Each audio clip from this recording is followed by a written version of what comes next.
post up.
Boom, and we're in.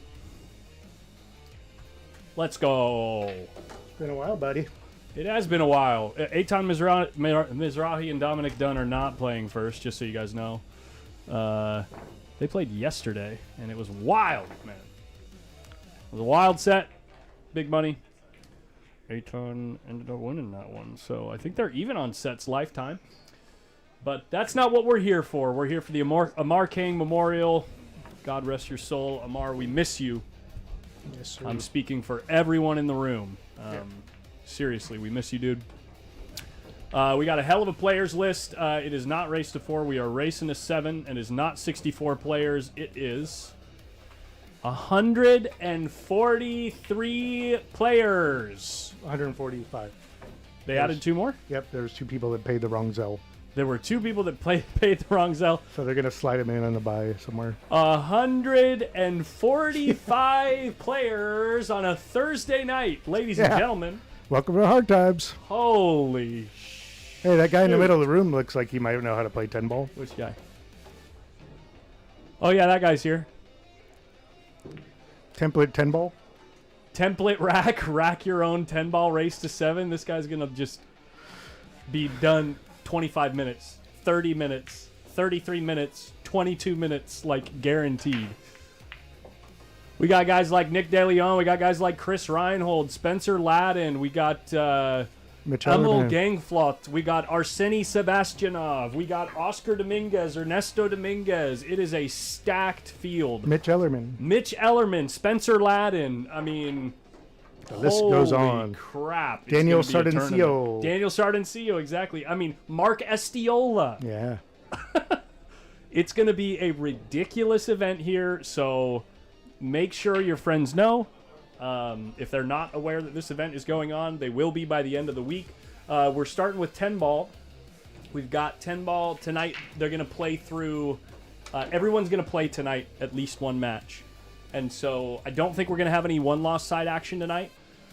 But all day tomorrow, starting at 10 or 11 a.m. Until who knows when, will be 10 ball action. The finals of 10 ball will take place early on Saturday, and we'll move into the one pocket starting Friday night. 10,000 added one pocket event Friday night, Saturday, and Sunday. It's going to be a wild weekend. There's going to be tons of... Look at this. There's going to be action. These 2 tables right here, especially going into Friday, Saturday, Sunday, these 2 tables are reserved for action, which We got guys like Tommy Medina here. We got guys like Dominic Dunn. We got, I mean, it's... Young Prasad. Yeah, Adrian's playing a big set this weekend with James Cabal. So we'll be keeping tabs on all that stuff. So you don't... I hate to be cliche, but damn. You don't want to miss it if you're really a pool don't. fan. If you're a pool fan, it's going to be a hell of a weekend. So, yeah, we're just waiting on the players meeting. They called it at 6:45. It is 6:45 now. So I'm going to start being a little quieter and wait to see what's going on with that. Look at this. It's just stacked. Sorry about the flicker. Is the you got your front room cam on? That's this one. No, I mean for the other tables. This one. That's this camera. Oh, it covers the whole room? Yeah. Oh, okay. I thought you had two of them. No. I've only had one. Oh, up okay, there. okay. Yeah. And I got to figure out something with my very long Ethernet cable. I got a bad connection somewhere. So Oh, it's dropping? it's flickering a little bit. But yeah, we'll get that sorted out.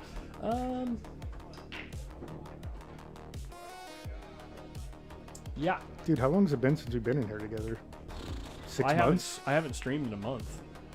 So, look at that. We miss you, man. Filipino champ over here, this guy. Watch out for this guy. Mark Estiola. Oh, yeah. That guy can play. Yeah. In a race to 7, Magic Rack 10 ball. Didn't he go deep at the U.S. Open? In the 8 ball. Yeah. He took like 3rd or 4th Yeah. in the 8 ball in the U.S. Open. So, There's going to be so much action this weekend. It's going to so be nuts. much. Who else did we miss? We got guys like Nathan Nunez here. There's a Having a resurgence, playing a lot new of pool. streamer extraordinaire, Cody Rios, right there. Talking yeah. to SVB and Nick. Yeah. Francis Rita here, of course. Obviously, all the local mainstays. Mainstays. Yeah. I wonder if he can is top, here. We got the only two guys that you would recognize from this area that I don't think are here are Jeremy Long, who moved, Yeah. and Oliver Ruger, who moved. Yeah. So The Williamses are here, though. that's right. Jason Williams is here. Another Jared too. Jared's playing too. Yeah. Nice, dude. I haven't seen him play in like 2 or 3 years. I know. Last time I played him at the Stone here 2 or 3 years ago. Packed in, Dude, it's so packed. Even last night Then was there's packed. other names like Ross Fragoso. We got Ian Costello. We got, we got probably close to 3,700 pluses in this tournament. Yep. Let's look.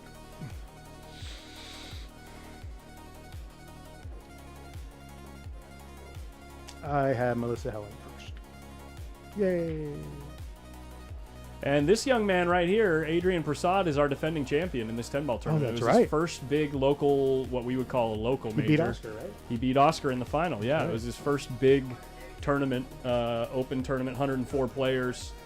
A lot of strong players in that field. We could read through some of the names in that field, actually. I got them right here. Dude, I know. He Those are took big first in a field amongst Oscar Dominguez, Spencer Ladden, Tony Chohan's here, by the way, guys. Yeah. Tony Chohan's course. here. How do we miss that name? That you know how we missed the name? Because there's so many I know. big There's names. so many names. All the names. Yuri Potochnik was in that one. He's probably here. Francis, Miguel, Jeff Gregory. Is Jeff playing here? I didn't see him. I didn't see him. I wouldn't be surprised if he's not playing. He's been He might play the one pocket. he's been on the rail for a while now. Yeah. Maybe the one pocket. Who knows? I haven't seen him for a while. But anyway, it's a hell of a thing we got going here. Oh, yeah, Emil. You said Emil, right? Yeah. Emil GANGFLOT. Yeah, EMIL GANGFLOT. And ARSENI Sevastianov. Sean Roy. Sean Roy, that's He's right. playing APA playoffs. And Roberto Franco is here doing Q Oh, work yeah. out front. Yes, sir. And he has got, they usually do their raffle thing here, right? They got Molina Mike is handling the raffle for Oscar and Dez in the event. And the queues, let me see if I can find them out there if there's not enough people in the way.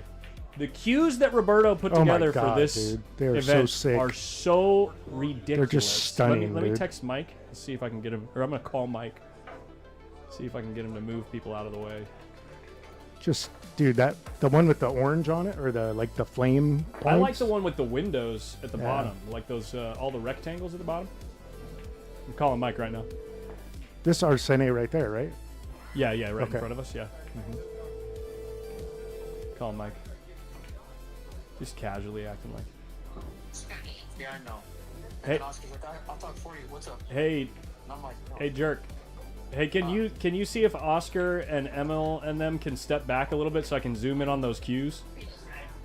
Oh, hey, boys, can y'all get out of the way? Because he's going to zoom in on the Just tell him to back up. Just tell him to back up. Like a step back. Yeah, like a few steps back. Emil and Arseni too. Just those two. Emil and Arseni, you can. He's zooming in. There Look we at go. these cues. Dude, that blue This one. is not you. Not you, buddy. I'm talking to them. Yeah. If you can see the ring work on those two in the middle of the screen, right next to Mr. Smiley, That guy. He's bringing in the camera right here. That guy. Okay. check out the ring work. It's Dude, got it's like, so sick. they've got these teeny little dots of silver everywhere, all inlaid in there. So I like I'm that one sure right there. if you haven't seen them already, they're on Windows Open. They are gorgeous, dude. They're so nice. There's 1,500 inlays on each of the cues that are up for raffle. So, and I That's think ridiculous. I think dude. there's two. I think the grand prize is one of the ones, is your pick of one of the two that have 1,500 inlays. And then there's another drawing for another two different cues. I forget which one they are, but anyway. Get your raffle tickets, basically. Yeah, it's the usual deal that they always do. So keep your eyes and ears peeled for that one. I'm sure you'll be able to hear about it all weekend. And Oscar's on his way back to do the players meeting, it looks like. Here he comes. Doing a little mic check. Doing a quick little mic check. There's Melissa Helen, Robert Mollet, great local player. Melissa Helen, my first round opponent. Oh yeah, Corey Drew, Melissa, nice. Here comes Oscar. Team Jam up. Here we go, guys. I'm gonna turn my mic down. I'm gonna turn the music down. Music will be right about there. And I'll try to get the room mic loud enough to where you guys can hear it. Okay, guys?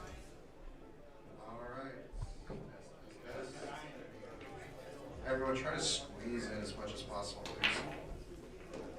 I swear I'll be very If they continue to play pool, I'm sorry. The ball collisions are going to be very loud. Apologies in advance. Stop hitting balls for 5 seconds.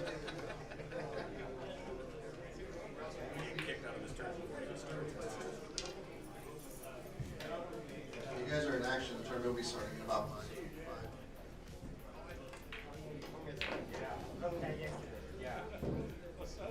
You guys are in action. The tournament will be starting ASAP, so I'm giving you a fair warning now.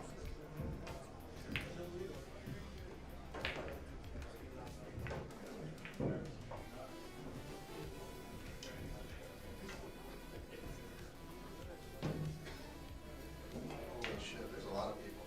He just said, holy shit, there's a lot of people. He is correct.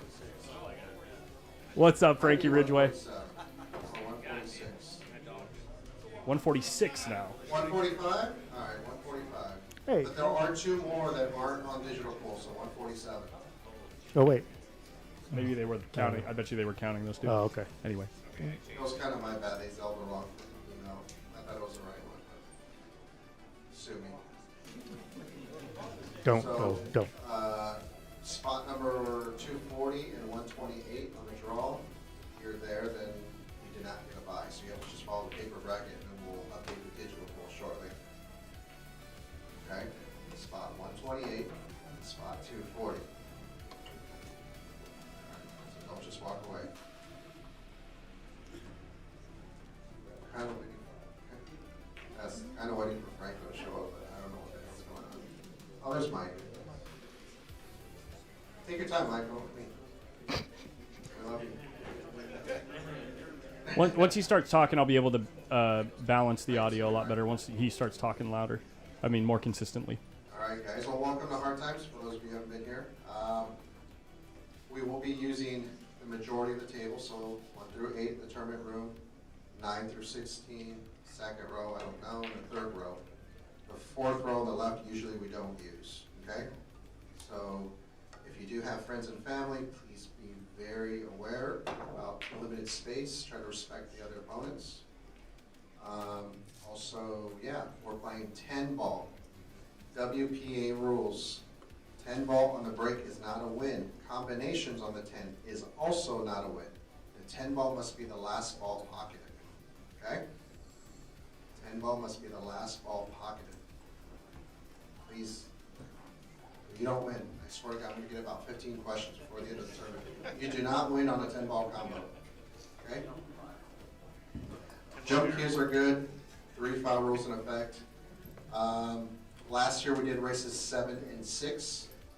We're going to continue the same way. So 7 on the winner side, 6 on the loser side. Winner break, you must use the template rack. Okay, you might be asking, where are the template racks? They're not on the tables because they have a tendency to disappear. So we have them at the tournament desk. It is the winner's responsibility to turn in the magic rack. Okay? If you don't turn it in, we won't report your score. It is the winner's responsibility. That way we don't lose any, no one goes home with some souvenirs. Okay? All right, any other rule questions? Good question. Yeah, WPA is random. So technically, the only ones that matter is the 1 in 10, and the rest of them are random. What else am I missing here? Headphones. I really don't give a shit. I really don't care. Okay? But if you wear headphones, you cannot argue that you didn't call that shot. Make sense? If you wear headphones, you give up the right to argue that they didn't call a combination. And another thing, 10 ball is a call shot game, or call pocket, excuse me. But we don't have referees on every table, so we use what we call Japanese gentleman rules. In Japan, they use gentleman rules. Anything that's super obvious, a ball's hanging in, they shoot a combo, you know what they're doing, okay? Don't play like that here, please. Go play at your local pool room. Don't do that here, okay? You respect your opponent. You know what they're doing. We've all played pool before once or twice, so this isn't new, okay? Cool. First, I'd like to introduce one of our sponsors, Roberto Franco Custom Cues. Sorry, that's super loud. Sorry. That's super loud. Sorry. Can you hear me? I just want to say I'm honored and just grateful that I'm able to come out here and sponsor the event. I didn't know Amar personally, but I can tell just from all the stories I've heard, everybody loved him out here. So we're doing a little bit of tip repair. Have some cues that I brought up here from Expo that are available if you're looking. That's all I got to say about that. Attaboy, Roberto. I know you guys couldn't hear him very well. He's just being very gracious and grateful to be here. Says he didn't know Amar very well or never met him, but he's heard a lot of stories and he's happy to be a part of this. Does. Thanks, Franco. Oh, there's Tony. God damn it. I'm getting you a new microphone. Jesus. Yeah. No. Here comes Tony, guys. Hold on. I'll try to make it so you guys can hear this, but I don't know. Hopefully you'll put the mic real close. That microphone never fails, right? Amar was Tony's cousin, if you don't know this All right, already. here we go. And here's Tony. Let's go, Tony. Thanks, everybody. I really appreciate it from me and my family, for everybody that was a friend and just a fellow pool player that enjoys playing pool. I appreciate you guys' support for coming out. In the memory of Amar. I know he's looking down and happy and everything else. Just really grateful that the support and everything else. So just everybody have fun, enjoy the weekend in memory of Amar. I love you, miss you.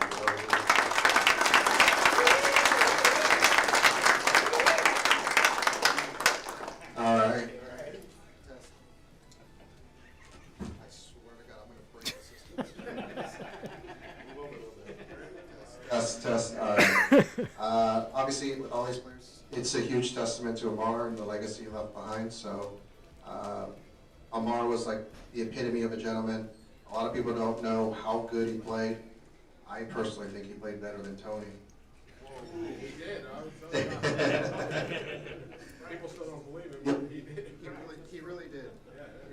amazing. So, you know, we missed his photos on table 9. I can't do it anymore. Sorry. So if you guys haven't met him, there's photos here, and just, you know, thank you, Tony, for letting us have it, and we hope you guys all have fun. And yeah, check out Digital Pool. We'll be calling you matches very soon. Let's go.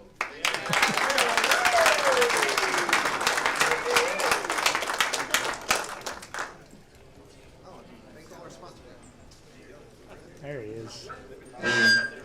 Yes. Thank you to all who made it possible. Thank you, Diamond. Everybody. I was being quiet because Oscar was talking, Sean. Come on, man. Sometimes I shut up. Very rarely. But. Okay, I'll try to rebalance everything when the play commences, but they've already done the draw. You can see it on Digital Pool. I'm going to put the bracket link in the video description as usual. I can go do that right now, actually.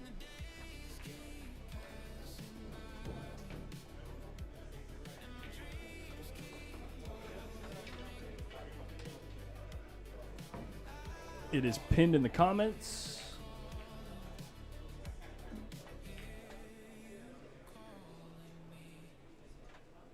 That's not what I wanted.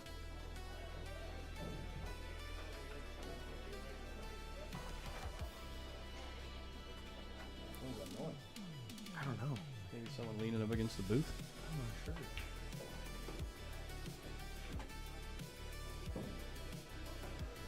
Hey, Edie, good to see you. Long time no see.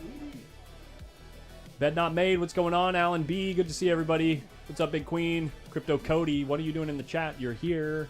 The gang's all here, man. All right. So, I'm still waiting for instructions on who our first match is. But they're going to be calling matches shortly, and I'm sure we'll hear it on the loudspeaker. What's up, Jay Lewis? PC Guru, we are super excited to do it. It's yeah, one of the big ones of the year for us. We got a bunch in a row, actually. We'll have the Chuck Markoulis Memorial in June, and then the Brendan Crockett Memorial in August. So a bunch of big tournaments coming your way out of Hard Times. Do we know the weekend of the Chuck yet? I think that they are like 99% sure, but haven't announced the dates yet. Oh, okay.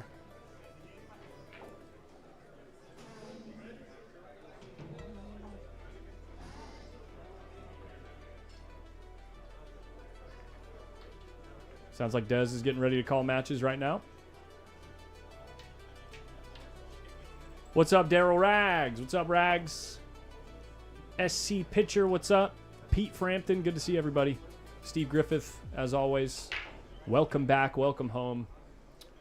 Big one this weekend.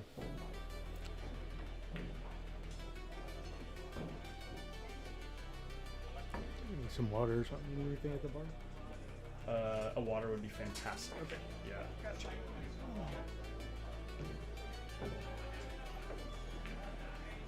Don't have the names yet, guys, of these two players who's playing.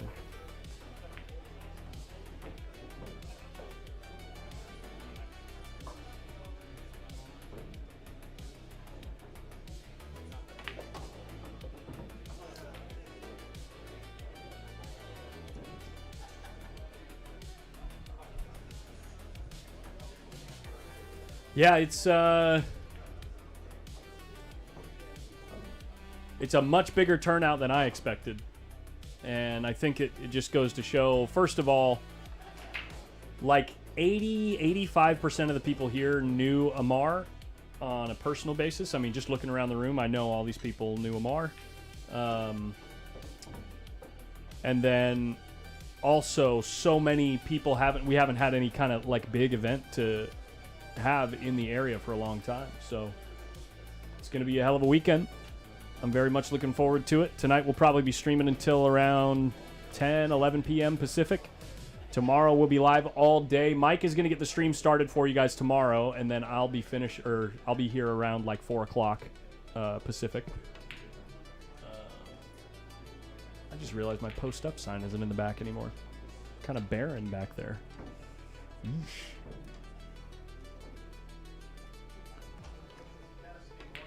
But yeah. Can't really hear Carl, but kind of.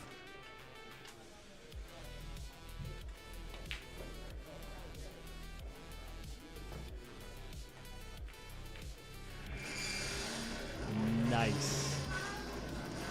Nice. They just got a ton of feedback out front that was super loud.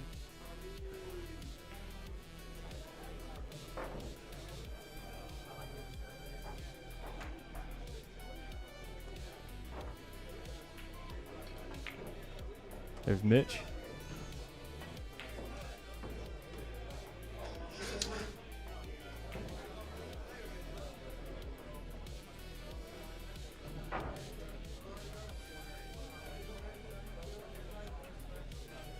Everybody wants to see the bracket. We all want to hear the bracket. We are ready. The template rack playing 10 ball here is going to make a huge difference, by the way, guys.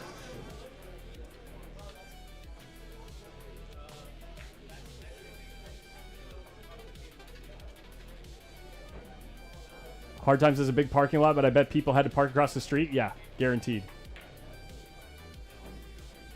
What the heck are we watching?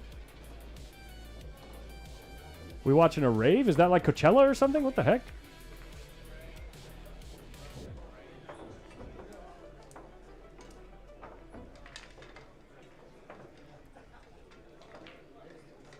Shout out to the staff here. Jackie, always doing a great job. Dylan working behind the post there. There he is. Oh, that's the NFL draft. Oh, okay. Gotcha.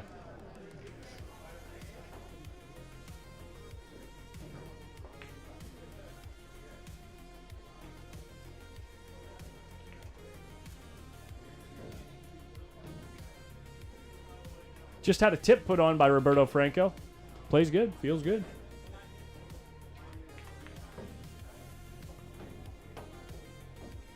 The beers are a-flowing, guys. You can see the beers walking around out there. Shout out to Hal, by the way. How Q's, How Tips, big sponsor of the event. Diamond Billiard Products.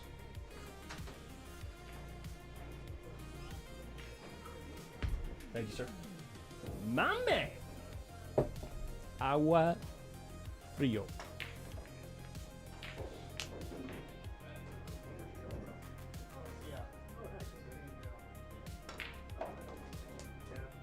Yo, what's up, Mad Props?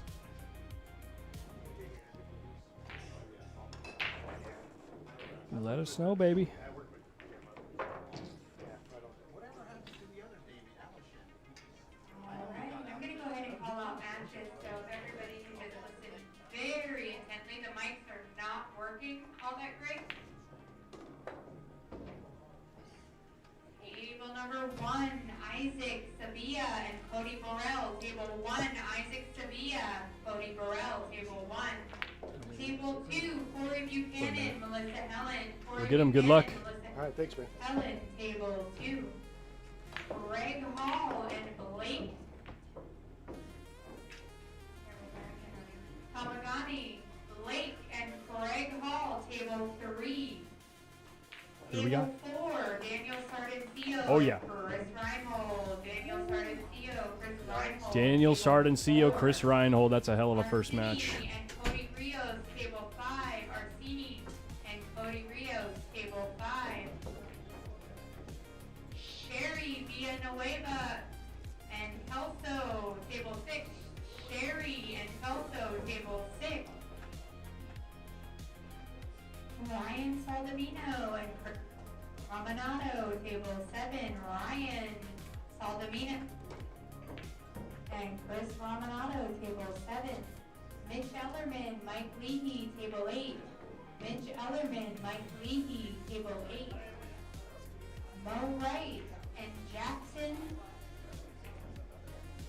The last name begins with an X. I want to pronounce it. Jackson. Young. Zhang. Mo Wright and Jackson John, table 9. Jackson Zhang. Lady Bellavour, Playing in the tournament, too. Francisco Here we go. Roma, table 10. Clay Beaky.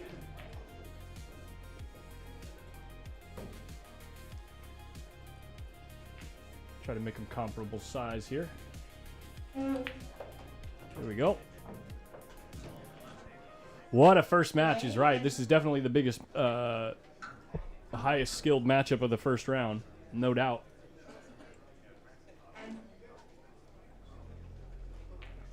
I know Chris Reinhold has a big 10-ball break. He's worked hard on his 10-ball break. Daniel SARDONCILLO, probably the best player in the Washington and surrounding areas. That's right, T-Rex is here as well. Calais and Francisco Palma, table 10. Bear with me, guys. The mics are not my friend. Jetson Castro and Ross Fergoso, table 11. Jetson Castro, Ross Fergoso, table 11. Travis Reynoso and Kelly Siebert, table 12. Travis Reynoso and Kelly Siebert, table 12. Ed Caulfield and William Lohman, table 13. Ed Caulfield, William Lohman, table 13. That's going to do the trick for the break, especially not even having a template there. Holy smokes. Gary Williams, Chris McDonald, table 14. George Vasquez and Robbie Ling, table 15. George Vasquez, Robbie Ling, table 15. Mark Villahermosa and Paul Marquez, table 16. Mark Villahermosa and Paul Marquez, table 16. Max Adams and Oscar Lopez Perez, table 17. And Oscar Lopez Perez, table 17.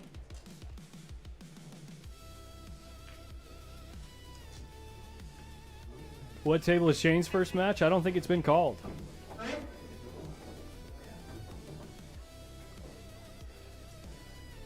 I think Shane is playing Shrek. That's match number 134. Maybe it got called. Or they saved it for the stream. I don't know.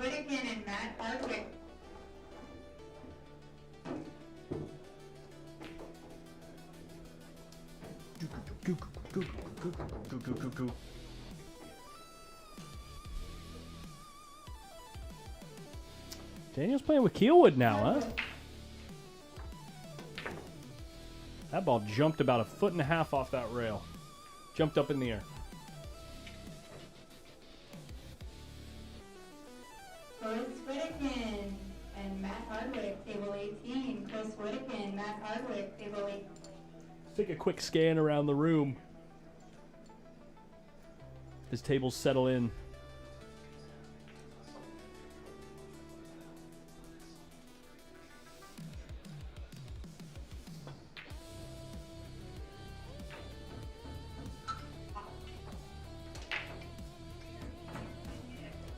Oscar Dominguez and Craig Colbeck, table 19.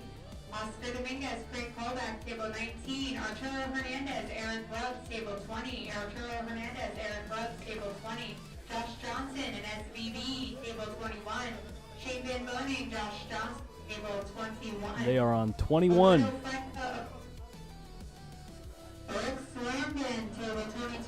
Shane will be playing right here on table 21, where that cue ball is sitting alone on this table right here. Table 24. David Lindenmuth and Brandon Lewis, table 24. Edie says, who's that guy in the orange? You might be referring to Mark Estiola. Very, very, very good Filipino player. And Rishi Ma, table 23. What's up, Mark Barnum? Welcome back, everybody. We are just about to get kicked off. Rishi Ma, table 23. Victor Gayacon and Spencer Ladden, table 25. Victor and Spencer, table Shout out to Ralph DeLoyne right here in the blue shirt. Tall guy in the blue shirt right there. He's Pedro Hernandez, Thomas Chadwick, table 26. he's the one that hooked up these really nice chairs up here in the booth. James Harris, Zach Beck. Says the business that he works for was gonna just toss him, and so he grabbed him and dropped him by hard times. What a thoughtful guy. Table 28. Chong Bang, Jonathan Jackson, table 28. David Nichols and Mark Stutzman, table 29. David Nichols, Mark Stutzman, table 1. Table 29. If you didn't hear it, I understand. Come up to... That's right, Daniel. All eyes are on you in this match. See if you can hold up against the pressure of a seasoned pro. Let me change the title. We got Chris Reinhold, Daniel SARDONCILLO.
Everybody, please just hold off on your matches.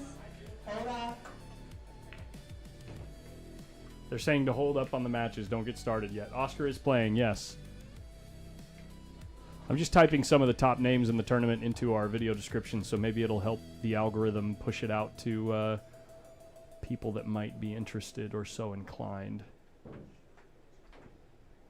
to join us.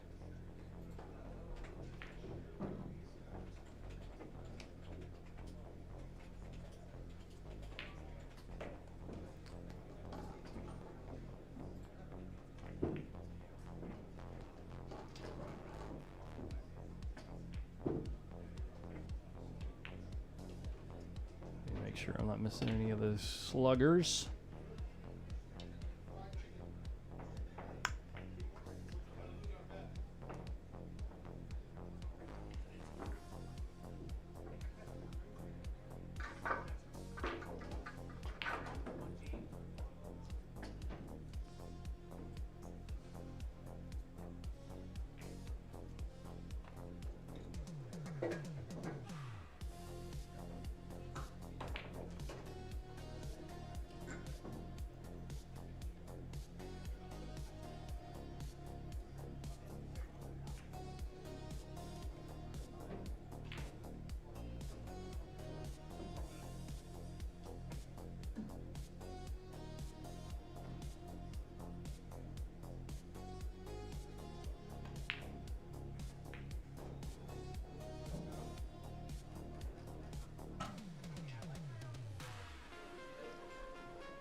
And I'll put Adrian in as the defending champion.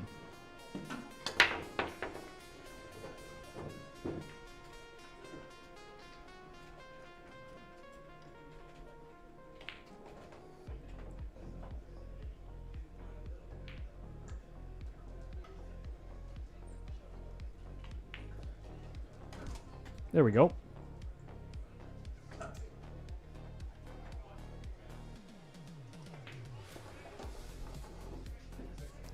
Yo, what's up, Kenny Ash? What's up, Randall Pink? JJ McKenna, good to see you. The day has been kind so far, yes. We are just waiting on Chris and waiting on the green light from the tournament director for everybody to get started here. Mike is here. Melina Mike is here.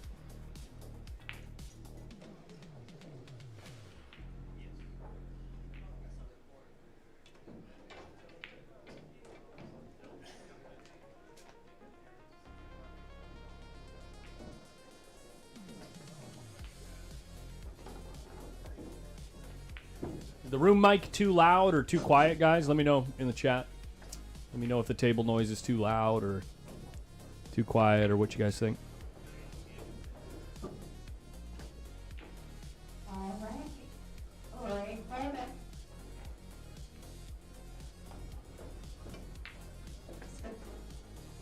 Here's ARSENI.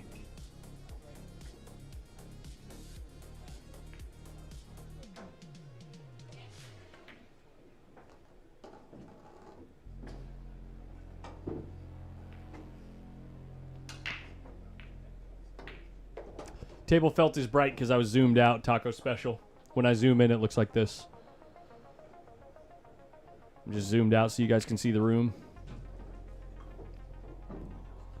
It's a dark room, so if I didn't have the autofocus on, you wouldn't be able to see the people.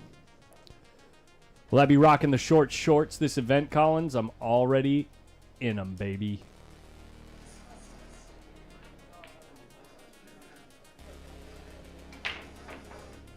Corey's already rolling in his set versus Melissa Helland. Looks like someone's up 1-0. Oh, we are waiting for Chris Reinhold. Daniel coming back from the restroom. And still no Chris. Daniel's about to go ask about, where's my guy? Where is my guy?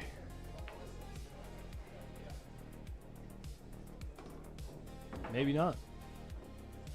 Maybe he's going somewhere else.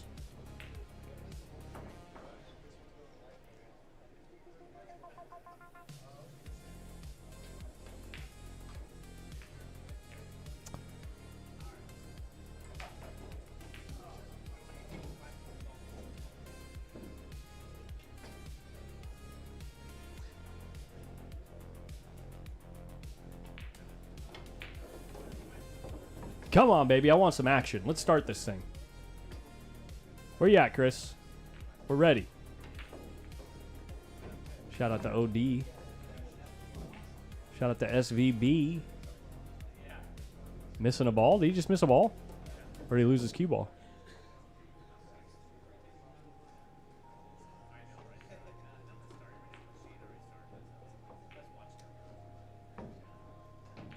Huh. They're all 9-footers, Parcel. 39-foot tables. There's about 20 or so, just under 20 Brunswick gold crowns in here, and the rest are diamonds. There's 8, 9, 10, 11 diamond tables.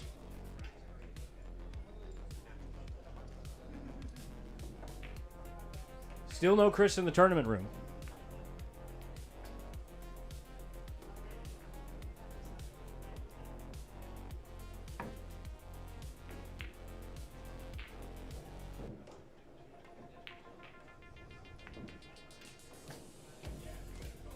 Shane's going to be done with his match by the time Chris shows up here. For real, though. Oh, wait, no. They're still in their first game out here. Looks like maybe some league matches going on in the rest of the room. Thursday night league, maybe? I'm not sure what's going on back there.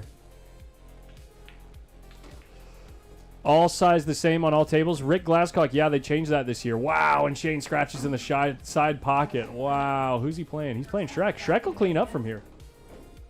Isaac and Cody, table 1. Isaac and Cody, table 1. Shrek doesn't know he's on stream.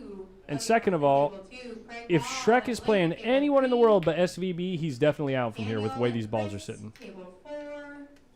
ARSENI and Cody, table 5. Sherry and Kelso, table 6.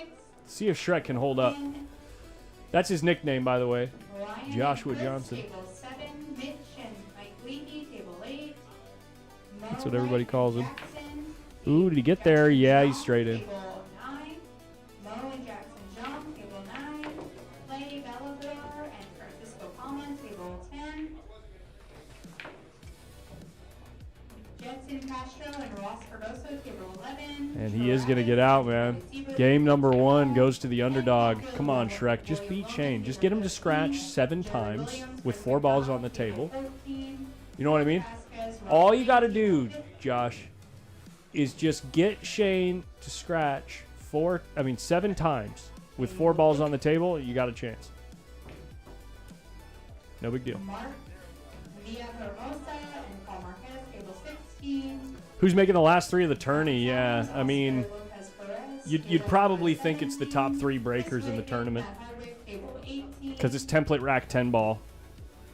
Greg Polback and Oscar Dominguez, table 19. Arturo My calls would be Josh Johnson, Shane Gamboni, Shane, Oscar, table and 21. Rex Langdon and Roberto Franco, table 22. one of the Euros. Weiji Ma and I give Oscar a little advantage because it's his room and he practices here a lot. So he's got a hell of a 10 ball break. I mean, he's got a hell of a 10 ball break. So and Lewis, table 24. I mean, you can't count Adrian out, but the thing, Big Queen, the thing about Adrian is when he is defending champion and he has a hell of a 10 ball break, but it is a room full of monsters this time around. So Chris Constantine, Pedro Hernandez, table 26. Zach Beck and Chong Vang, table 28. Jonathan Jackson, David Nichols, table 29. Mark Stutzman. What is going on with Chris? Table 27. Anybody know where If you Chris hear is? your name, you got a He's box not here. and are waiting for a table.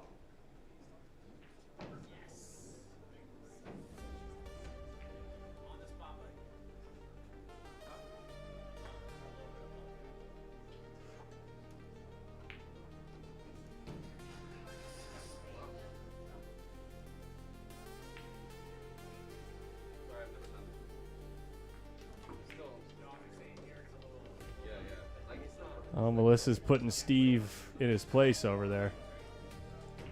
Mr. House.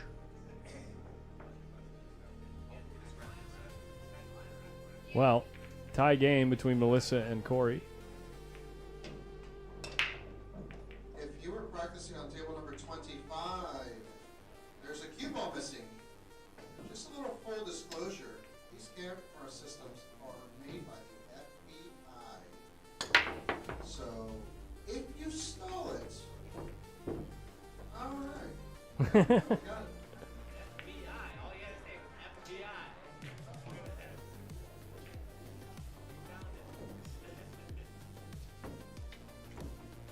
Well,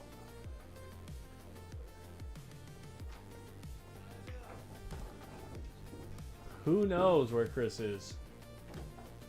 I wonder if he stepped out to grab a bite. I mean, the tournament starts at 7. It was listed to start at 7. Maybe he thought he wouldn't be drawn first round or something. I don't know. Who knows? I'm ready to watch some pool. Let's see Arseni over here next door. Let's see how Arseni's playing.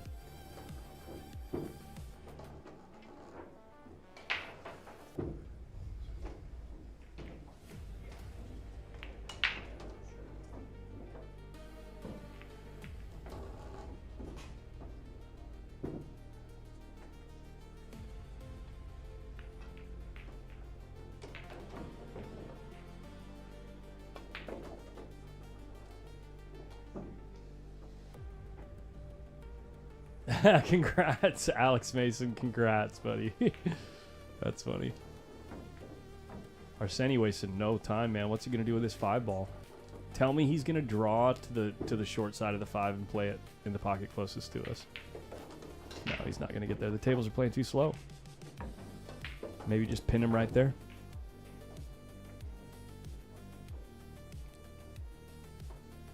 It's interesting to call the bank there if you're trying to pin him, because if it goes in, then you're screwed.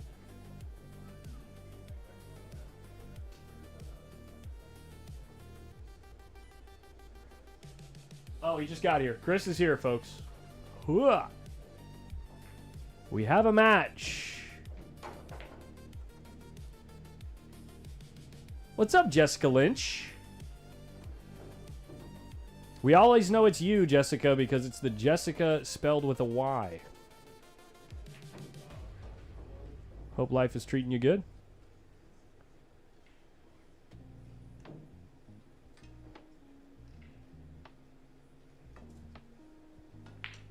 All right, no warm-up shots, Chris. I mean, we're ready to roll. I'm joking, of course.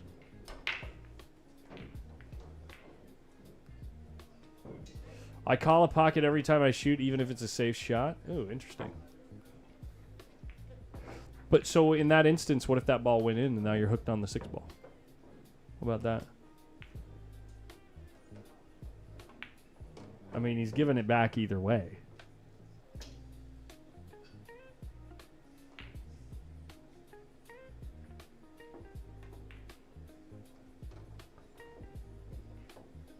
Did they lag already, or is Chris just gonna practice a break here? I don't know what's going on, guys. Sorry, we weren't looking for 2 seconds.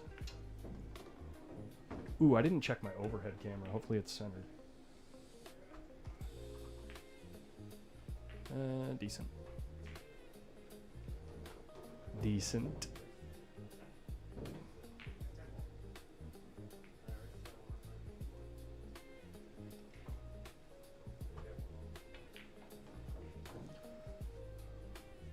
Gotta be assuming this is a practice break, right? We didn't see a lag. We'll know shortly.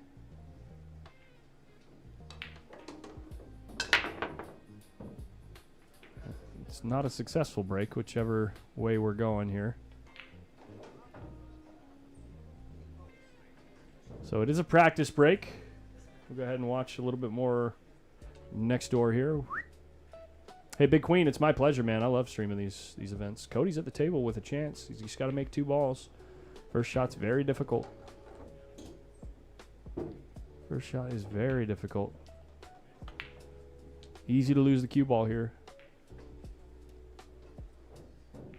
You have to hit this with such nice touch. He's overhit it even if the ball went. He ends up on the other side of the 10 ball. He would have had a shot, but no love tonight.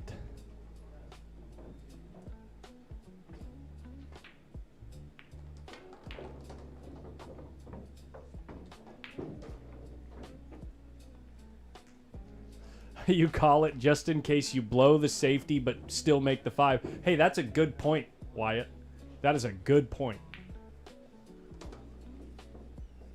I've honestly never even considered that.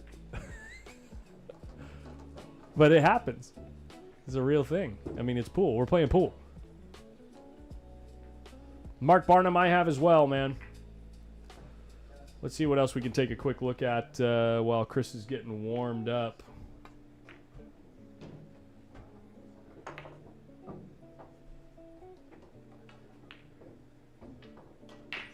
Looks like Shane stole one back from Shrek. Oscar currently up 2-0 in his match.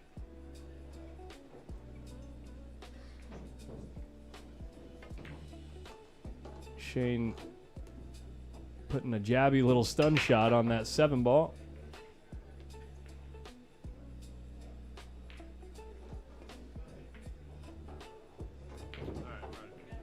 Eight balls down.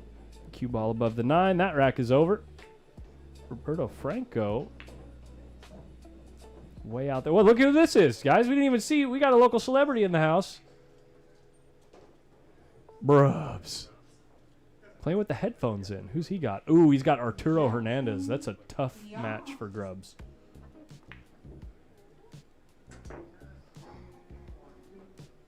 What do we got on this side of the room?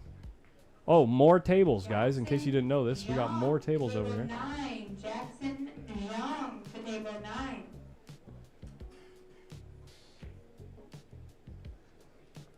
George Vasquez. Ross Fregoso. Sorry about the flickering camera. Ross, great player out of Southern Cal. Come on, can't focus. Ross, great player out of Southern California. Looks like maybe Daniel just won the lag.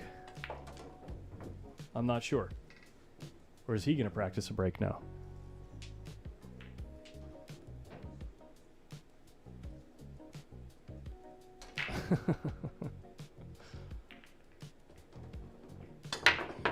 That's a nice break. If you can get a ball to go with that break, that's a money-making break right there. If you can get a ball to go with that break.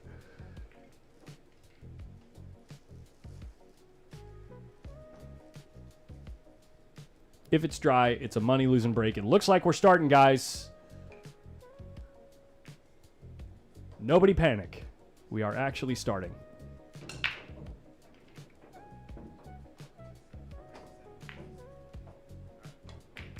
Brad Patrick asks, or says, I'm thinking about coming out there. How many 9-foot tables? How many bar tables? All diamonds. Thanks for the stream.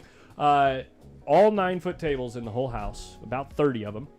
Let's see, 8, 9, 10, 11 diamond tables, and the rest are gold crowns. And all of them have brand new Aramith balls on them. What's up, Salim? Mr. Sal Adabar. Shallow Sal. What's up, buddy?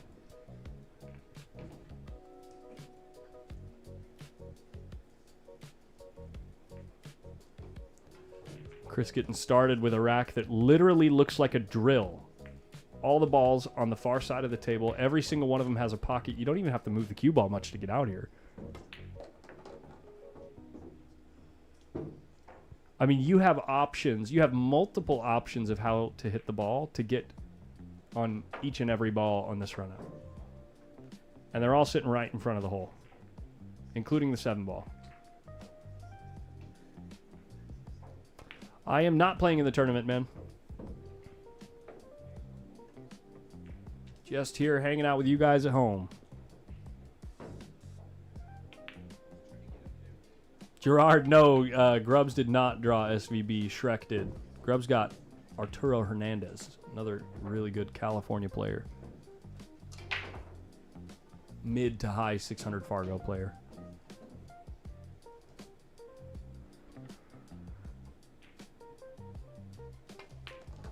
Oh, I was going to say it's a little interesting. Chris is drawing the ball here instead of deciding to cheat the pocket on the 4 ball and use a rail to get on the 5. And it looks like he got like half a miscue there, and now he's going to have to try to duck behind the 6. He's not trying to go up table with the cue ball, is he? You would think that he'd be able to nip the cue ball up underneath the 6 fairly reliably from here. I don't think, I'm not saying it's easy, but player of this caliber, no, he didn't get there. Oh, he did. He froze him right on the 6. Wow, what a shot. Amir, Sabla, and Nathan Nunez, table 9. Amir and Nathan, table 9.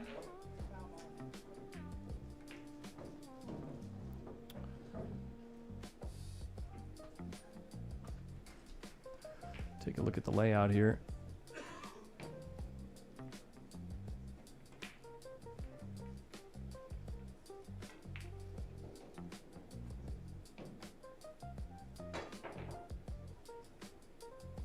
He's called it as a kick bank.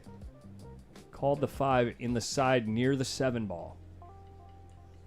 Jacked up. He's going to have to play it with some speed. I'm assuming he's hoping that if he hits the right side of the 5 as we're looking at it, the cue ball is going to go up by the 10, but that's not what's going to happen today. He's going to leave Chris straight in with a big stroke shot to get back to the 6 ball. Oh, man. It is almost not even worth shooting at this if he has an angle here where the side pocket comes into play with a draw shot. I'm not sure if it lays that way.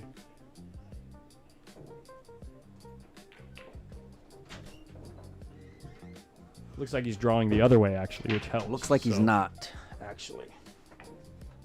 Dude, why are you getting here by yourself, man? You didn't even tell me you were by yourself. I'm having a great... Ooh, boy. I'm having a great time by myself, man. I haven't streamed in a month. It's about time you get to work, man. About time you get to work, buddy. You know why he says that? He says that because he knows it puts me on tilt, because all he does all day is just sit in a chair out front and talk about how busy he is. What are you doing right now? What are you doing? I'm putting on a show. This janky ass stream you got here? Okay, dude. Oh, Mike, if it's that easy, you do it. I'm gonna do it tomorrow. Yeah. I'm gonna do it tomorrow. Okay, you guys let me know how good of a job he does. Oh, yeah, there'll be a report card at the end. Stationary camera right like this, and if anything goes wrong, he's gonna be calling me. Fucking right, you're damn right. I will be calling you. You better answer too, by the way. Yeah. I only got like 20 minutes here, dude. I said, Cool. Hey, listen, if I know my boy, like I think I know my boy, he's in there Having a great time. crying that he's in here by himself. This guy. Speaking of calling, you've been blowing me up all day. You What don't do you want about what? every little question you have. My phone's just going off from you. 1 second. Let me see. 1 second. One call at 6:50. One call at 3:13. Another call at 2:21. Yeah. Now the call. Another at call 3 yesterday. The call at 3:13 was you calling me. First of all, that was me returning a call because you called me. What did I call you about? I don't know, and I don't care. No, you care. But I'll tell you what I do care about. Daniel SARDONCILLO is running out. Running out. Running out, baby. Post out. All right, dude, we got 145 players 145 freaking players for a 2-day tournament. for a tournament that starts on Thursday night. Dude, we're getting screwed. Yeah. Dude, we are in such a bad game here at Hard Times. It is not even funny, dude. Yeah. It's unbelievable how bad of a game we are in. The original plan was to have the finals on Sunday or on Saturday, right? Oh, good luck with that one, buddy. We're gonna have like the final 8 Yeah. on Saturday, or the final 4 or something. And then we still got one pocket. And then we got a huge one pocket tournament. Yeah, we probably end up with like 50 to 60 players in that one. 10,000 added? Yeah, but it's $225 entry fee. Yeah. So we probably get 60 to 70, I would say. 70 on the high side. I think last year we had like 54, something like that. Yeah. Well, there's a lot of damn players here, I can tell you There's that. a lot of players in town for this one. Is Chris? Chris is taking a break? And actually, a lot of guys Chris, that I'm not throwing shade, Chris, but you just started. It's but one game. If he's taking a break, it's one game. He was also 20 minutes late or something. Like 15 minutes, and then he did a warm-up rack. That's like when when Ice Cube got fired on his day off. You know what I mean? Yeah. For doing shit like that. You know?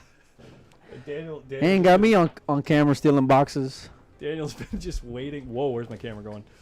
Daniel's just been waiting patiently the whole time. I like, you know, I go and show up, and the dude takes a break. Yep.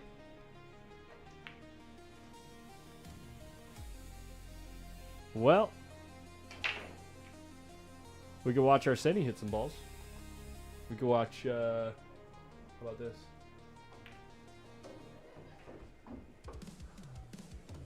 Franco, Shane. They got OD. Shane. They got Shane and Oscar. All of them. Tell me there's not favoritism in this tournament. When you got Shane and Oscar, and one of the lead sponsors. If you go over to the right a little bit, right there, all playing in the Same row. in the tournament row. Yeah, yeah. Chris is back, folks. Chris is back. Randy C. and Ralph Saloon, table 18, Randy They already had a match finish. and Ralph, table 18. Come get your ass. No way. On table 18, that's a tight table.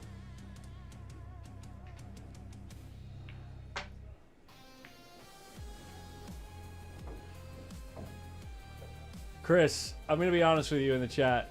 You got to come up with new material. Or just wait till Collins leaves tomorrow, and then I'll just block you on his chat. So You just got to, it's Yeah. just like, there's one thing that actually does put me on tilt. I'm down for a good roast. Like, hell yeah. But, bro, come up with some original material. If you just make the same joke over and over, it just gets a little old. get out of the way there, 9-ball. Is this the match you wanted for Yeah. TV table? Yeah, yeah. I thought it would be compelling. Okay. I didn't realize it was going to be, 30 minutes in and we played one game. 45 minutes. Sorry. Here we go. Wow. Yeah. Wow. Chris is not feeling it. He missed, in the last rack, he had just a completely, like not even a roadmap, like absolutely cupcake out where all the balls were about a diamond from the hole. And he was trying to draw back to get on the next ball. Like real easy draw shot. He half a miscued and the cue ball stopped right there. and he couldn't get out. He played safe, and Daniel ended up winning that rack.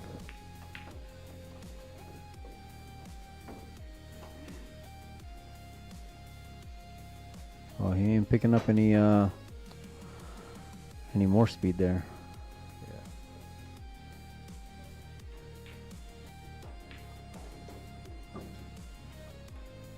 It's the increasing day. Yeah, yeah.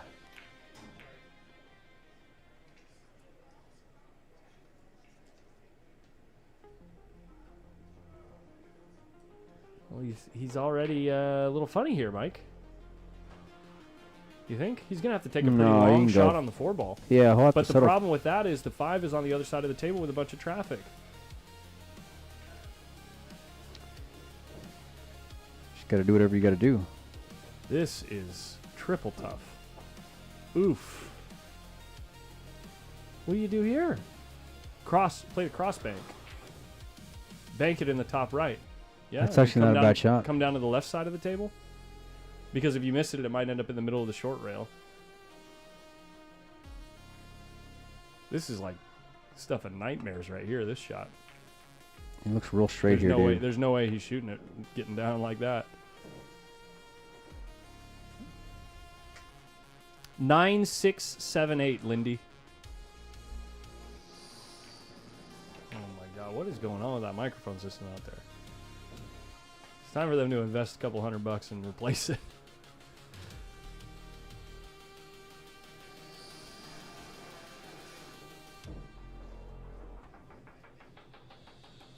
Nobody reacting. Show us what you got, Daniel. That's the shot. Ooh, he came to the right side of the table and scratched. No scratch. Perfect shot.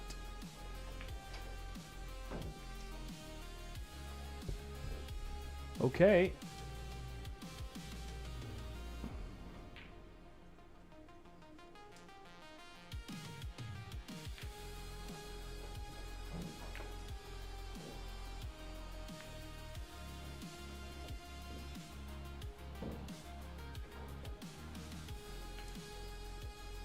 Cue ball gonna get there?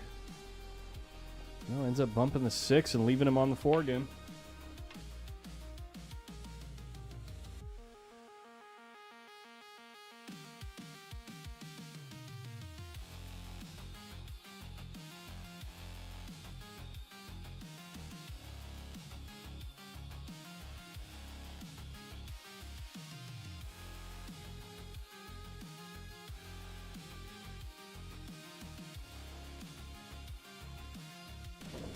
Yikes. He jumped right up. Yeah, it was a difficult shot, a real tough spot. And now Chris is just going to roll him up on, pick your poison where you want to stick the cue ball. Put him on the 5. You could also play the 4 into the 6 and go up table with the cue ball. I don't know if that's any better, though. The only problem with putting him on the 5 is you leave him so close. It's like a little bit easier to do the math to figure out where you're supposed to kick here when going up table. And there's not really any scratches in play either.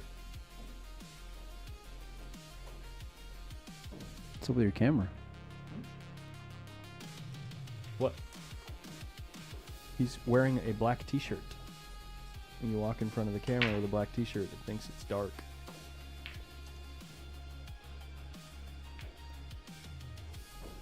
What's up with your attitude?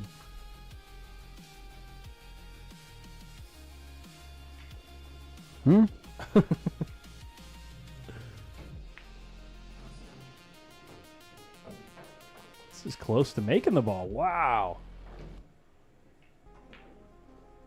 All right, now where do you stick him? Stick him on the 6 and 7. Can you get the 4 ball to move anywhere if you do that? You got to really drive through the 4 ball, and you'll probably try to put the 4 up by the 10 and then put the cue ball on the 7. I don't think you can get it by the 10 and put the cue ball by the 6-7. Wow, he hit that with a lot of insight. Weird. What did he do? Huh. All right, well, you got this covered over here. Thanks for stopping by, Mike. Yeah, stop by next year, buddy. Yeah. Is it still 1-0 here, guys? Wait a second.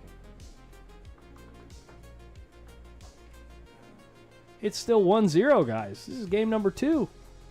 We might only be watching this match tonight.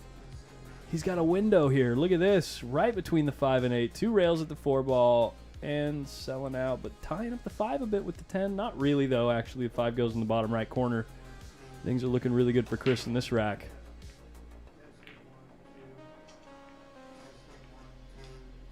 Parcel Holmes says, no way he's a 700 by the way he tried to cue that draw. Parcel Holmes, I'm sure he'd be happy to play some.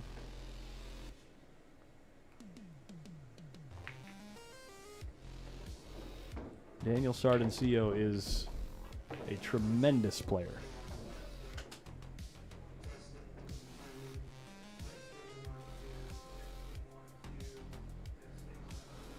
All right, Chris.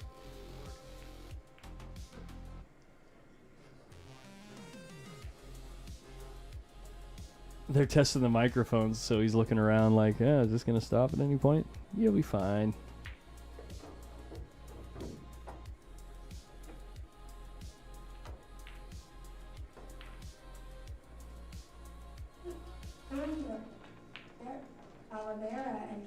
Yeah, Randy, I don't think, I mean, it's going to be real difficult to get a table. Nice touch there controlling the 7 ball. Real nice touch. It's so easy to get excited and accidentally knock that 7 ball up real high there.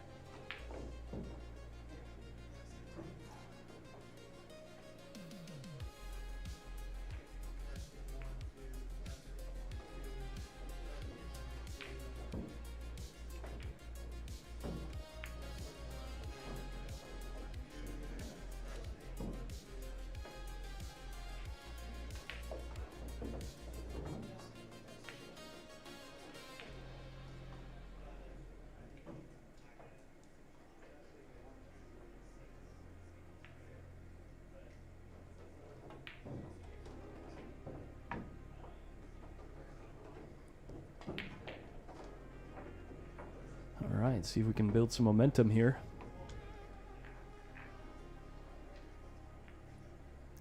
Chris being quite methodical.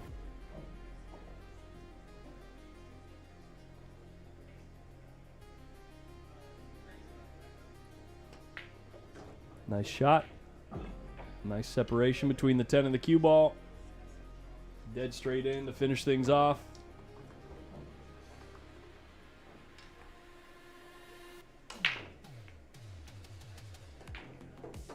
Hiya.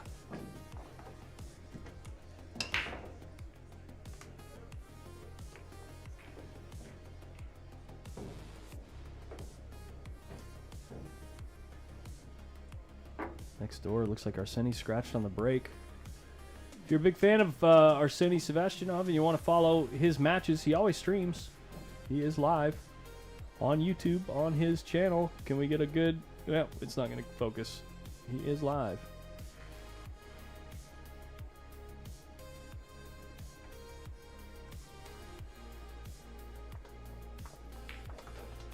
That's right, I'm keeping score.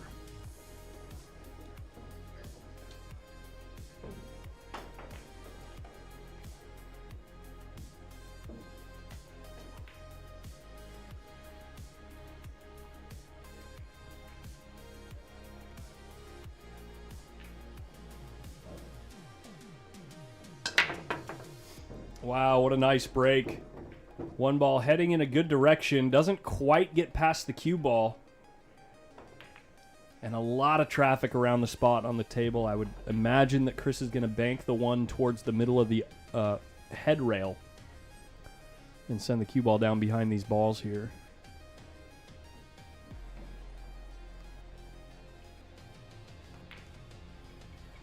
He's called it like he's going to cut this ball in.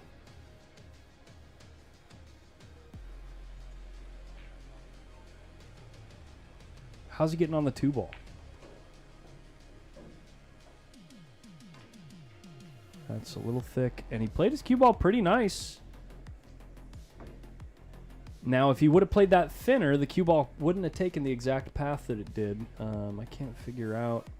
I think it actually would have ran into the traffic down there off of the second rail. Left Daniel here with a really nice angle to swing the cue ball 2 rails really close to where he is now. Yeah, he's overhit it a little bit.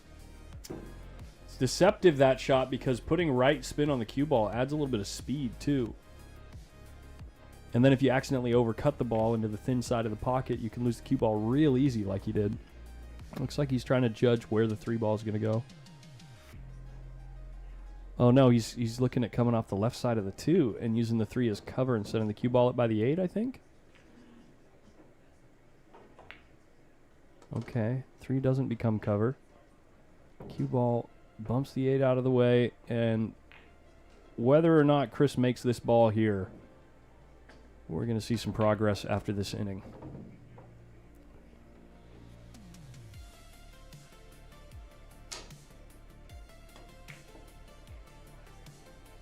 Thank you, Slim. What's up, JC?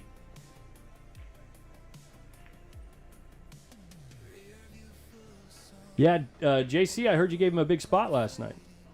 I heard he got you after you gave him a big spot.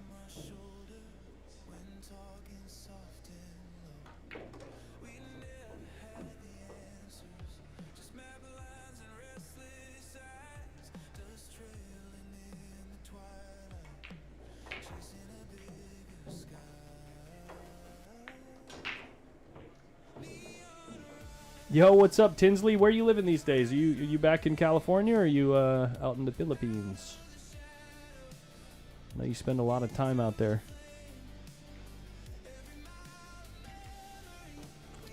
Oh, I like the choice there, playing for the 3 in the side pocket. Leaves him where he can just stop the rock here and have a real nice angle on the 4 to reposition himself for the 7 in the same pocket.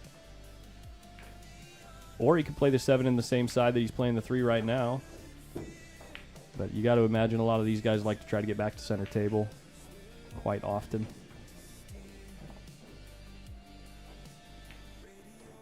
I would think he's going to do that right here. Next door, Cody just overcut the 7 ball and scratched in the side pocket. Okay. Well, glad you dropped by, Tinsley. It's good to see your name. He is going to play the 7 in the opposite side. Nice. Less cue ball movement.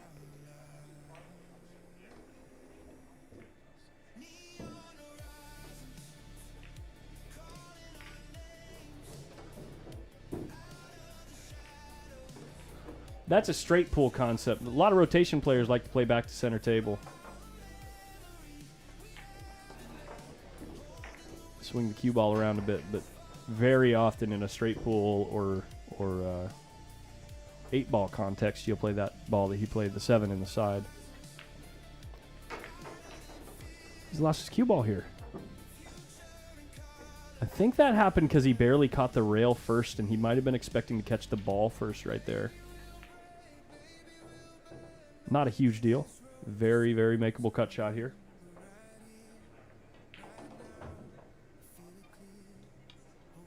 But it can give you sometimes a touch of the heebie-jeebies. Mad props, I wish. Daniel up 2-1.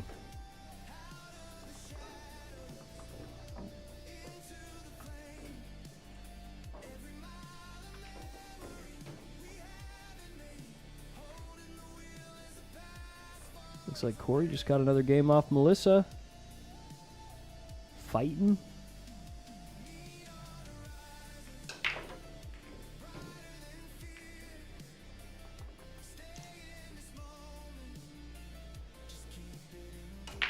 Here comes Daniel.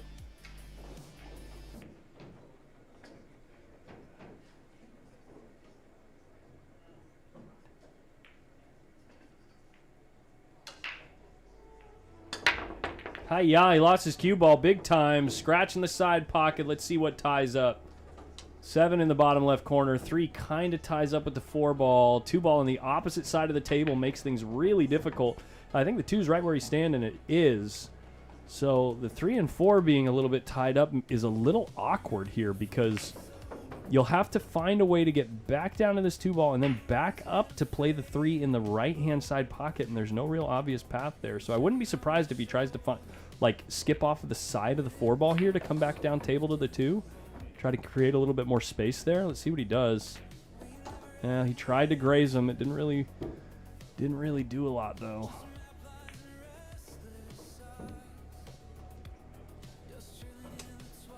Now what do you do here? You play safe with this ball? Or do you play safe with the 3? You probably cut this ball in. Use the 3 to play safe, I would assume. Is the 3 bankable? Oof. This is an awkward spot. He might even try to run into the 3, but I feel like that's a little greedy from here. There's so many things can go wrong with that shot. Can he swing it 2 rails into the 3? This is a little thin to do that. He's trying. He caught it real thick.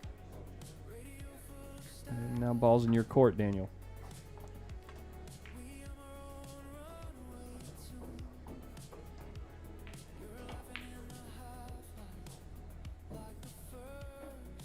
What's up, Ritas May?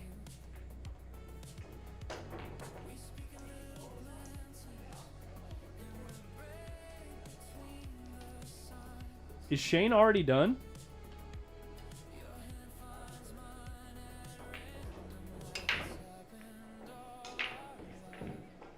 He went after the combo. Look at this. He doesn't leave anything with the 2.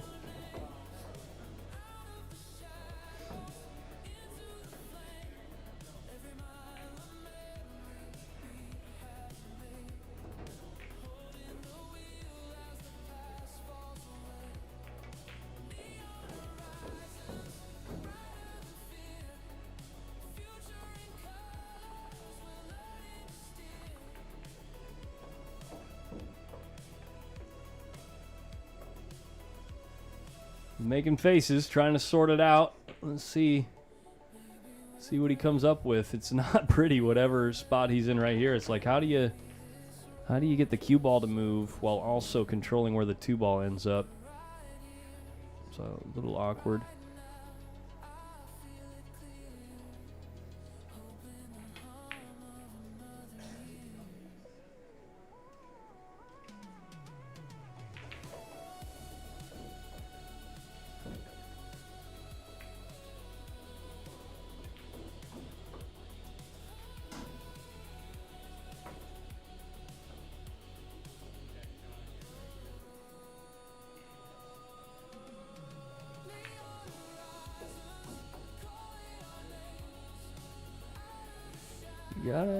Gotta pick something at some point. I think maybe using the 9 to send the 2 up by the 6 and then put the cue ball near the 8 is a decent shot.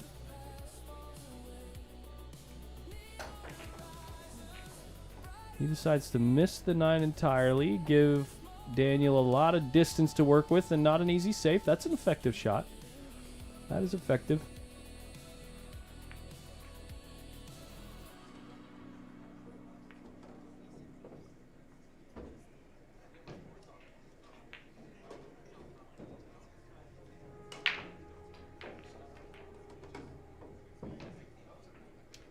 Arseni next door is about to finish his match with Cody Rios. The amount of time that we played 3 games over here. And that's it. He is walking up to go shake Cody's hand.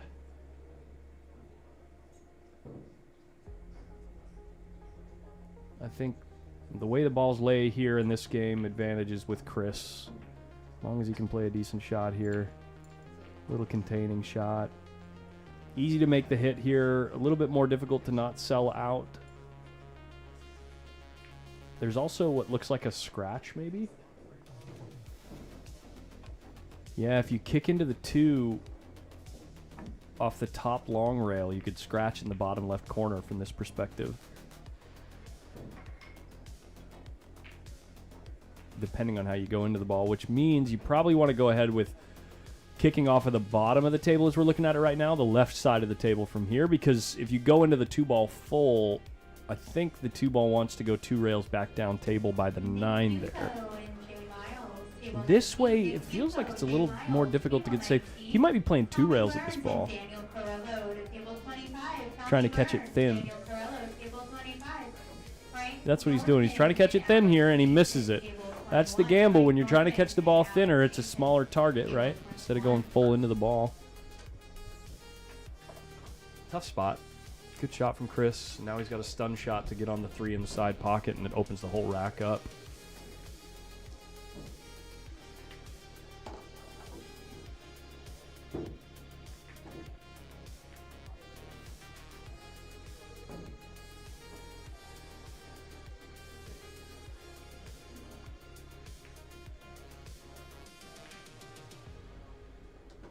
And he's goofy on this ball. Was he maybe thinking he was going to bump the 4? This is pretty thin. It's very makeable. Not easy.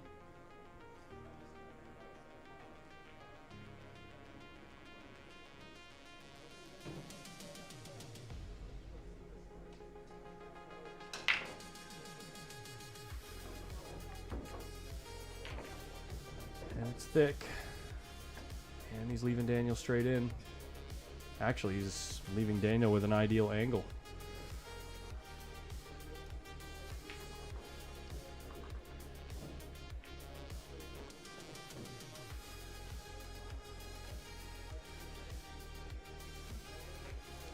Just checking out all his options of how to play the 8. Dealing with the sequence from the 5 to the 6 to the 8. He could play the 5 off of the 10 here and open up the pocket for the 8. The only thing you gamble there is blocking the pocket for the 9 ball. He does do that. Yeah, nice shot. It's a nice shot.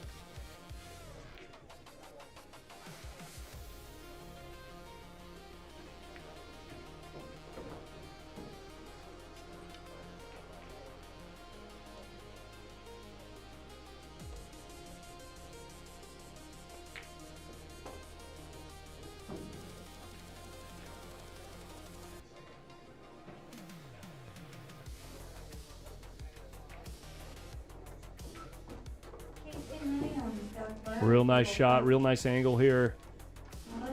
Super natural to get on the 10 ball just to follow. You could even put a touch of inside if you want to get straighter, but you don't need to get super straight here. And we're looking at a 3-1 lead.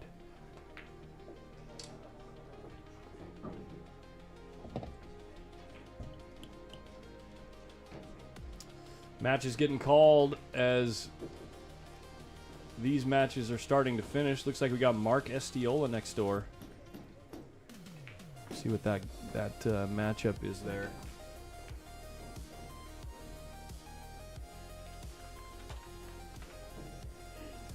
Jordan Rothermel is the gentleman at the table right here.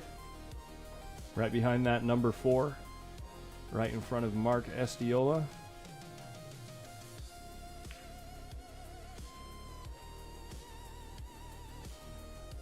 See how many games Corey has. Got a feeling he's down 5-2. Here we go. Rack number 5.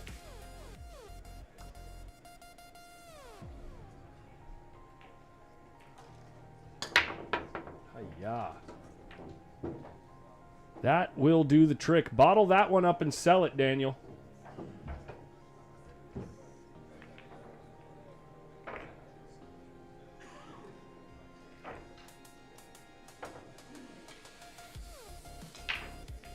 Is that Ruger in the back? No, Oliver's not here. Oliver's not here. Jeremy Long not here. Both of them moved out of town.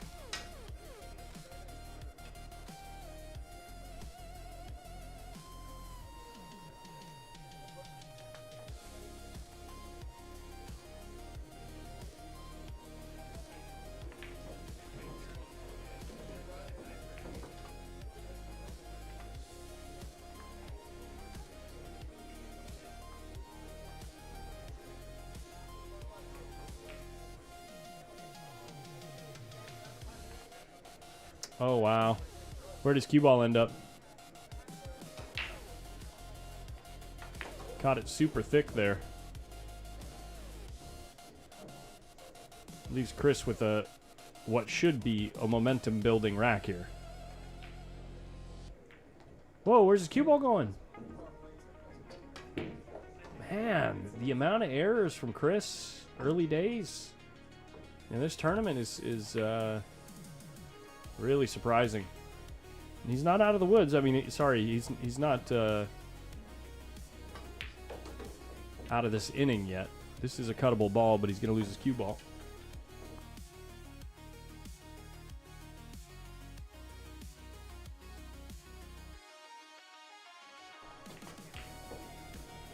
Yeah, lost the cue ball, hung the 2 ball, and Daniel only has a kick here.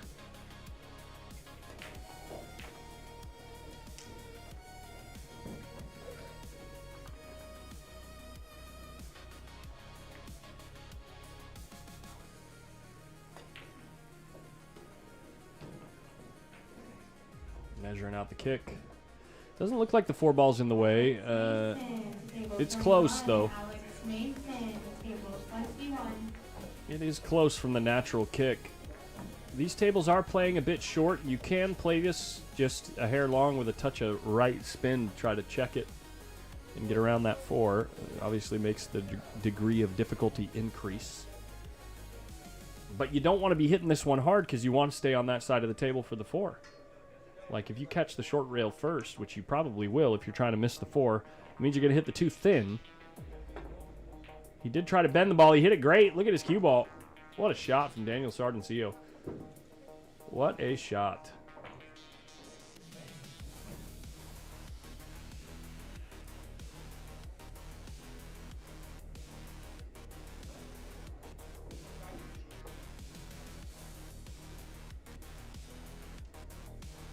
Now what?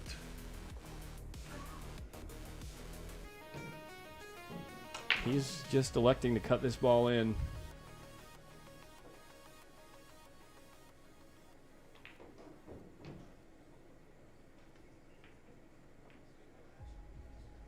He's hit it real nice. Hit it real nice. He's a little thin on the 5. 6 is playable in either corner pocket, though, on the left side of the table, so... You know, you make this shot, you got to pin him as a massive favorite to get out here. It's down. Where's his cue ball? I think he's straight enough here. I think he's straight enough to at least manufacture something for the 7. The question is, are you going to commit to moving the 7 to the right so that you can play it in the bottom right corner, or are you going to try to just put a cute little finesse draw and just barely rub off the 7 and play the 7 in the bottom left? Looks like he's committing to hitting the 7 like fairly hard. See what happens here. Yeah, did it get past the 10 is the question. What's he say? What's he think? Does he like it? What does Miguel think? Miguel's looking at the shot too. He's like, does that ball go?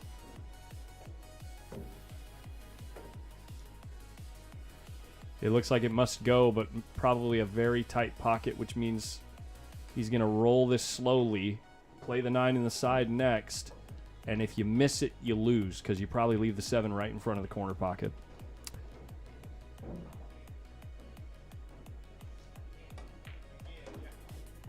It's like he's trying to will it past the 10 ball right now. If it's a tight pocket, you can't play this with speed and stun the ball, in my opinion. You got to hit it so good.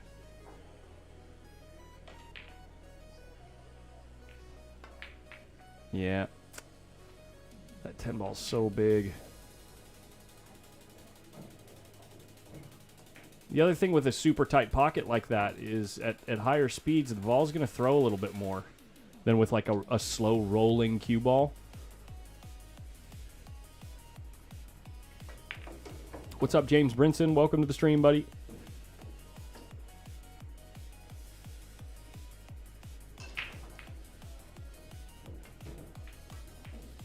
Yeah, Chris is not feeling it tonight, man. Chris is not looking like he's in line.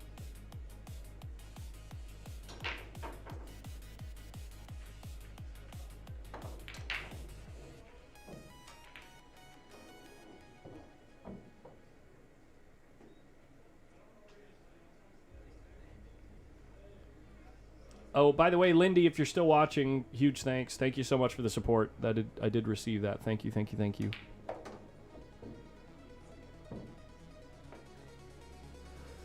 More difficult version of the shot that Chris just shot here for Daniel. Looks like he is committing to cut this ball in.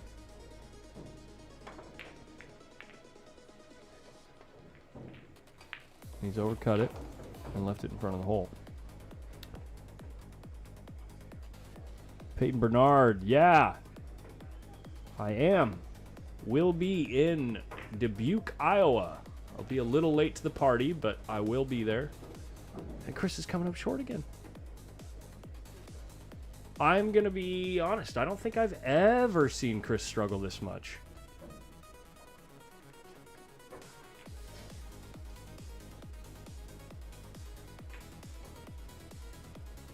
And he does make the bank to recover. Nice shot.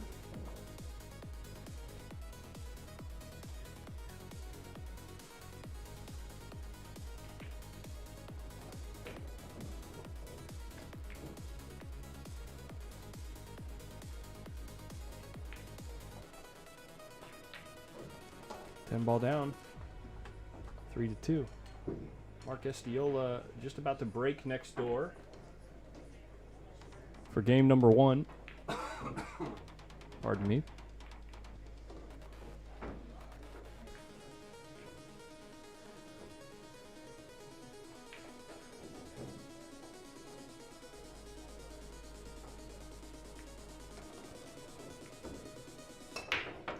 Yeah, lost his cue ball a little bit. No ball down, and the 1 ball coming up just shy of the corner pocket.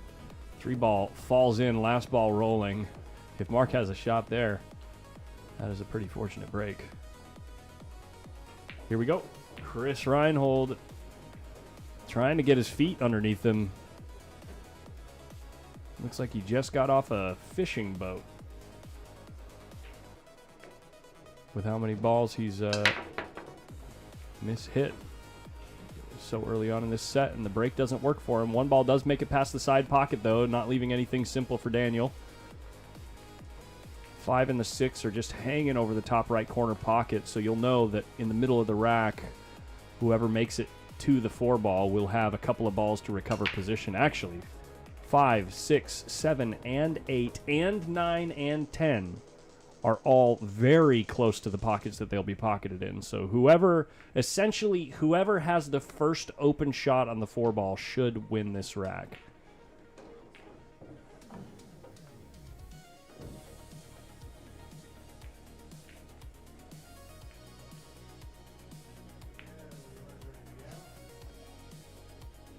Little bit of funky business here, negotiating, getting ideal on the 2 ball, depending on where the first open shot comes on the 1 ball. So let's see what happens here. 1 ball not playable past the 6. You might, I mean, if you're dead straight on the combo, you might play the combo here. If not, you got to find some kind of safe. I think he's looking at the combo right now. He's just stepped back. He's looking at the combo, just sizing it up. Is he playing it?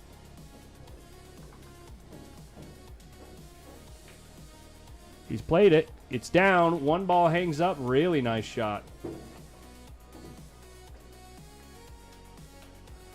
That template looks like a crop circle. Edie, don't you think it looks a little bit more like a turtle?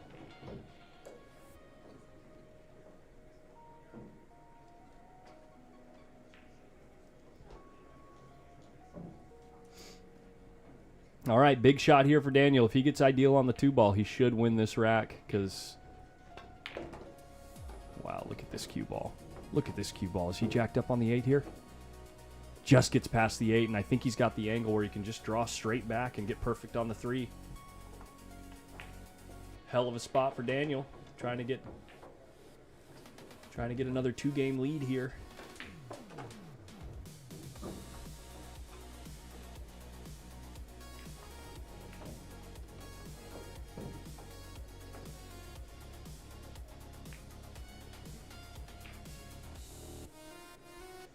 What's up, Biggs?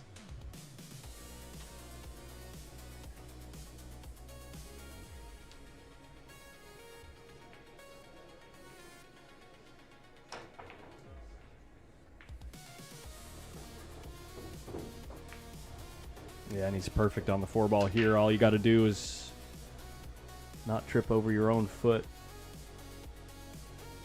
Yo, what's up, David?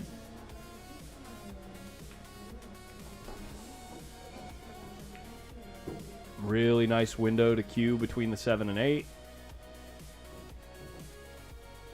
I kind of like going forward here. Kind of opens. Whoa, he overcut that ball a little bit. Where's his cue ball? Not terrible. I mean, let's get real. The 8's right over the side pocket. You can do whatever you want running out here.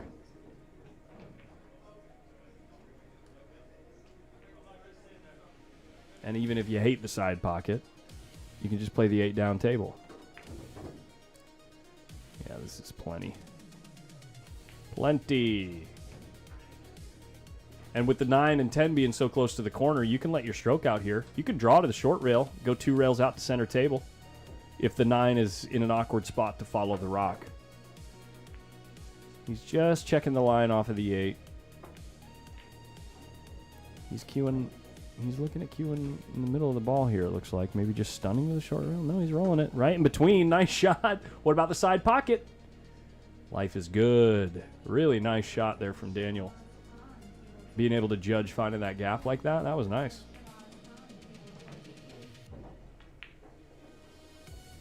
After this rack, we'll take a quick look around the room, see how matches are progressing.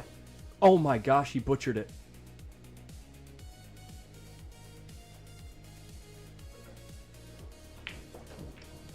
Man, the body language, that's a heartbreaker right there. Yikes.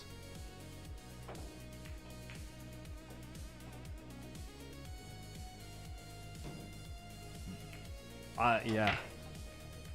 Ouch.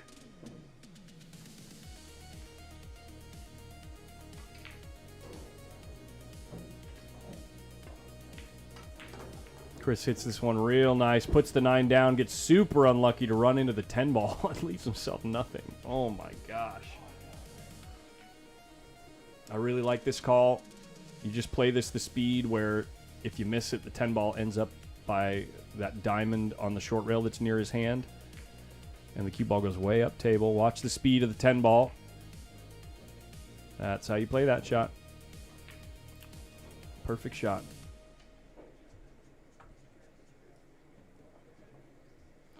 And it forces Daniel, essentially, he's so far away, he can't thin the 10 ball reliably, so it forces him to go offense here.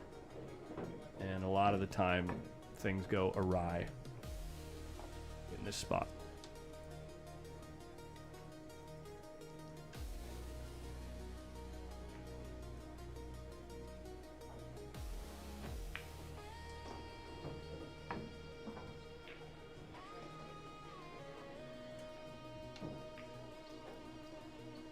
Yeah, JC says I could thin it. Dude, what game were you playing? You were playing one pocket when you were doing that? Or was that 10 ball? You like 4 times in a row. Just ridiculous. And this is not going to end up pretty for Daniel, I don't think. Yeah. He does concede the game. And tie game because Daniel absolutely jumped out of his own skin. Hit that 9 ball. Terrible. Unlucky.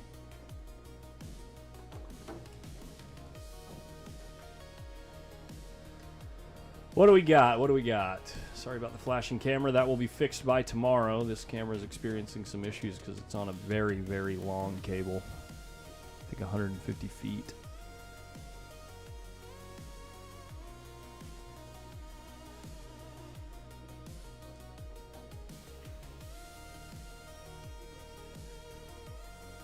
Looks like Oscar's done with his match. SVB done with his match. Pretty much all the pros have finished their matches in the round, or the first round, pardon me.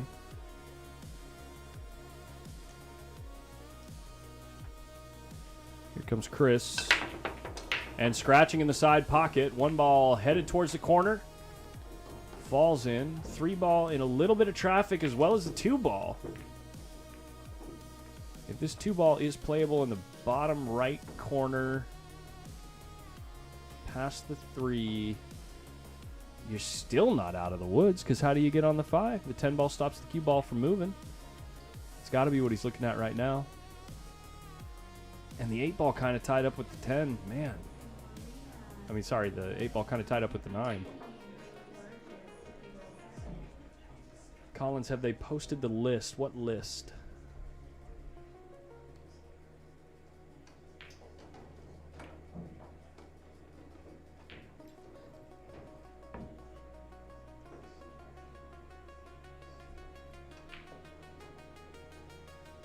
Oh, yeah, that was versus Dave. That's right. Dave Rodden. JC playing 9 ball.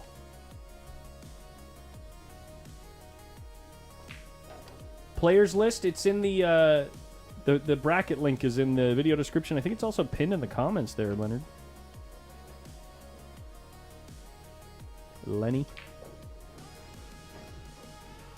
Is he playing the 2 off of the 8 here? To open up the pocket? No. Oh, he's playing safe. Okay. Okay. Yeah, real nice shot. Look at this. This is unhittable. The only way to hit this ball is up here, over here, and into the ball, and pray you don't scratch. So he just decides to open it up and say, I hope the guy doesn't run out.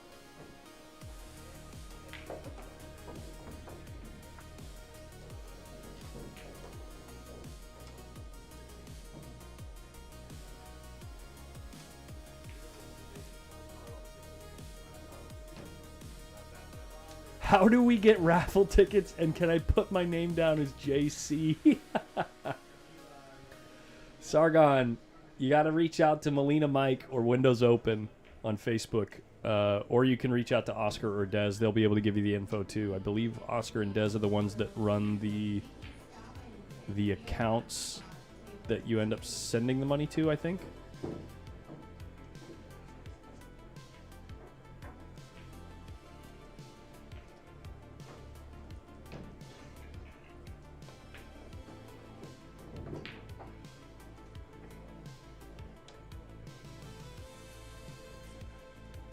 Yes, Chris is on 2. I don't think it's going to come into play in this rack, personally. Yo, JC, did you find out which queue you won from that WPBA raffle?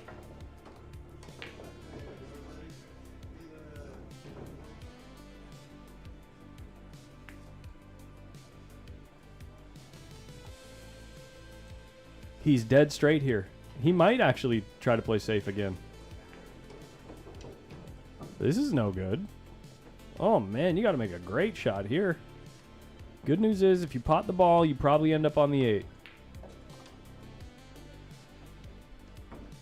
Yuck.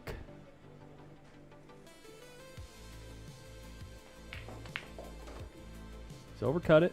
Cue ball almost in the... Oh, my gosh, look at this. He's on 2. Daniel, tell him he's on 2.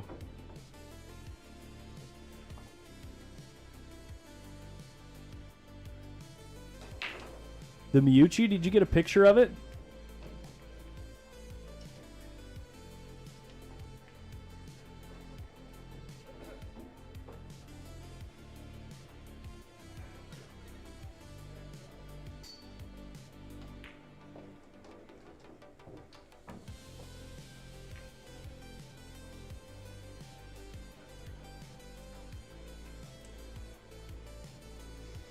All right, Chris is going with the slightly less predictable route. Jump shot. If you catch this 7 ball thin and the cue ball starts moving around, you could scratch. There's a couple places you could scratch. Left-hand side, bottom right corner.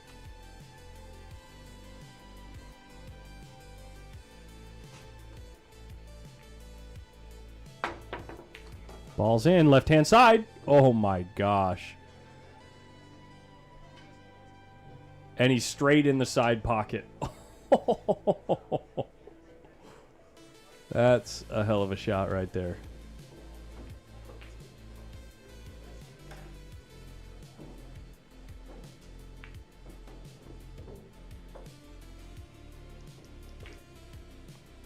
He's put it down, played his cue ball real nicely. Looks like he's got an angle. He could just draw up to the 10. Can he go forward and miss the 10 here without putting inside on the ball? Yeah, he just punched over and he's going straight at it. He can't believe. He can't believe how bad he hit that ball. He can't believe how bad he hit that ball, and he still ends up with a shot. Wow.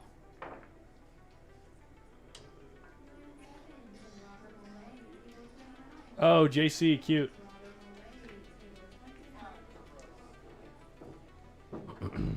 They send you the picture of your $700 cue that you won right next to a $4,000 cue that you could have won.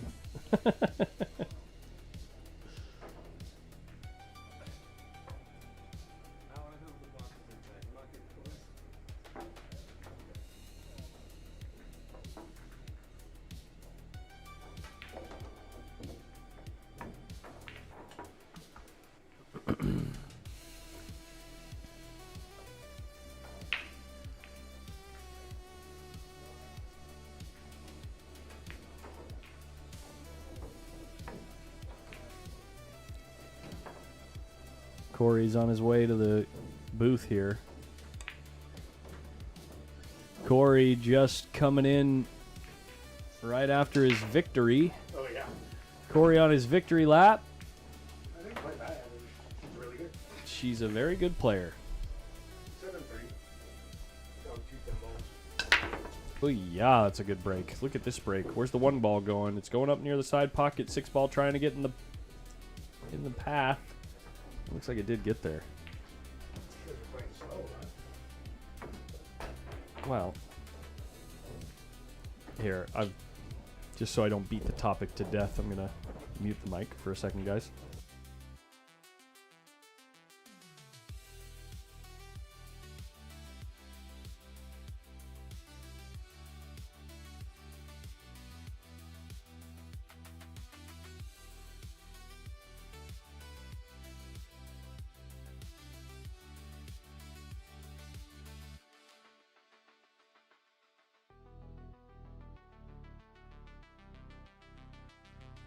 Okay, we're back, boys.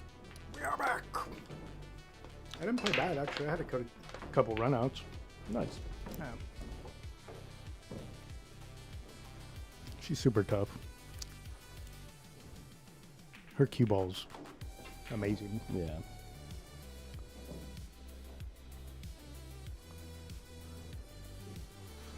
No, me and Collins just got back together. They didn't break up. Did Mike and Collins break up? That's his side piece. I'm No, his main. whenever Mike is out here, he actually doesn't ever hang out with me. It's kind of like when I'm here and we both live here and you never hang out with me. I'm just never here anymore. Yeah, me either. I guess that makes it hard. Yeah. We should probably meet outside here at some point. If you can get out to Other than your wedding. If you can get out to Elk Grove. I can. Yeah. And I do. I go to Bank Shot once in a while now. Oh yeah, nice. I'll come swing by. Hey, have a good night, Edie. Yo, One Pocket Highlights. That gets kicked off on Friday evening. All day Saturday and all day Sunday. Nice shot from Daniel. Nice shot.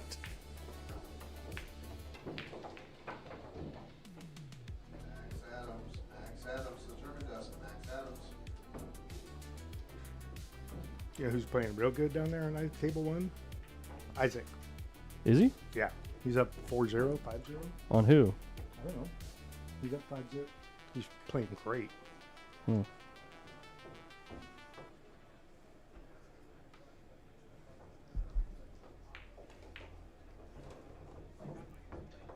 He's played 5 games in like an hour and a half.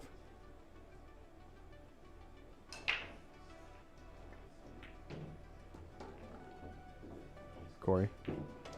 I know. It's table 1 though. Yeah, sure. He's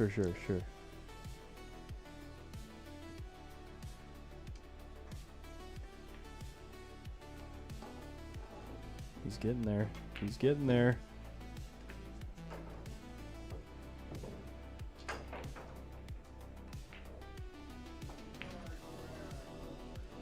I guess if this is a local tournament, it's not like any kind of big ranking event. I could find a spot to put their Fargos on the scoreboard. I'll do that for the next match.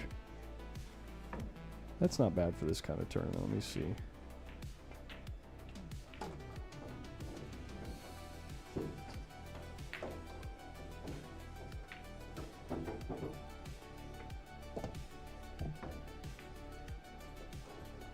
Let's do it like this. Tie game, 4 apiece.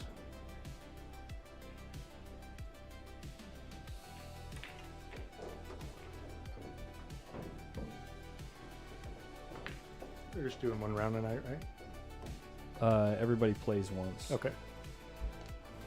It's time to Can you, drink. do you mind looking up their Oh yeah, sure, man. Fargo rates? No problemo, buddy. They're going to be a little small, but that's the best I got. That's not an accurate number, by the way. I'm just kind of putting the text layers in place for now. Chris Reinhold, 760. And I want to say Oh, look at this. Player 2's Fargo. I accidentally put player 1's Fargo next to player 2. But it was already typed Oh, it was in already there as 760. from last year. N- Oh, just- really? Just from whoever the last person who hell? was player 2 That's crazy. was a 760. Daniel's a 721.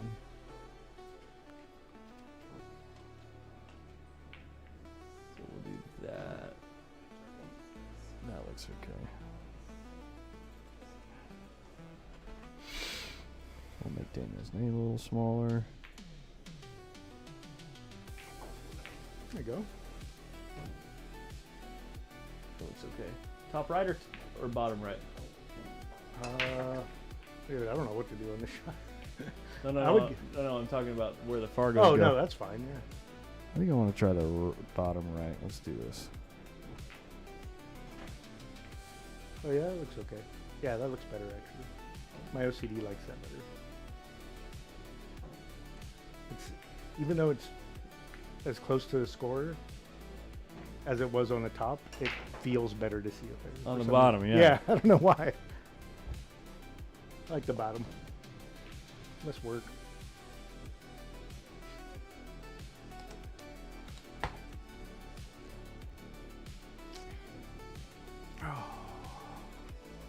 I feel like Daniel should be higher, right? Dude, that's... No, that's about right. I mean, his robustness is 14,000, so I guess it's pretty accurate, but... Yeah. 140 freaking players, dude. It's crazy, dude. I can't get Hola, over... Gabi.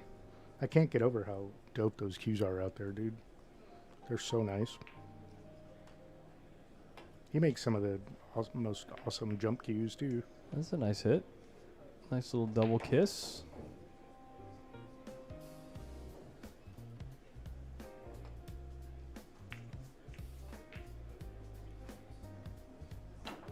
You guys can always go on Digital Pool.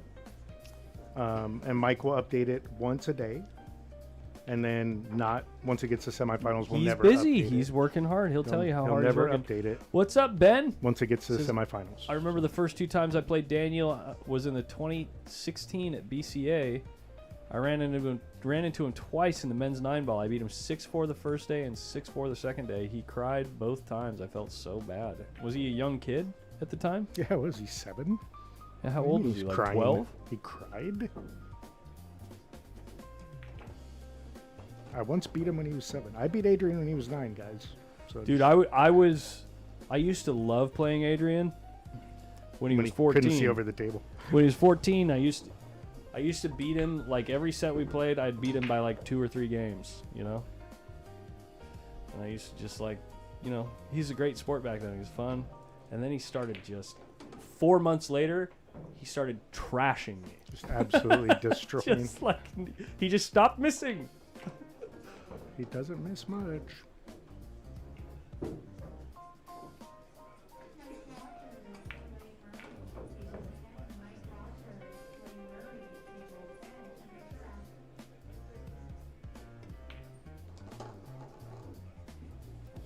A little short here, the mark. this is going to make things difficult getting on the 7 ball. He's going to have to really pound this ball. Have you seen that clip? Have you seen that clip of Donald Trump in one press conference talking about giving them a pounding? Like, Oh, yeah. 40 times. Yeah. 40 different Dude. ways. He really pounded that ball. Gave that one a nice pounding. He pounded it. It's just like the, you saw Shane Gillis's Beautiful Dogs, right? Mm-mm. Dude, you gotta watch that. It's one of the best stand-up specials in 10 years. It's a new one? It's fairly new, like Okay. in the last couple years, but it's on Okay. Netflix. And he talks about how when they killed, Oh, I have seen that bit, yeah. we killed him like a dog. Yeah, he died like a dog. But that whole stand-up special is just amazing. Ooh, that's a good match. This is awkward. Yeah, for sure. What do you do here? I think he can draw the ball. Mm-hmm. And it's a little bit of a cut shot. Oh, he can Oh, he punch it. just So stunned he had a lot of angle Wow. there, actually. That was more angled than it looked like. It looked almost dead straight. Pound down, HR bases. Yeah. Daniel taking a lead again. No scratchy. No scratchy.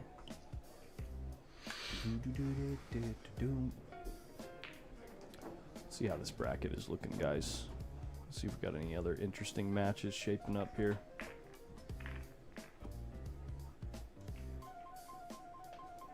No politics, please. I was not talking about politics. I walked by Shane. He's like, "Oh, you're a pool player too." I'm all, "Not really. No, kind of, part timer." It's funny.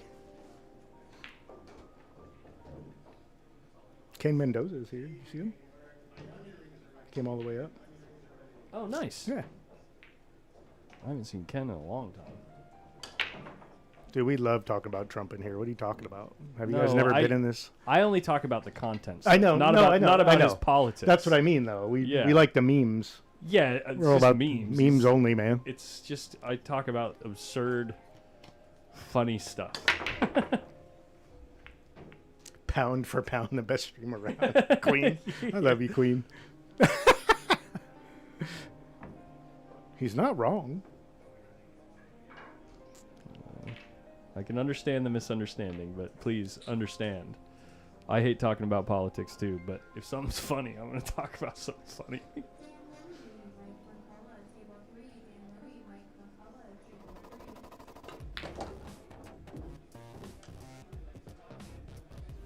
What do we got?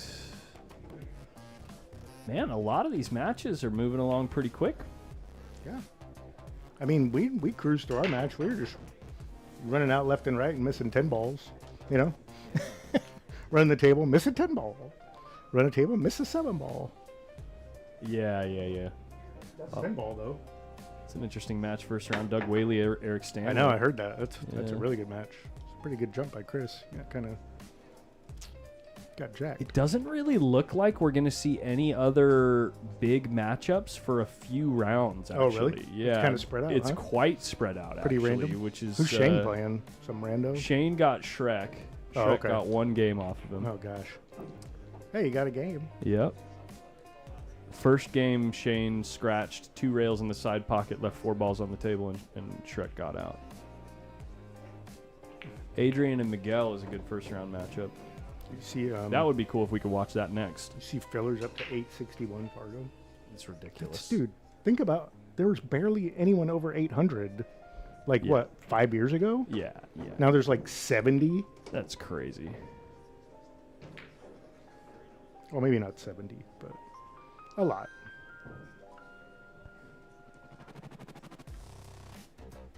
Nice shot. Real nice control here. There are 70. Can he... 70 people over 800. I thought it's 100 now. 70, it says. It's crazy. Dom put up a post the other day. He says Oh, there's really? 100 people over Fargo. Oh. Or over 800. Unless, oh, that might just be the... I don't know. Oh. That's the one Fargo Rape posted. Why is this popping up on your screen, guys? That's weird. Sorry about that.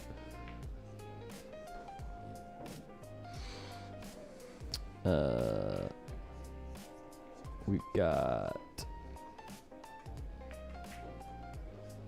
Estiola's over here.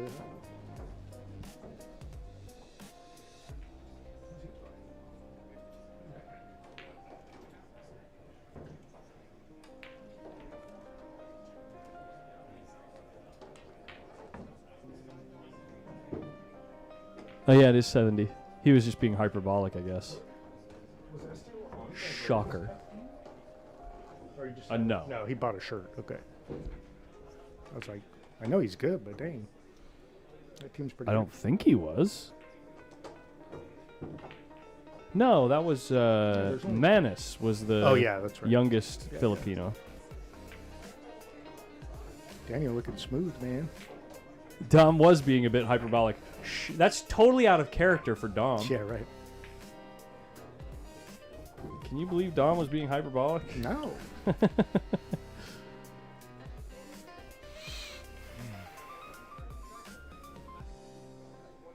Well, Daniel doing the deed, getting to the hill first, and Chris could not look less interested in this match. Yep, that's about how that feels. Pretty much.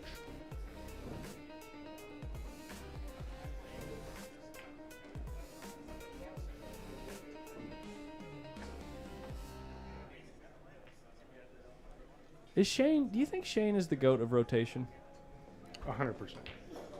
Do you think he is? I think there's a really good chance he is. I mean, there's no I think question. I think he's the best all-around player of all time. There's no question that Efren is the GOAT all around, in my opinion. You don't think Shane's up there with him? The discussion of the GOAT always includes their impact on the game Right. and how it Of course. changed the way the game is played. But Shane, the only thing that Shane did, not saying it's a small thing, but the only thing that Shane did has to do with rotation, and it has to do with completely mastering the break shot. right, 100%. Yeah. I think as far as all-around players go that have affected the way that the game is perceived by avid players and changing that, Efren and Parika make a huge difference. I actually did a Google Gemini deep research on that, Oh yeah? and Efren did come out on top, but Shane and Earl were right there. Interesting. Yeah, and Earl's- Parika and Siegel were in the conversation as well. Earl is probably the best shot maker of all time, but he's going to be overtaken by Filler. That's my opinion. Oh, for sure.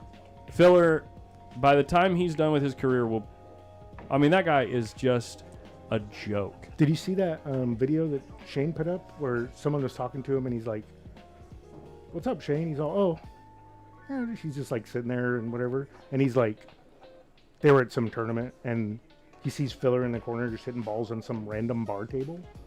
And he's like, what are you doing? And he's like, "This is all I do. I don't do anything else. Yeah.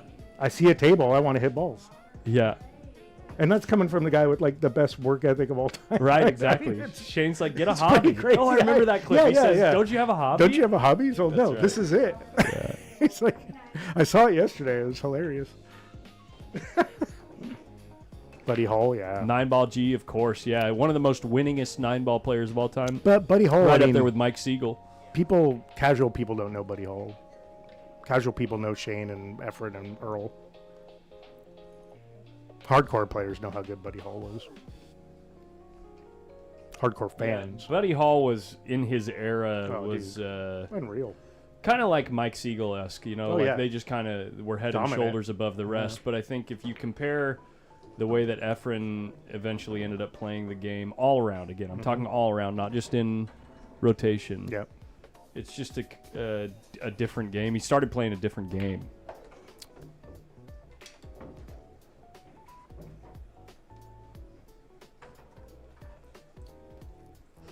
Daniel is a dark horse to watch out for. Undoubtedly, yes. You got to keep an eye on this kid, especially if he catches a gear. At least from what I've seen in this match, Daniel is not in dead punch right now. He's looking okay. He's kind of wading his way through it. But He always does a well big- down here. a big portion of the reason why Daniel has a lead right now is how poorly Chris has been playing. Chris has been playing exceptionally poorly for Chris. Right.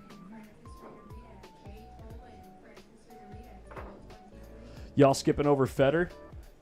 I mean, he has a long way to go, man. Federer has already done so much by this age that sure. he's certainly in contention He's at in a some point if he conversation.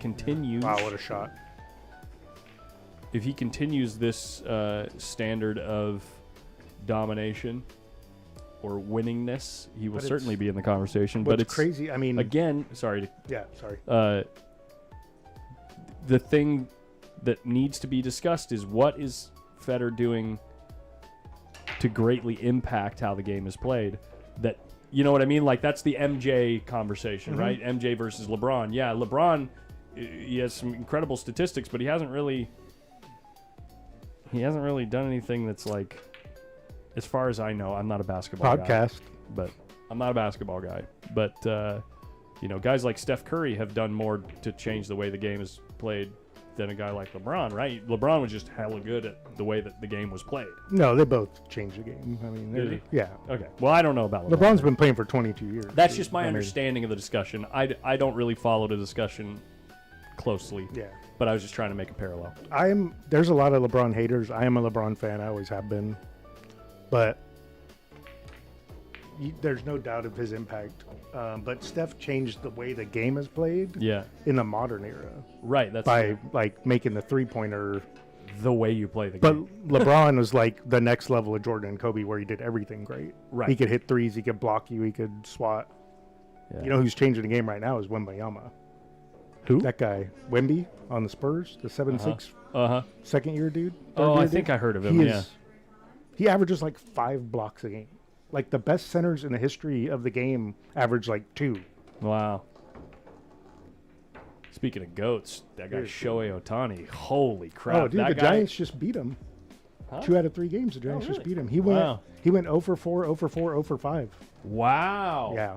For the first time in a long time. Yeah, that's why I said the streak is over. Yeah. Wow, because he had, what was it? Something ridiculous, like 30 games. There's so many ridiculous things. 33 game streak without pitching an earned run. Right.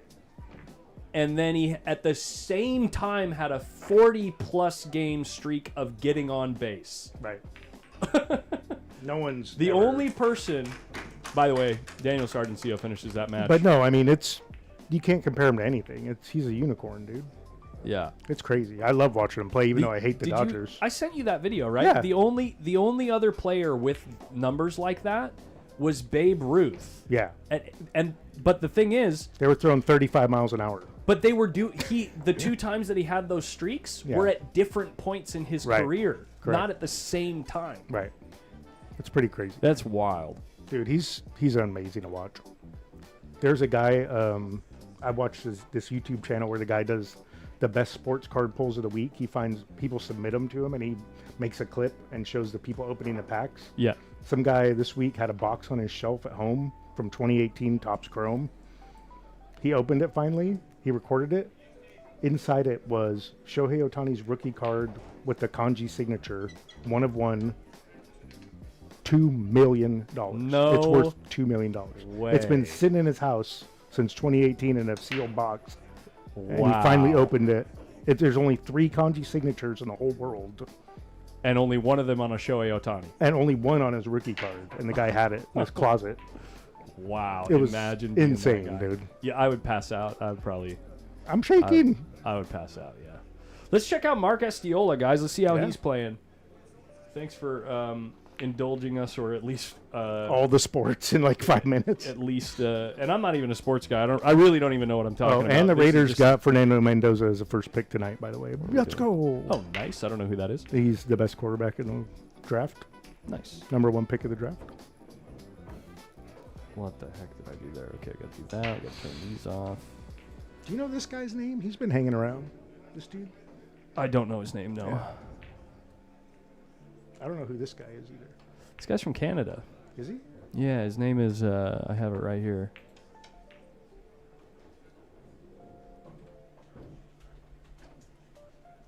Jordan Rothermel. What's his Fargo? LeBron is a terrible 10-ball player. Is he going to scratch off that? Oh, okay. No, he's just going to get straight in. Steph Curry's definitely a better golfer. I know that. He's like a scratch golfer too. Wow. Yeah. Try sucking at anything. Do you know that only one school recruited him in college? One. Davidson University. No way. And then he played in the tournament and tore it up and got drafted. And the rest is history. Check out this jersey. Yeah. Looking good. How's he doing Post-up over tournament series champion there? Yes, he is. in his bracket.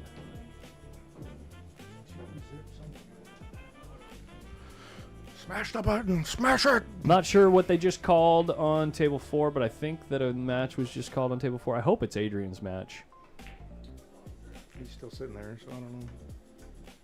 He looks like he's going into a food coma after that giant burrito he ate.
Well, I sure don't like this angle on the table. It makes the whole room look crooked.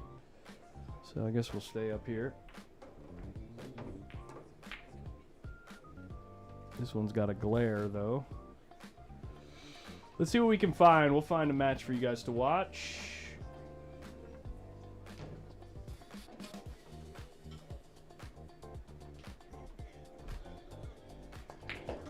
What's going on table 6? Don't know. She looked up here and gave me a sign like that. Oh, yeah. Should I go tell him?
Yeah, Rackham. That's why I said he's got to be the greatest rotation player of all time. Oh yeah, he's just Because he did. He changed the way that rotation was played. The only other but guy- that's why I was saying not all around compared to Efren. the only other guy I've seen. Well, I saw it live at California Billiards, and I don't know if he always does it, but I assume he does. Was when Dennis was still over here. Oh, yeah. I watched him in the West Coast Swing sit there and break 10 ball for 7 hours, nonstop. Rack, break, rack, break, rack, break. Like relentless. That's all he did. He didn't shoot one ball. He just broke Mitch, I believe the plan is everyone plays one match tonight. I believe, but I would check with the tournament directors to be sure. I don't believe that we'll be playing any one-loss side matches tonight. Isaac's on the hill. But I don't know for sure. And I'm being, trying to use a little legalese while talking about that to make sure that, since I know you're in the tournament, don't take my word for it. Make sure you check with the TDs.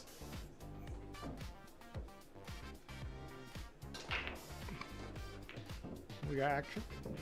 This ain't action, right? This has got to be tournament.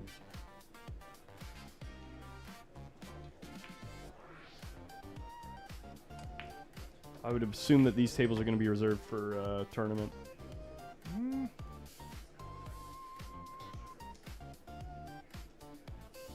This will be action tables tomorrow.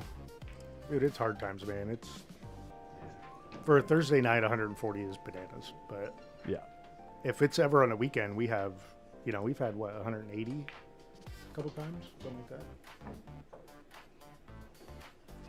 Grub's still playing his match out here. Of course he is. Slowest player ever. Slowest player ever. Jeez. What's the score? Oh my Someone's God. So many beats. Someone's on the hill, right? Can you tell which ones go to which table? No, wait. Oh, he's got 5.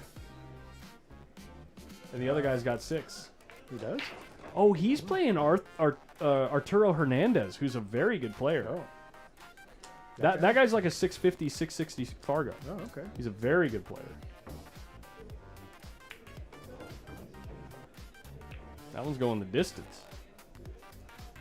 There's Hart. Reinhold. Red Ralph at the end. There's Phil. I guess we're just going to stick you guys on Mark ESTIOLA for now. Yep. We'll do that. It's over. Is it? Yeah. Oh, it's over.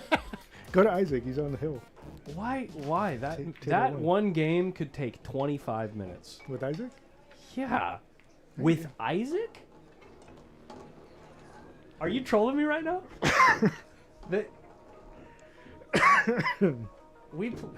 They've played 7 games. They're on their 8th game, and they've been playing for 2 hours. I'm aware of that. I was right next to him. But he's our local guy. He's literally here every day. Helen, man. Shout out to Helen Wang. I have not... You okay there, bud? Sorry, man. Helen Wang and I go way back to the first days when I first started playing this game 13, 14 years ago when I was like 20, 21. And she and I and Grubbs, there was about a 6-month period where we played pool with each other almost every day. We just knocked them around, taking turns, warming up for B tournaments, all that stuff. We go way back. I've been playing that game since I came back. 9 years? 20 years old. That was really good for my game. Sometimes I wonder if I'd be a 550 if I didn't take 20 years off. Probably not. We're going to see how Reed is playing here, and hopefully, regardless of which table Adrian and Miguel Morfin play on, hopefully they don't play way out front. I would love to watch that match, and I've already made that known to the powers that be, so we'll see.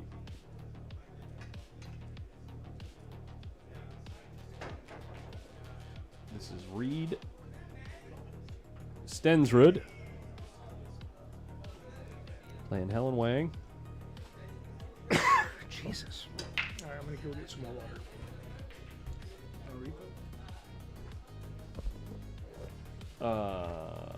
I'm okay for now. Thanks, buddy.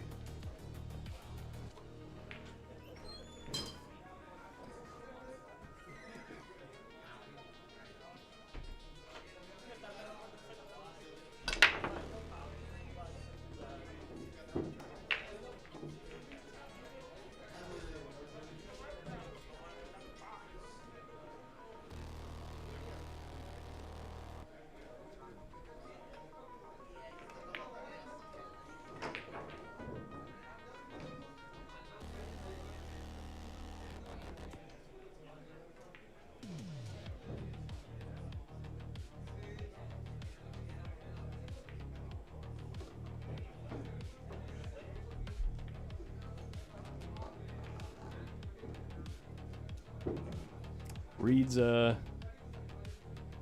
believe he's a southpaw.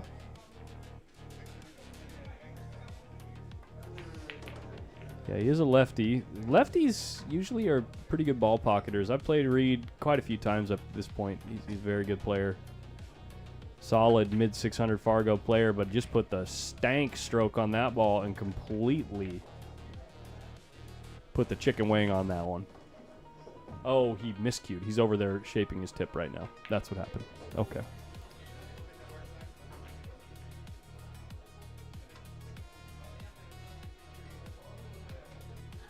I'm going to keep my eyes and ears peeled for that Miguel versus Adrian match.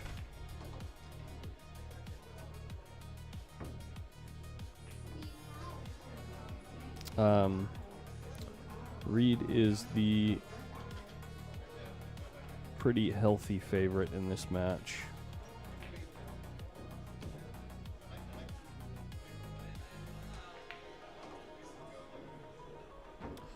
And the numbers would agree.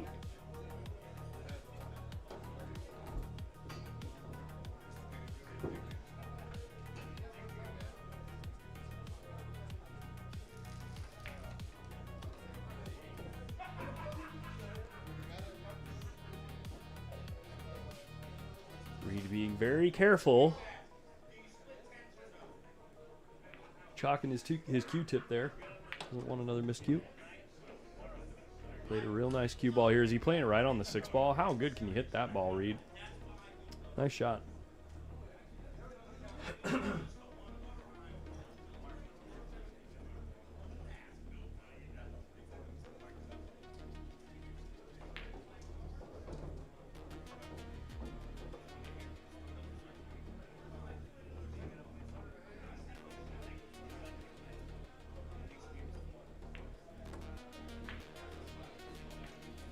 Cue ball headed towards the side pocket, glances off the 7, gets away with it, and Reed has to contend with the 7 ball. 7 ball is directly on the shot line for the 4. Best place to be here is probably center table if you can get there.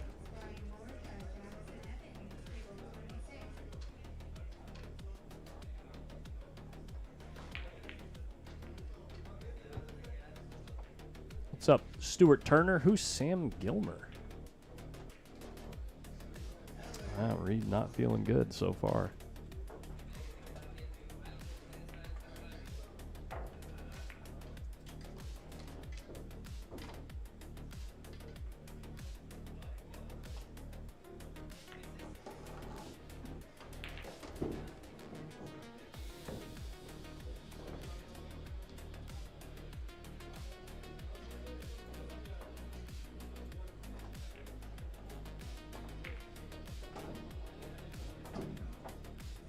A lot of spin on that ball, Helen.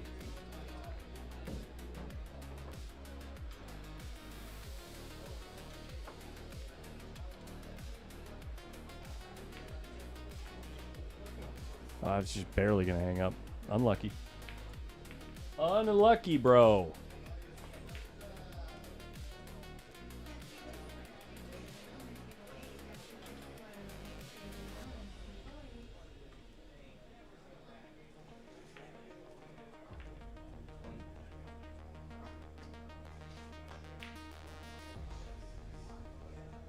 Where is that being streamed? Holy crap, Brian.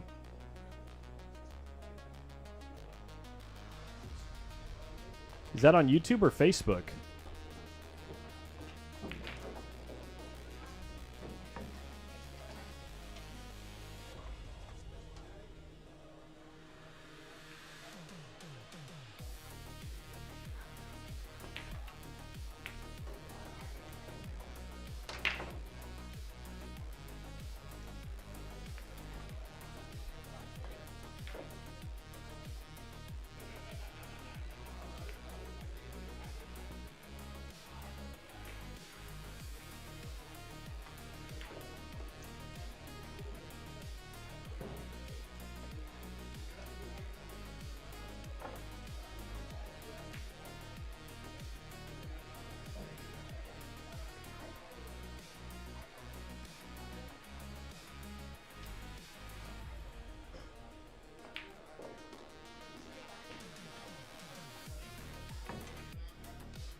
Let's see if Reed can get his feet underneath him. He's certainly a run-out player, especially from a spot like this. So, see if he can settle his mind here and put these balls down.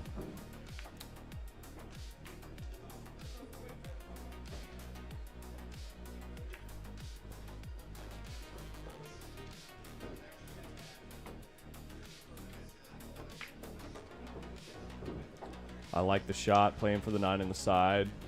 Really lets out his stroke. That way he can follow to a straight-in shot on the 10 ball. And life is good. Looks like he's going to swing his... Okay, yeah, does follow, yeah.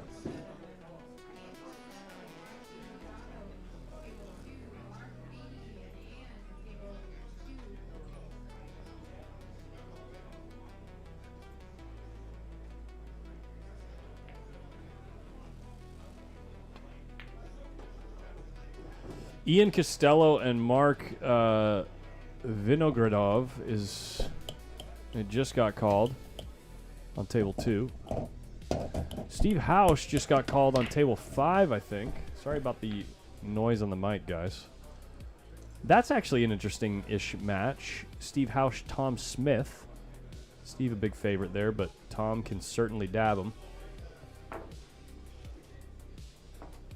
We could watch that one. We could watch Paul Marquez and Avinash Pandey is another good one, but I think that one's actually just got called out front. Let's see what we got.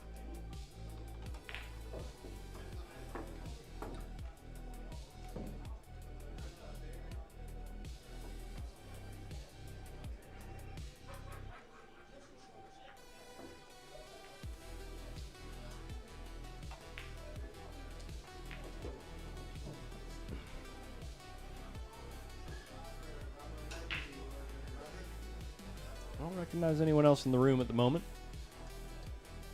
Maybe table 8 will be Adrian. That would be nice.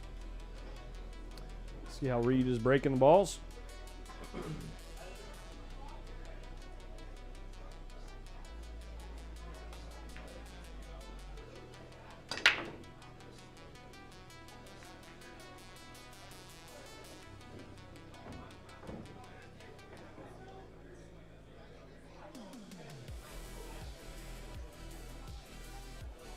Yeah, Lindy, that would be my vote personally, but if Adrian and Miguel are about to be called, I would love to watch that match.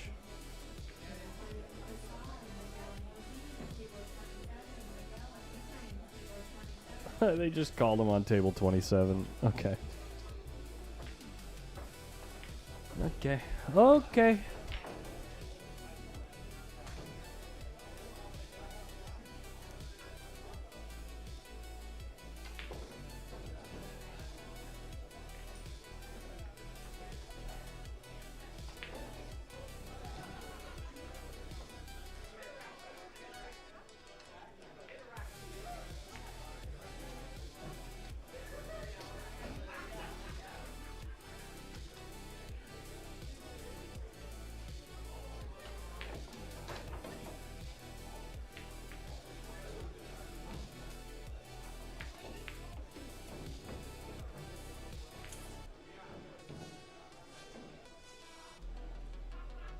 Guys, I think we're going to go over here to this Tom Smith and Steve Hausch match.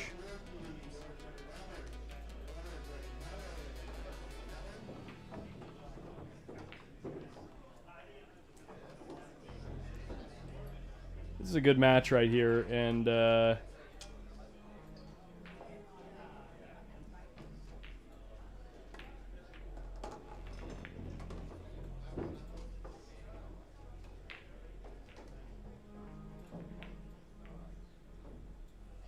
Tom's a good player. He's a smart player. Steve's a favorite. But you don't know who the roofer is. Feast your eyes. What table's he on? This one. Oh.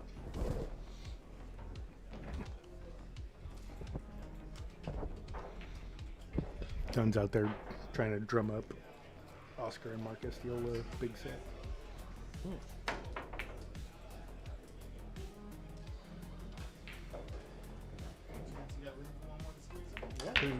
there. There's even pillows, dude.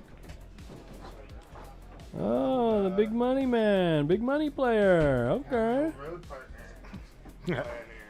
Oh yeah, Tom. Oh, wait, you switched in? I thought you had Reed up there. I did have Reed, but this is quite frankly a more compelling match. It is, it is. Oh, this is a great match. Yeah. I didn't recognize Tom Smith. That's him. Yeah, it is Tom, right? Yeah, it is. Yeah. Yeah. Oh yeah. The score is not 1-0. It is 0-0. He switched shots, did he not? Did he? He had this like white carbon shot. in your face so I don't confuse you. So you can put that anywhere that's comfortable. It'll kind of hang, so let it go. Okay. Yeah. Can I do So like put it- Oscar, like test? Yeah, Oh, yeah. man. Actually, Okay, give okay. me a mic check. Testing 1, 2, 3. And it's got to be fairly close. So wherever you're going to sit, just pull it in front of you. Okay. And One fist. Is yeah, it- within is a it fist. directional? The Rogan. It is, The yeah, Rogan it's gotta move. be I gotcha. Yeah. Yeah. Yeah, I was saying Tom Smith had one of those white carbon shafts. So that was how I always recognized him. He was the guy with the cool looking shaft. Gotcha. And it was actually white. Yeah. Yeah. Ooh. Ernesto was the first one to do that. Ernesto painted his Yeah, he shaft. painted his. Yeah. Yeah.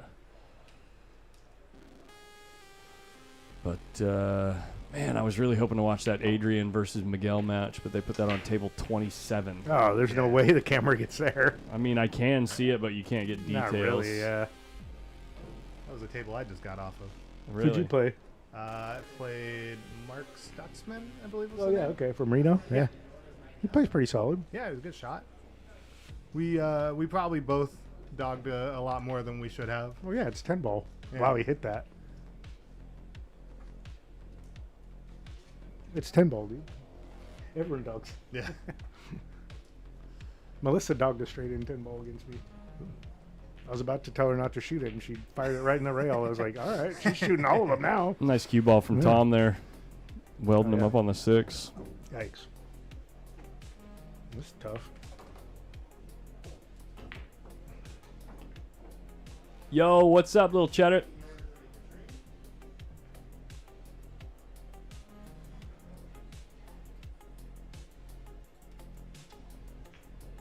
I gotta get Dunsky in here, dude. Yeah.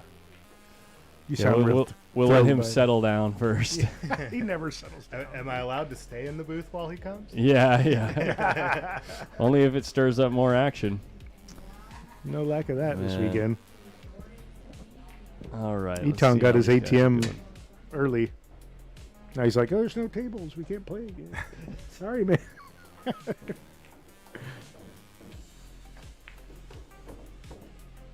it was definitely a good field for him to choose from for his next potential victim. Oh, yeah. How did he do with Oscar earlier? Not Oscar Dominguez, Lopez Perez, I believe. Oh, I don't know. Yeah, does you don't know, Corey? Nuh-uh. I don't know who I'm won not that. sure. I saw him playing, but I didn't know what they were playing for. Or Yeah, I don't know what the race two Yeah. was too. I saw it was like about 7-7 at one point, but Oscar had a pretty commanding lead, and then somewhere along the way, it Oscar's like turned a around. 650, isn't he? Ooh, Tom. Ah, No, he's like a 600 even. Oh, really? Yeah, Yeah, Oh, I like thought he was better he's than been that. a 590 Oh, whatever. I'm thinking of the other Oscar. yeah. You're thinking Valdivieso. Valdivieso, Yeah. yeah. Valdivieso, he's streaky. He plays like a 700 like every like 5th or 6th match. Uh, Wish I could do that. look at what Steve's doing here. He's trying to hook himself. Oof. Just got away with it. Steve's been playing a lot. Yep. He's practicing at home and getting in the grease. I thought he didn't have a table at home anymore. Yeah, he's had a diamond there for a few months now. Oh, okay. Yeah. I know he sold this table 4, 5, too. 6 months. Oh, okay. Yeah. It's got blue cloth on it. It's out in his Nice. he just remodeled his enclosed patio. They switched back to blue at Johnny Q. Oh, they did, huh? Mm-hmm. Nice. It's got to be interesting on a Rasan table to be in blue. Yeah, I've never it, seen it a looked Rasan pretty like good that. with on the gray, honestly. Yeah. On the gray table. I just don't like those tables. But they ripped the bleachers out and they're putting the table in where the bleachers were. Wait, seriously? Yeah, they had to. Oh my goodness. Insurance. his liability. The bleachers were too steep. Yeah. Oh, okay. Yeah, there were definitely Just a lawsuit waiting to happen, dude. And they didn't have any like handrails or Right, anything. yeah. Yeah, there were a lot of times. I mean, almost I think ate it. we've all tripped on those stairs Yeah. at some point. I know I have. Almost lost a couple cheeseburgers.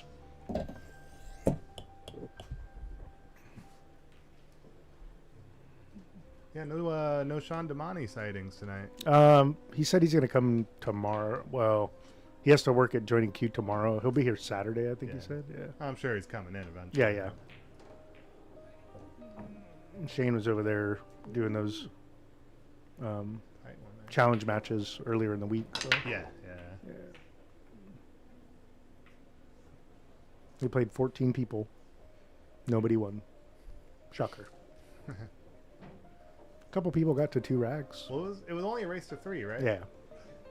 Like, I think at some point I had seen in a chat or comment section somewhere that they were thinking of doing like $500 prizes, and Oh my God. I was thinking someone like Adrian needs to run over there and just Yeah, play I him know. all day long, Right. getting odds on his money. Hell yeah. It's probably a fair game, but still.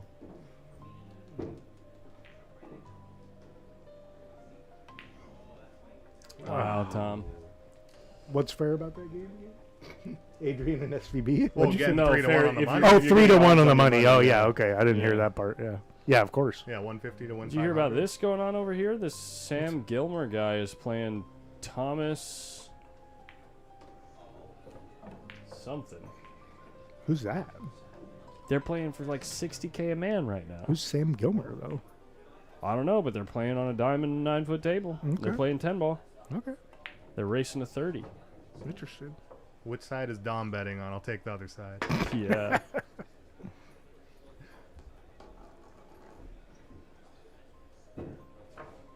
It's a big set.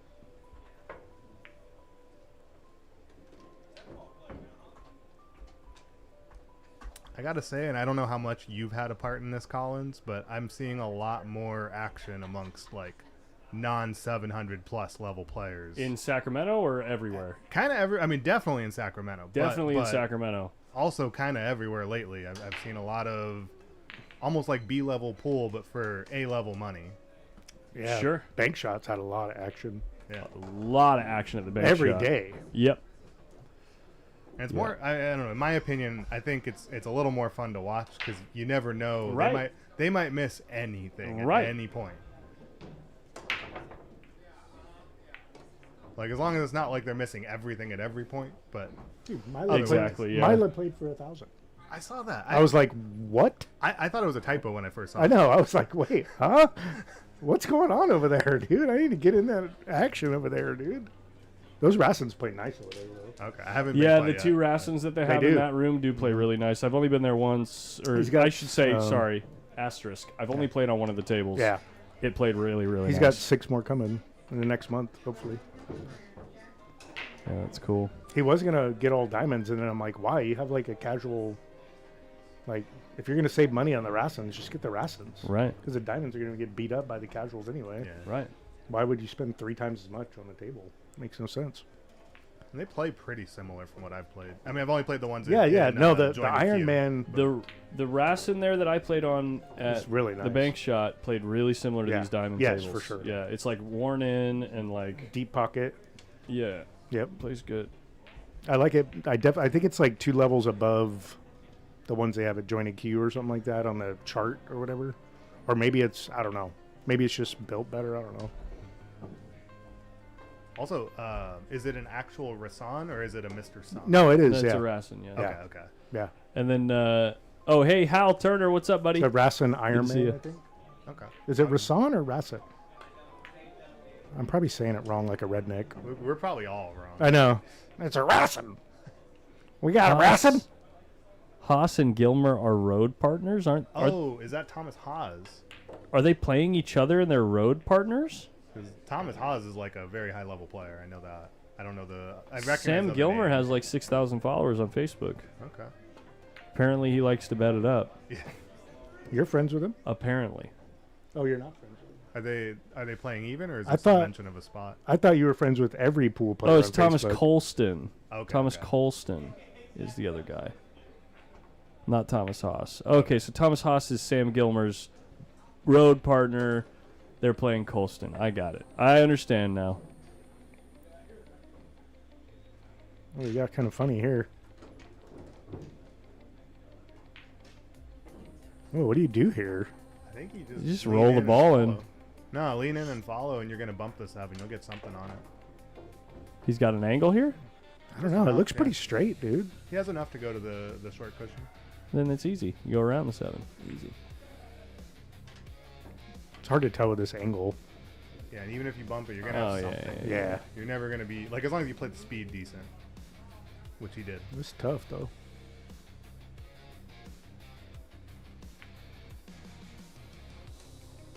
I used to be so afraid of these shots. Now I just fire them. And I make them 60% of the time. Bro. Oh, that's good odds. Yeah. I mean, for me, that's like my highest percentage. I'm pocketing a ball. What are you talking about? 60? Yeah, every shot's a coin Yeah, flip. yeah. Every shot. Imagine. Well, am I going to make it? Maybe. Sorry for that noise on the room mic, by the way, guys. Apologies. Table next door moving the beads. Let's go, Tom. Well, he was in really good line in the last run out, and he did exactly that. Just popped up? Exactly He did the popped up? same exact thing on the 9 ball. And I can He almost like dipped guarantee his shoulder or something. I can almost guarantee it has nothing to do with him popping up, and he probably popped up because he felt something wrong. It looked like his shoulder kind of dipped or something. Oh. Either way, he just missed a straight in shot, which is the worst. Nope, they're still playing. Table 1? I'm not surprised. It's 6-3 now. The guy's coming back. Why on earth? I understand it was at the top of the bracket. I understand it was the first match on the bracket. But somebody's got to go, wait a second. Don't put that match on table 1. You know what I mean? Ooh, Steve dogged it. Yeah. You know what I mean, Eitan? Yeah.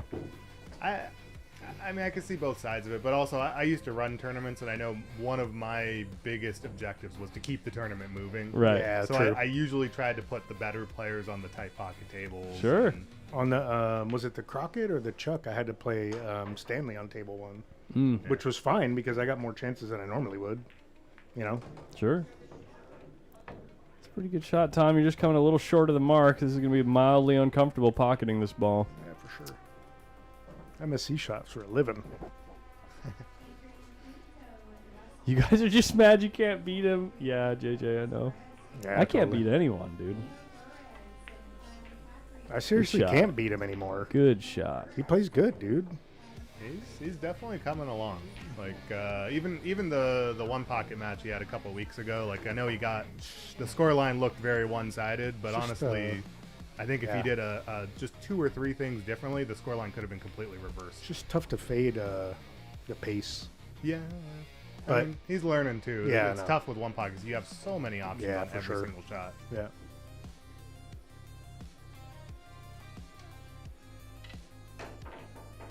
Ooh. Barely keeping everything on the table.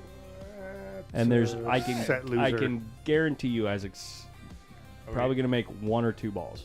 are we starting The 5's in a weird spot. starting to stop clock or what? Want me to? Let's do it. I can guarantee you on this table you might even miss the 4 ball. This I- table is I think he gets the 4 ball. I don't know the 5. the 5's is in a weird spot. tricky. You 5 gotta goes hit in it the with- side, it looks like, is the only shot. I don't know if Yeah. he's going to be able to hold it, though. Like I think the best shot might even be coming around 3 cushions. Like, it's hard He's to see putting the a touch of angle. inside on this ball, it looks Okay. like. No, he is going. Oh, where are you going? Okay, you can Whoa. do those. Oh, He he went got- the other way. Wow. That's actually neat. Does that oh, go? does it go? I don't know. I think it Let me does. look. It looks like it goes. If from that here. 4 went, that 5 has Yeah. to. I mean, the 8 ball has just a sliver in the pocket. All right, then this is the second ball. He doesn't make the 7.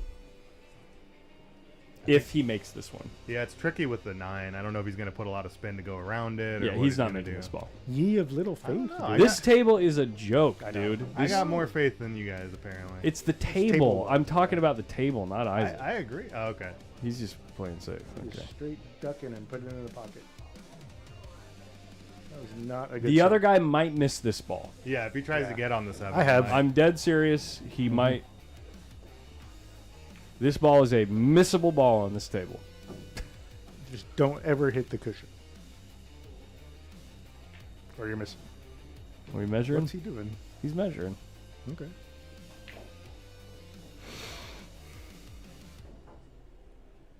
He'll probably make it. He just won't get on the 7.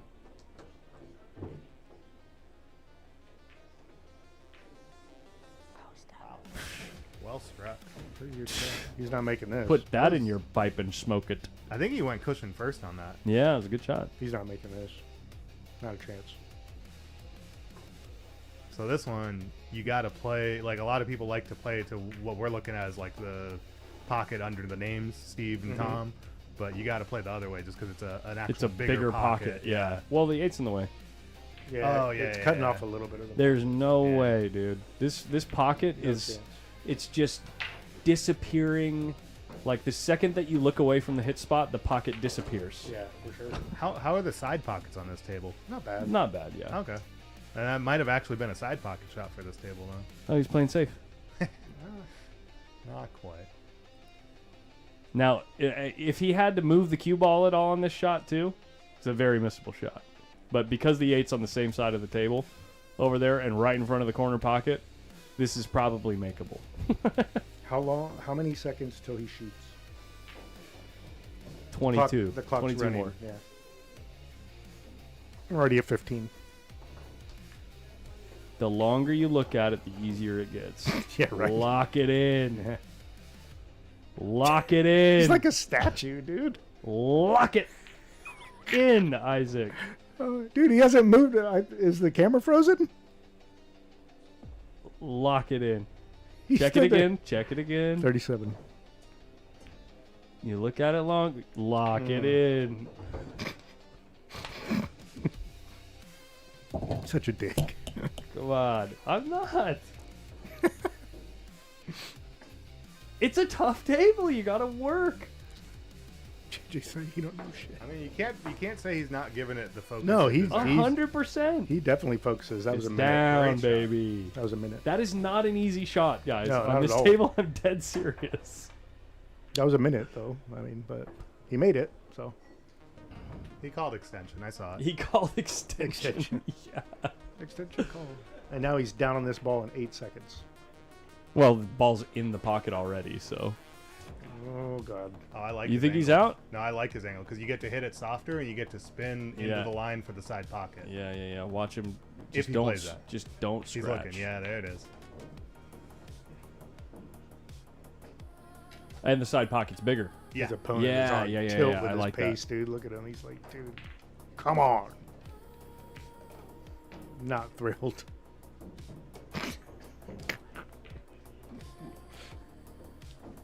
Not happy.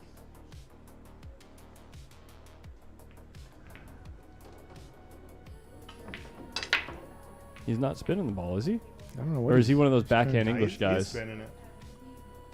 Not enough, but also hit it a little too hard. If you Just hit go it softer, let the line This is open. missable. Just goes straight into the ball. By the way, we're watching this because this guy is on the hill. We'll go back to Steve and Tom in a second. Still 1-1 over there, and they're on the 6 ball. Steve just made a great shot. So Collins, after all this moving around the camera, you're definitely like a qualified drone pilot by now, right? Yeah. Completely different. I can't deal with wind and air. I need stationary objects that are fixed to the wall. Come on, Isaac. You got this. He did his patented caress the cue.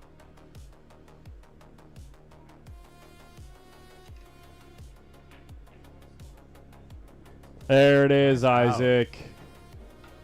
Well played, sir. Go ahead and report the dub. Moving on.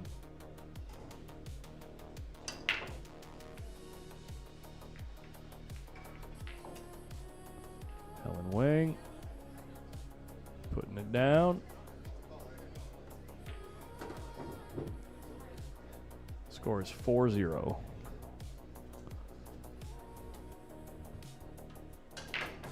Score here is still 1-1. Tom Smith hooked on the 8 ball, trying to play the rail first shot. Hey, Isaac won the match on table 1, dude. I mean, that's hard. Well, it's just as difficult for the other guy. to Oh, be for sure, fair. yeah. So I kind of wonder, is there like a bell curve or something where like table 1 becomes an advantage for the underranked? Yeah, for player? sure. No. I mean, 'Cause- I got Only when it takes the better player by surprise and completely jars them and they're unable to focus. yeah. On like- average, the better player's still gonna get there more Right. often. But I mean, of I didn't course. lose as bad as I would have on table 2 or 4. Yeah. To But- Stanley when I played him, like But got it like also 4 or depends 5 on- racks. It Normally also I get like 2 or 3, right? It also depends on, like, is the better player a player that's going to realize, hey, I can't play the shots that I normally play on this Yeah. table. Yeah. Right? And when they do realize that, then they start playing the game a different way, and then they'll just be able to be, Yeah. you know, like Oscar, for instance, he knows how to play on that table, and he knows what shots he can and can't shoot. Right. Right? And so, Yeah. but if you put a guy like me on that table that's just annoyed with the fact that I'm not allowed to shoot the shot and I'm going to try to shoot it anyway, then yes, it's going to make me lose to the 350 Fargo. Yeah. Right? But even if it's just like a normal, like a 300 versus a 400, two players that are not going to run tables anyway. Yeah. Like the 400 is the favorite, but if they hang up a ball and it happens to be like the 9 or 10, Yeah, they're just both going to be hanging balls constantly, Yeah. so you might just be flipping a coin. that's all the time. that's what I'm saying is it Sure. becomes an equalizer, which is a benefit to the lower ranked player. Maybe at that level of the game, yeah.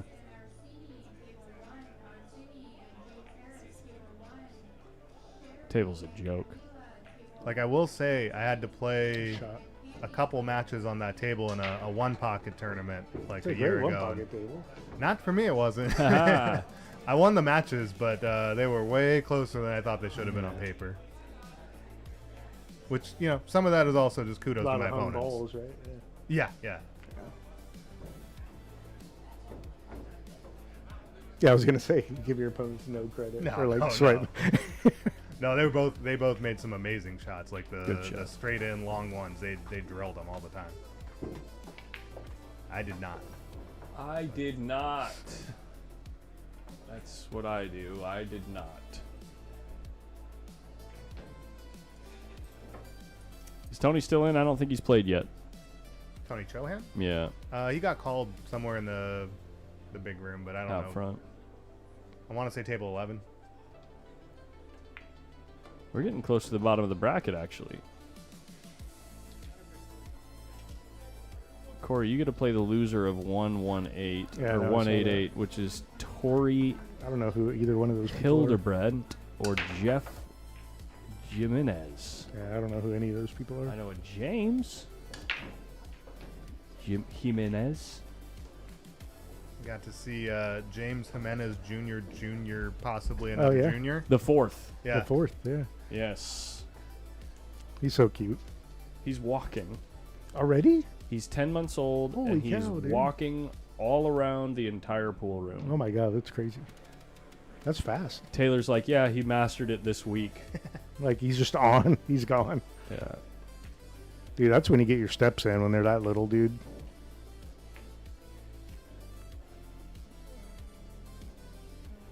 And even now, my kids are 9 and 11 now, and like the second I get off work, they're like, "You want to play catch?"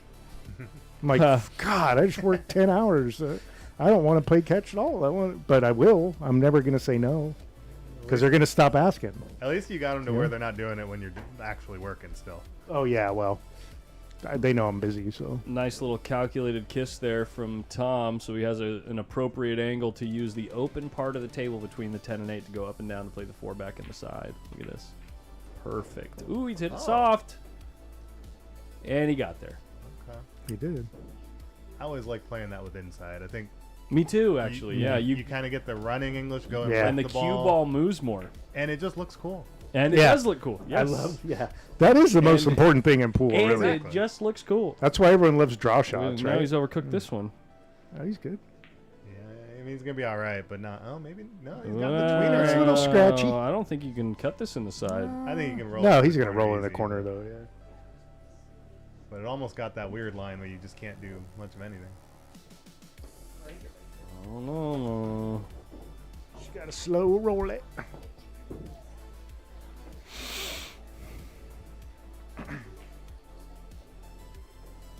What a crazy turnout for a Thursday night. It still blows my mind. Dude, it's Thursday. I have to work in the morning.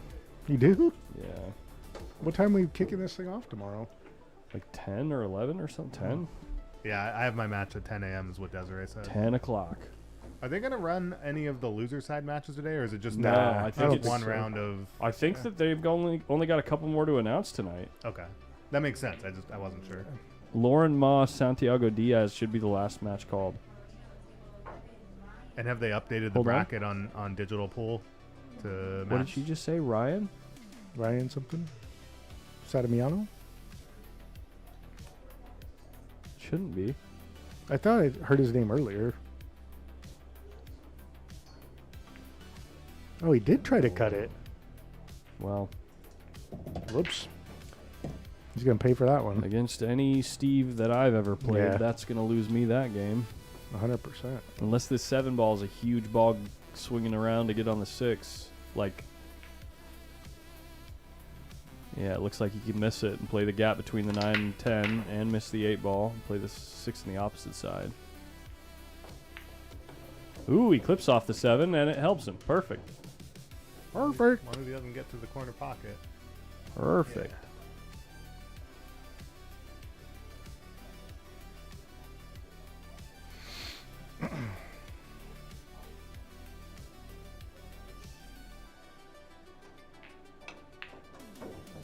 What's your next road event? BEF?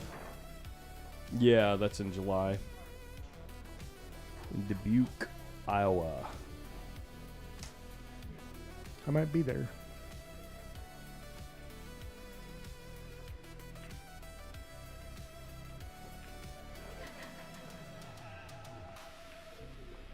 Hit that one real nice. He's not scratching. No way, I was going to dude. say, he kind of... Never in doubt, baby. It looked like he had some head movement and let Yeah, up on he's the like, stroke a ah. little.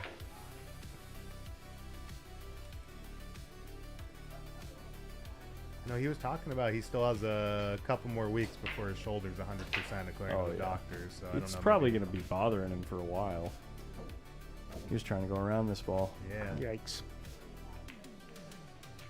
I love that Did he have idea. surgery or something? He had Yeah, he the did. rotator cuff surgery. Oh, okay. I know he had the pinched nerve in his neck, which is why he shoots that way, right? But Well, he I don't know. fixed that a long time ago. Right, is yeah, yeah. what he told me. Right. I don't know if he had like anything done or if it just fixed itself, but we're good, Frankie. How are you, man? We're watching pool on a Thursday night with 145 of our friends in the same room, and then another 500 at home. What are you guys doing watching pool on a Thursday night? Frankie's probably out on a boat somewhere. Mm. I'm on a boat.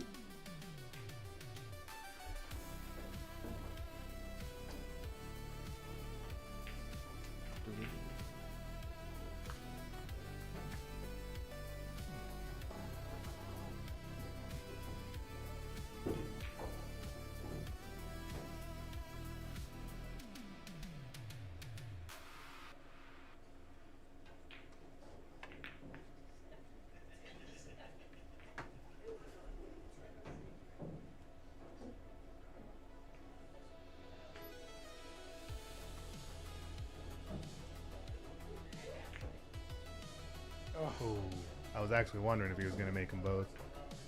That's such a satisfying shot when you make it and get it to hang in the pocket, though. You're like, Mom- that's one of those things that looks so cool. You're like, oh, I controlled both balls. It's moments in matches like these, especially with a guy like at the skill level that Tom is, that Tom's going to start getting like hungry and start feeling a little bit more free, you know? Because Steve is starting to make these mistakes he never makes. And not that that was an easy shot, but we've seen a few little spots here already where Steve's Yeah. kind of looked shaky. For sure. And he could pounce Tom on is it. dangerous. For sure. Tom is, you know, He takes the game very serious, man. yeah. He has the best Facebook rants, that's for sure. No, I haven't noticed. Oh, I don't know, seriously? I might Oh, have dude, to that's check funny. and compare to Jason Melm, but Oh, yeah, well. He's overhit this? Yeah, he did. By quite a bit. still should make this though. The way I like to hit that one is try to judge just bouncing off that second rail. You know, like what's the speed to just feel that bounce? Because the second I hit it, I'm in line. You know. Yeah. I But feel like for me, I always try to come into the line of the 10, like just barely Right. miss the 10. You can't Yeah. really just barely because then you risk hitting it. right, and that's kind of what I mean though. Like if you just play at the speed, even if you hit it bad shot. and like come way over here, you know, Yeah. it's still a really good spot to be on that 10 ball. But Mm-hmm. if you're playing for this zone right here, the second that you overhit it, all of a sudden you're way up here on the 50-yard line. You know. But also think about which would you rather have, like the back cut or shooting from the center of the table. I'd rather be shooting from right here. Yeah. Usually. I feel like you're probably in the minority. Maybe, yeah, right there, of course, straight in. But Well, I get where you're trying to put it. here. Yeah. I always get on the 50-yard line on the rail myself. That's my preferred shot that I miss 75% of the time. I don't like cutting a ball from here.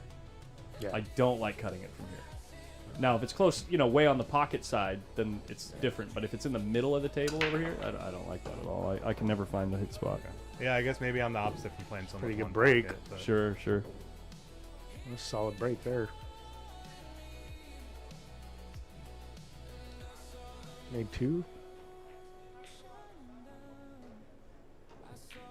That was 3-1, by the way, guys. Oh yeah. It's not even late. We're falling asleep.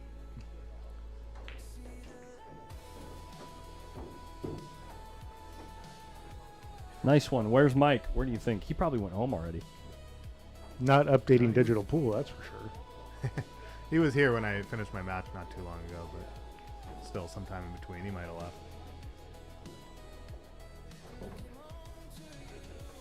There you Selling go. raffle tickets. There you Oh, go. he's getting ready to leave. That's why he's grabbing all that cash. Of course.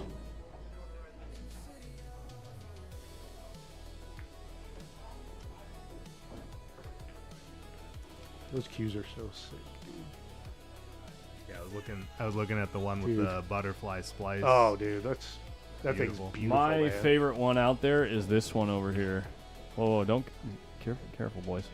This one. Look at these windows down here. Oh yeah. This oh, one. Yeah. Wait, what's Get out of the way, Robert. Right here. okay, yeah. okay. That one is my favorite. I like. It I has like the same silver I'm inlays with- as I'm the with other him. ones. I like this one, and this like it looks like fire tips Yeah. or points.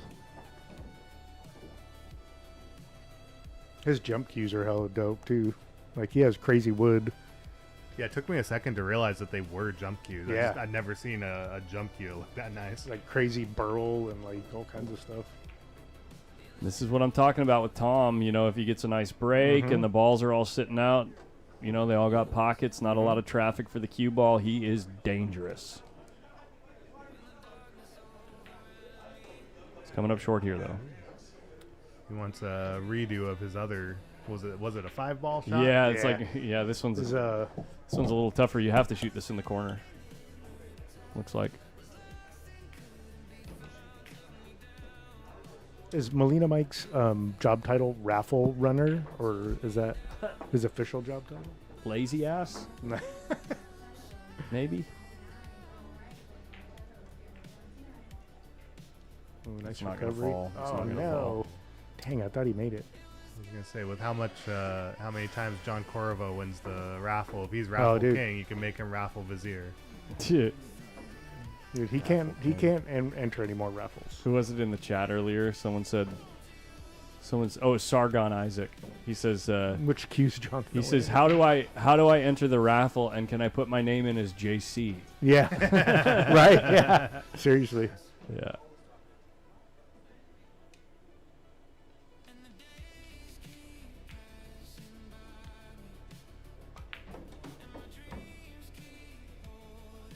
You got a little funny. How? He's He's all right. straight. He could pinch this with a little spin. He could- if he, he wants. could just punch it to the other over. rail, too. Yeah, I he's think gonna he's probably coming punch across, over. yeah. But Steve likes these punch shots.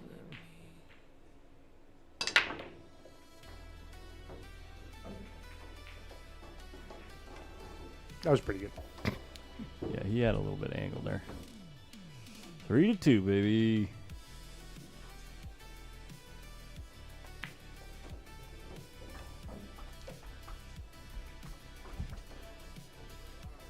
Is Helen done yet? Who?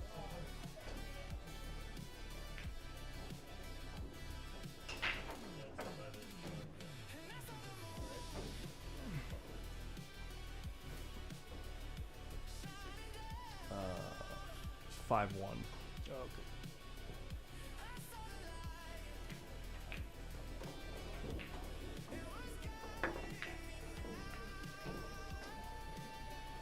What kind of queue you playing with, man? Jacoby. Yeah. And no, you play with wood. Right? yeah, just straight. I'm always Maple?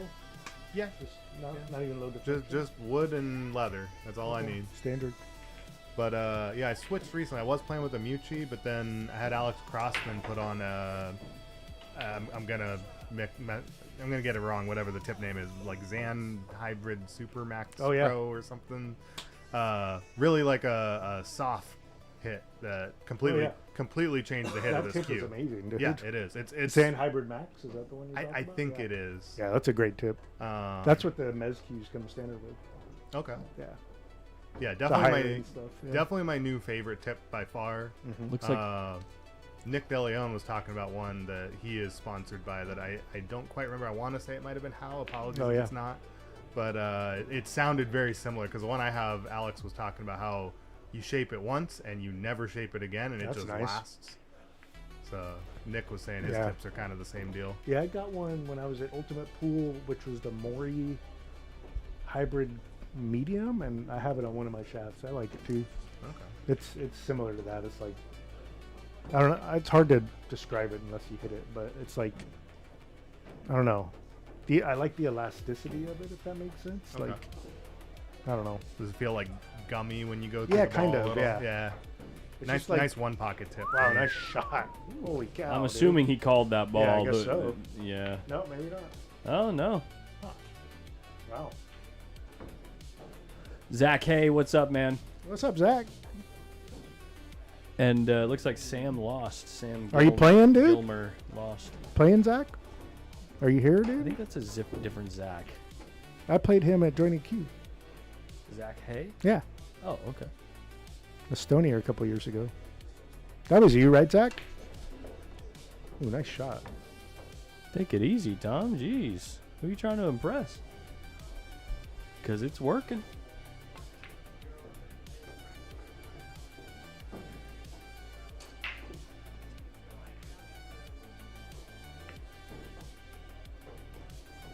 Uh-oh. No. Ah, that's brutal. If he didn't hit that 10 directly at the Yeah. 5, if he hit the 10 anywhere else, he would have had a shot. Brutal. Ends up Assuming hitting- he's not jumping the whole 10. This isn't that hard of a jump, and you're still going to Ye- be in line if you make it. I think he's a favorite to Yeah, I keep don't like running the out. 6 to the 7, though. Just gotta land it on the ball. That's the thing. Is like, oh, Oh, dang. you got so much backspin, yeah. Yeah.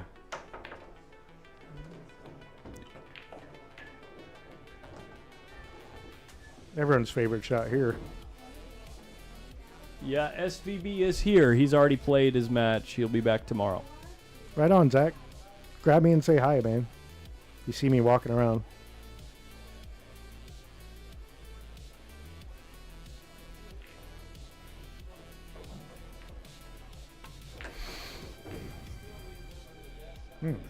Interesting. I feel like he didn't really I commit don't to really anything on understand that that. shot. Yeah. I think he changed his mind last minute or something. Didn't really commit to a safe. Didn't really commit to Right. offense. Steve's just happy to get back to the table, to be honest. He's got to come with a big shot here. Mm-hmm.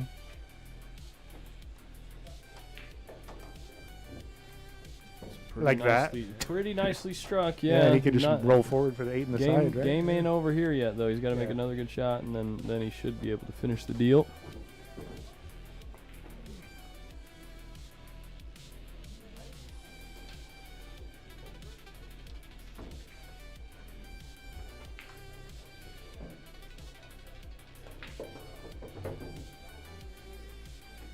There, JC's in the chat, said my ears are burning.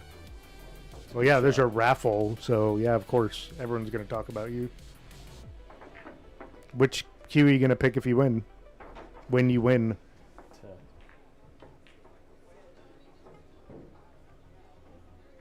I do like the butterfly one that Eton's talk about, though. It looks like one of those Sang Lees. You know what I'm talking about? Yeah. Yeah, it almost looked exactly like those Sang Lees. Oscar had one in the shop next door for a while.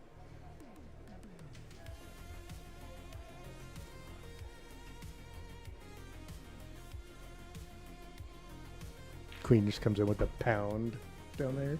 It says pound in the chat.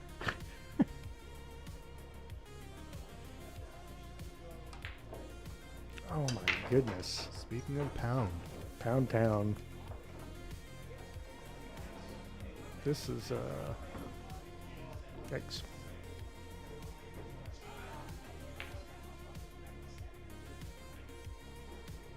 Oh, One Pocket starts tomorrow? No, I believe Saturday. I think the Tomorrow first night. round is tomorrow night. Yeah. Oh, is it? You playing at One Pocket? Okay. Yeah. Ooh, this is an interesting shot. I think this is a double kiss if he actually plays to the corner.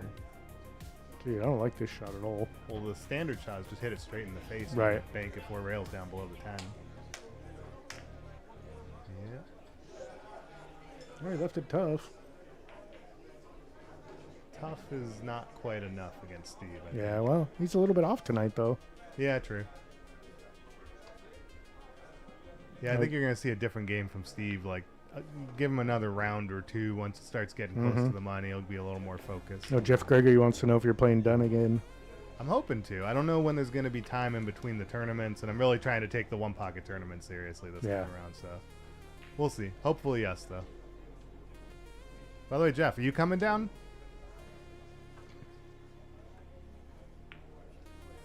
Dog did again. Help me out. I can't see the chat. I know, it's kind of small. I got bad eye. I know, I can hardly see it, and I'm right here. I'm blind as a bat, dude. I need to go get my glasses.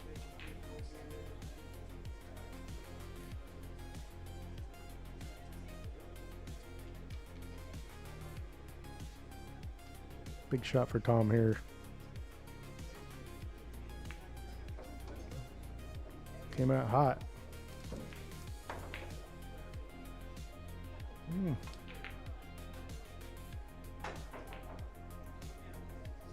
It's always just a little uncomfortable on this shot. You know what I mean? Like, you're not really on the rail, but kinda.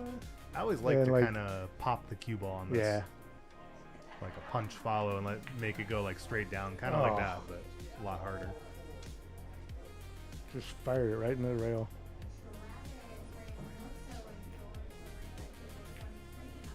I'm at Stanford, just had surgery. Oh man, prayers up, dude. You all right? Obviously, you're in the chat, so that's good. Dang, dude. Just heard we're getting Mitch Ellerman, Tyler Talent on table 4 next. Ooh, yeah. That's- Nice. That's a good one. Dude, Tyler's been playing great. Mitch plays blisteringly fast. Dude, he's a beast. Did he get like 5th last year or something? He did good. Or he got in the He didn't top 3 play of the the One AK Pocket last year, I don't think. Oh, maybe it was a Crockett. No, because I think he did good in the One Pocket, right? Last year? Didn't play the 10 ball. Yeah, Jeff, just reading your comment now. I pulled up the comments on my phone so I could read them myself. Hope you're doing well. Yeah. Not the same without you, man.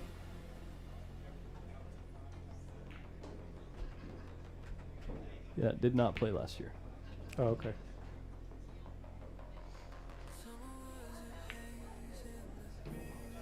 Maybe it was a Crockett he did good in. It was one of them. He was like destroying everybody for a minute.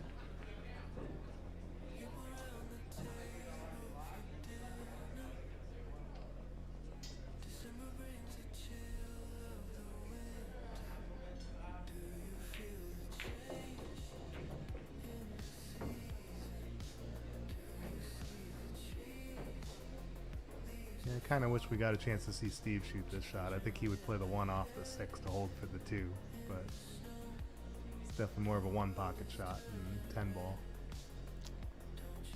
Oh, that worked out.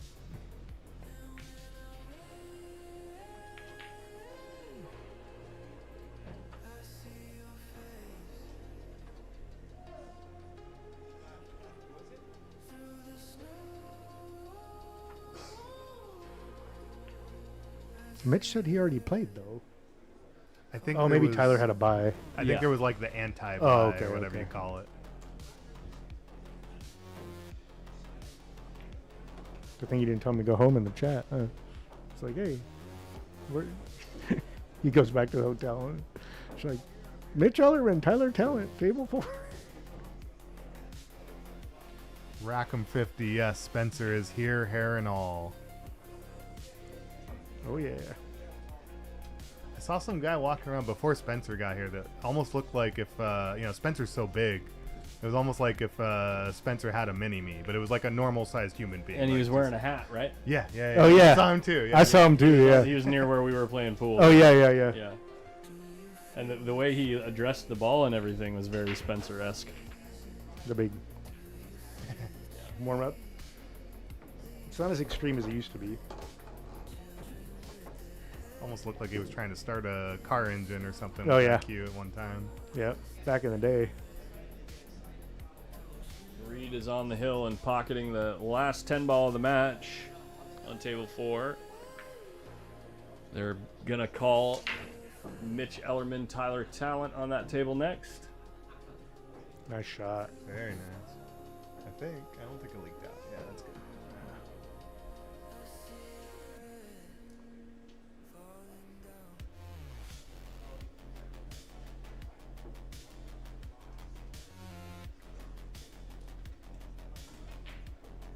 Jeff said, I want a piece of you playing done. If you do, I bet on you last year, and I think you're a slight favorite. Get that cash. Well, I'll definitely hit you up if I do get another game with him, Jeff. You guys played 10 ball? We played 9 ball. We played that's 9 right. ball You with the told me call that. 9. He said that's kind of like the standard. Oh, they that's play a in his south. area. That's a south thing. Yeah. Honestly, I like it better than 10 ball myself. Yeah, for sure. I always think 10 ball, the call rules are kind of funny to me because it's like they're trying to eliminate luck, but really it's just the shooter is going to get unlucky every time. It doesn't really change anything. Yeah, when I went to visit my brother for the first time, and I went to Borderline Billiards, and I was gambling with some random dude that Janet Atwell hooked me up with, and he's like, we play 9 ball, call 9 here. That's the only thing we ever gamble on. Yeah. Got in one pocket. I'm like, okay. Never played that, but sure. I think it's a good way to do it. Yeah, I like it. It's just funny how it's so regional. Like, I've never heard of that here ever, right? Other than us talking about it, but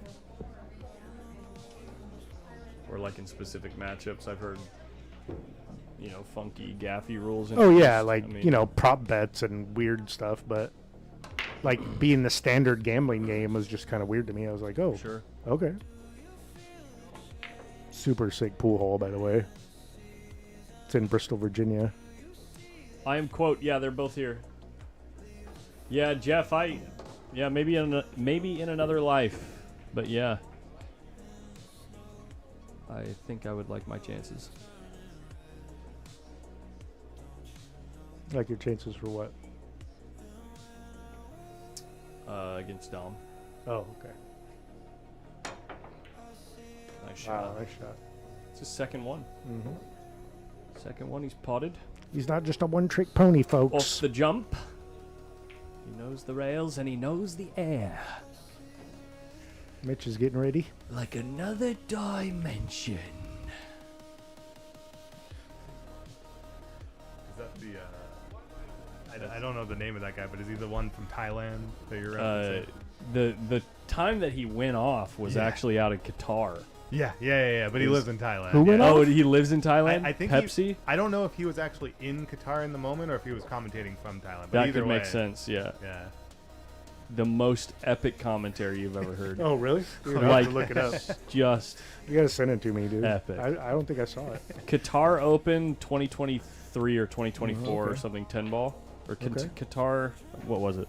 Or was it 9 ball? They were playing 9 ball, one on the spot with a template rack. That's what it was. And when they didn't snap in the 9, which essentially they were all just making the wing ball and getting position on the 1, Yeah. right? And he called it the silver break. What? The Oh, what a shot. silver break. That's funny. Like every time he was just like, oh, it's just amazing and masterful. It's like, okay, every single one of them knows how to do it, and it's a dead hanger of a shot. Yeah. So Anyway, it was a great time. I'm actually a little surprised nobody's made like a mashup clip like they did for like Jimmy Mattia with his you know, I like cash. You know, it's like something like that. Get that cash, baby. Yeah. That's so great, dude. Pretty boy Floyd here. Get that cash. The VHS tape. I remember Lost that. to Ed? No one loses to Ed.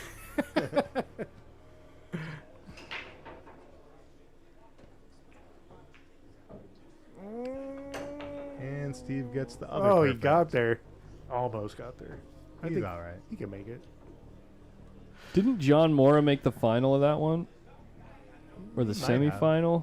Jeez, you're talking about a tournament 3 years ago in Qatar? Oh, It was Yeah, 2 or just 3. so epic to follow, Oh, dude, because yeah. of Pepsi. Was it 10 ball? It wasn't 10 ball. It was the 9 ball tournament that he kept calling What the a silver shot. break, right?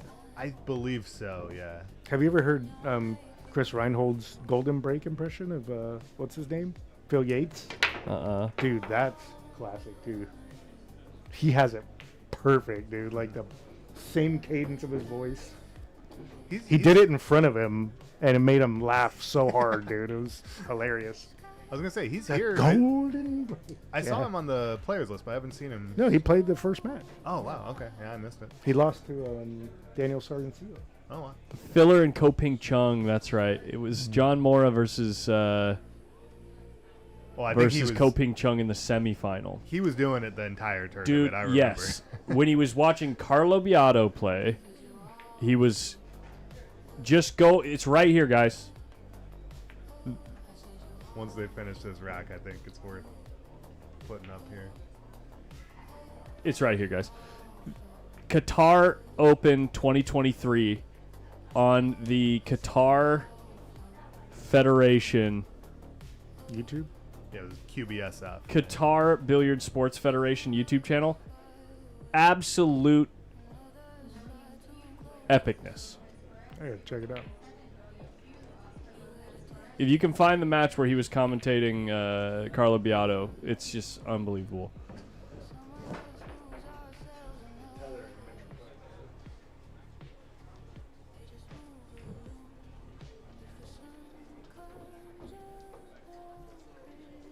Oh, they're started? Yeah.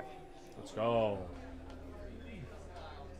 Game number 1? Mm-hmm. All right, let's do this. This is the last match of the night, folks.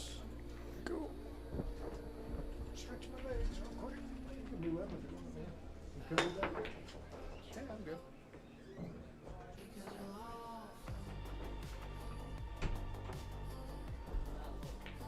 I've never seen the leaf now.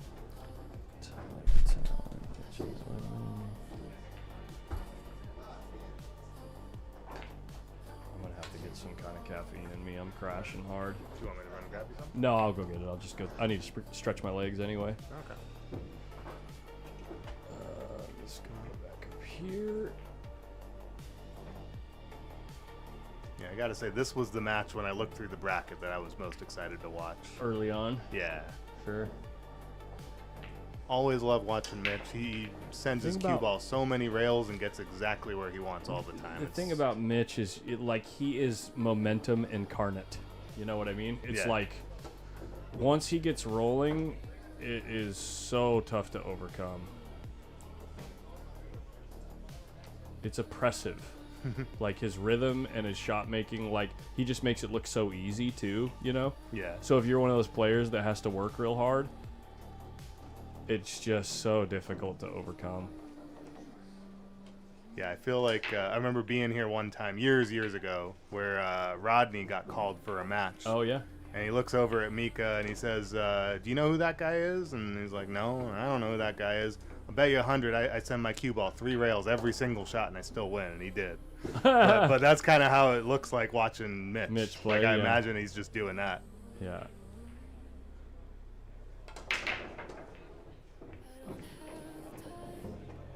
This match might be over before Tom and Steve are done. Seriously. If Mitch is playing like this and he's breaking the balls good, Yeah. I mean, this match could be over in 25, 30 minutes. Mitch looks dialed, dude.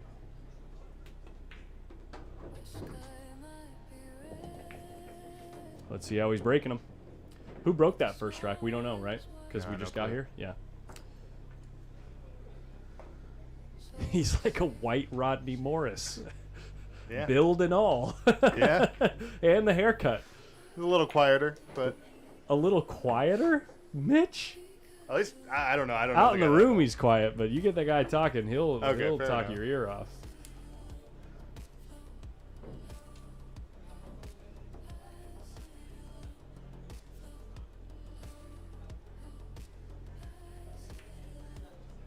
Here we go. If this break is working, he is a huge threat to snap off this tournament and be one of the guys that could beat Shane. So if you, I'm assuming Nope, Shane is not the break. Yeah. I'm assuming Shane is probably everybody's favorite. Yeah, with template rack your own. Yeah. 10 ball. There's no one that's even close. But if you had to pick a number 2, who's your honestly, someone like Oscar or someone like I don't know how the Europeans break 10 ball. Okay. I know that they've been focusing so much on 9 ball, 9 on the Yeah. spot. I didn't even think about that. Yeah. But you know, Oscar in his home room, True. Yeah. Oscar can have a very, very good 10 ball break. Okay. Yeah, I was watching a little bit of Mark Estiola warming up, and he looks pretty solid. He's so good after the break, and he's got such a good cue ball, and he can, you know, especially for rotation too. But I don't remember seeing, like, out there in Vegas, I don't remember being like, oh yeah, that's the guy that's going to be able to potentially beat Shane. Okay. Yeah.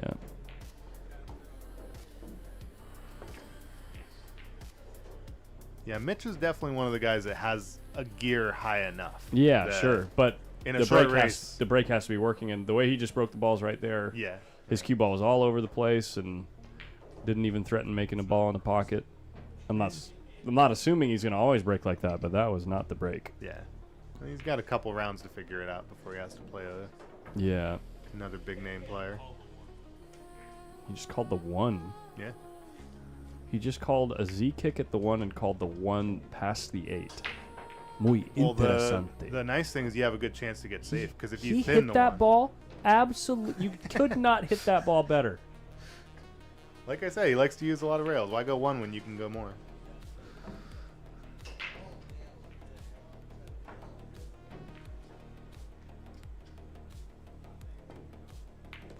That's a good one to test your nerve and test your blood pressure right there. Try to get down to the other side of the table without accidentally putting high karate on the ball. Well, I'm hoping to see Tyler at least like get to at least like the 4 ball here, just to get his stroke going and give him a chance to get in this match and really. He's got to do swing his something, 'cause cue he's been ball playing- big time here if he's gonna. What's he Yeah. doing here? Playing but safe. He's been playing really well the last kind of like the whole last month. Yeah.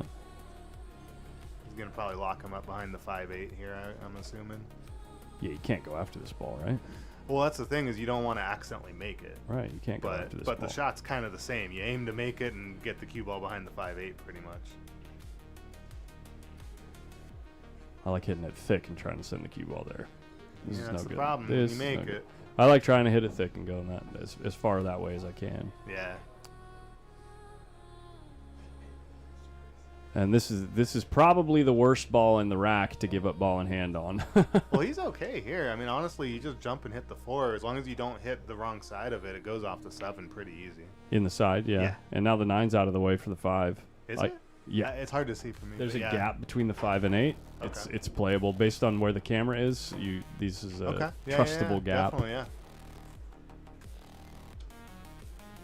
All right, well, he's got a chance here, then.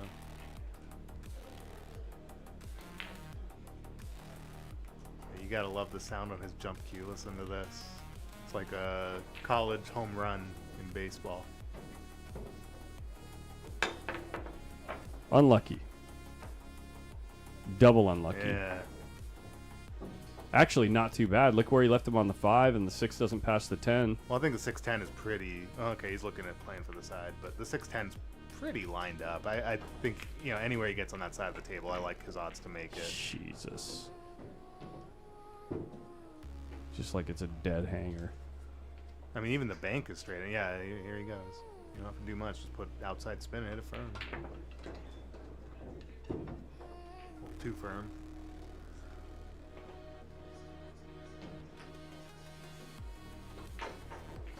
I wish it was that easy to pocket balls, dude. Like, if I could pocket balls that easy, I might actually be able to beat Mike. How you guys doing on the week? Or is that a... I think he's getting close to back even. Okay, okay. I was up like 6 games on him. 5 games. Whatever number I tell you, he'll always tell you it's 1 or 2 less.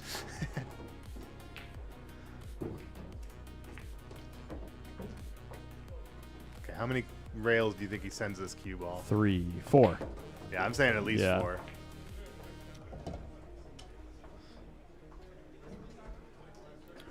Sometimes I think like that how he hit that 7 ball. He just goes extra rails just because he can.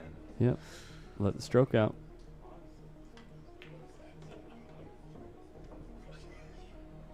It is that easy to pocket balls. Look at Mitch do it. Yeah. Tell anyone. This is the kind of thing, like, you watch a guy like this play, right? Or a guy, someone who's never really taken pool seriously before. This is their idea of, like, how good players play pool. They're like, oh, well, eventually you just get to the point where you get really good at aiming. That's what they all think, and it's like they have no idea that what he's doing is so much more than that. And he just makes it look like a joke.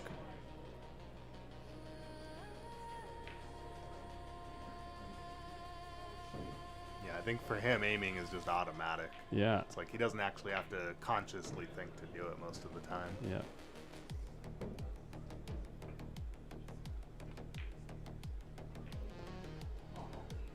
BR Jones says, yeah, I'm still working on aiming. And let me guess, you've been playing for 15 or 20 years. Or longer.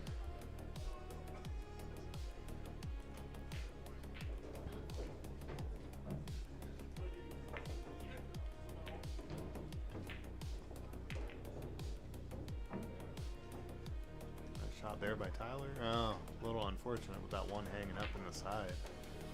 I'd probably say that Mitch has got to be the second best, like, pure run-out player in the field, and Shane's the best. I could see that. Now, there's a lot of other facets to this game, right? Like, I don't know. But in a pure run-out spot, I think I'm picking Shane, and then I'm picking Mitch in the field. Look at that. You got a rail. I don't know. You don't think Arseni's got to be up there? Like, he's Yeah, been probably. doing pretty well. Yeah. He's a similar style of player too, huh? Is he? I haven't been able to watch him. Yeah, he's a fast-moving, punchy player, kind of like a wow, that ball didn't go. Kind of like a Mickey Krause. He even looks like Mickey. Yeah. When I saw him from far away, I was like, "Oh, Mickey's here." Oh, that's not Mickey, and then I realized who it was. Yeah. Super aggressive, punchy player that likes to run out fast. Well, I've been noticing somebody was telling me to watch how he gets down on the ball, and he just kind of like gets down in one strokes, like very, very quickly. He doesn't really take time when he's down on the ball at all. Yeah. Like, it almost looked like he wasn't actually trying, but that's just kind of how he plays.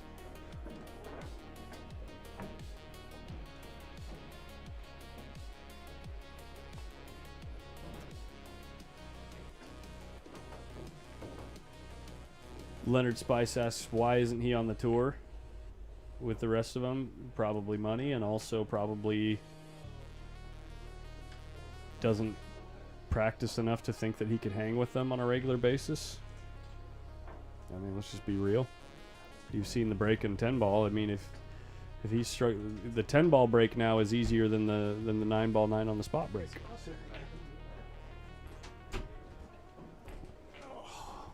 Well, I can definitely say that if he did take the time to practice that break, he would definitely be qualified to play. He could, for sure. What break? 10 ball break. Oh, yeah. But if you just kind of like think about it for a couple minutes, you know, heck, why isn't he doing it? Probably money. Probably not just ultra obsessed with perfecting that aspect of the game. And therefore, currently, just, you know, you put him up against John, John Mora at the U.S. Open with how good that guy was breaking and running out? Nope. Well, right now he's got to deal with Tyler Talent. Yeah. This is kind of the key shot here. Yeah, but the 4's going to drift to the short rail if he combos this ball. Play with a little inside and just hold the cue ball. Then the 9 ball becomes a big ball too, as far as like the 9 would end up on the shot line of the 4. Yeah, I don't think so. Yeah, he got there. Play this with inside English and you're home free. Yeah.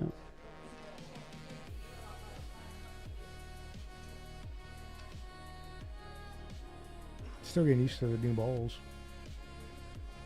They're playing good. No, they play I think good. they're It's great. just, yeah, the colors are. I hate the 4 ball. Sorry, I got to be the old man like Aldana. Why is a 4 ball pink? Saw Aldana yesterday.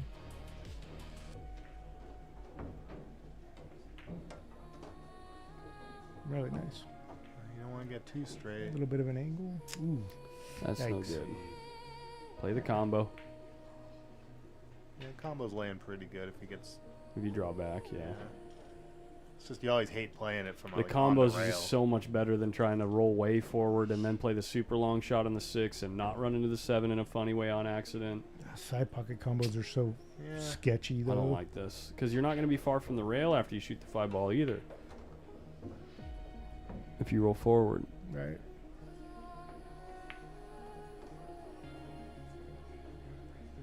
Draw back for the combo and reassess. If it doesn't lay good, then just go roll the cue ball up by the 9. And that's probably what he's going to do here. You play the combo lane like this, it's actually not bad. Because the 6 goes to the... No, does it go to the rail?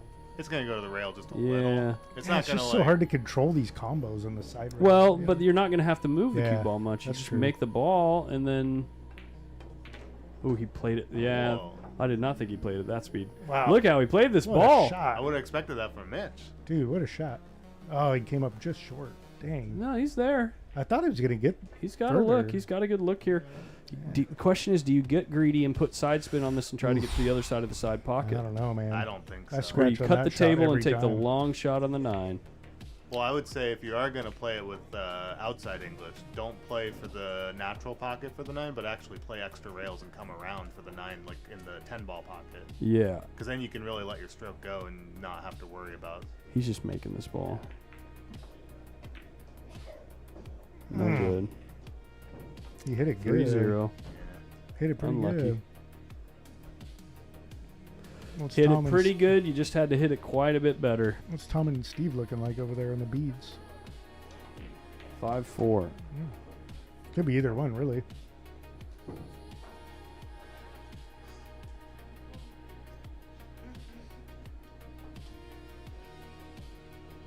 And that's exactly why 10 ball's so tough right there, dude. You have those nice shots, and then all it takes is one ball in the middle of the rack. And you're down 3-zip. Hella fast. I'm not sure if I can read this name correctly, but Kenny 478 VA. I did the same thing earlier this week, and that's why I won quite a bit of money earlier this week, was from taking a lesson where I just hit straight in balls. So.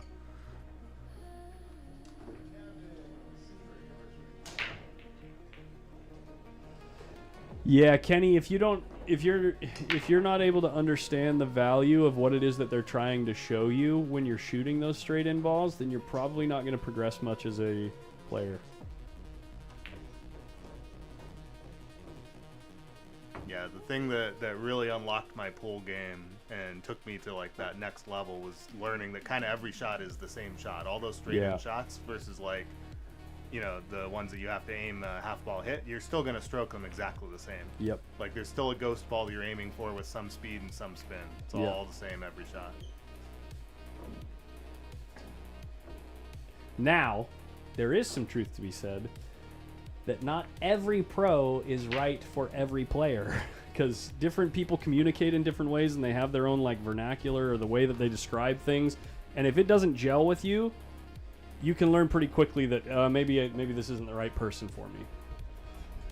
That is a good break. I don't know if he made a ball, but No. it sounded nice. Kind of felt like the rack opened unevenly. I don't know if he hit it off center or if there was a gap. This table also, I think there's like a divot on the spot. Am I correct? They're all the tables. I think they replaced all the spots. I think they replaced everything for this tournament. Because there was a massive one on this table. Yeah. We could actually, we'll zoom in. After Pretty the much shot all and of see if them it's had still it. there. Pretty much all of them. I'm had pretty it. sure when they did the lines out front too. Yeah, I noticed they redid the lines. They're like fresh. Yeah. Yeah, they. Looks Yep, nice. that's a new spot, right? Okay, okay. But you can still see a divot. Yeah. Yeah, for because sure. they've broken on it a number of times. Yeah. Yeah. But it was way more washed out and white in front of the spot there. Okay. Yeah, you almost right now just because of the cloth age, like you have to rack high on almost every table in here. True. Out front. You get rack creep. Yeah, for sure. Yeah.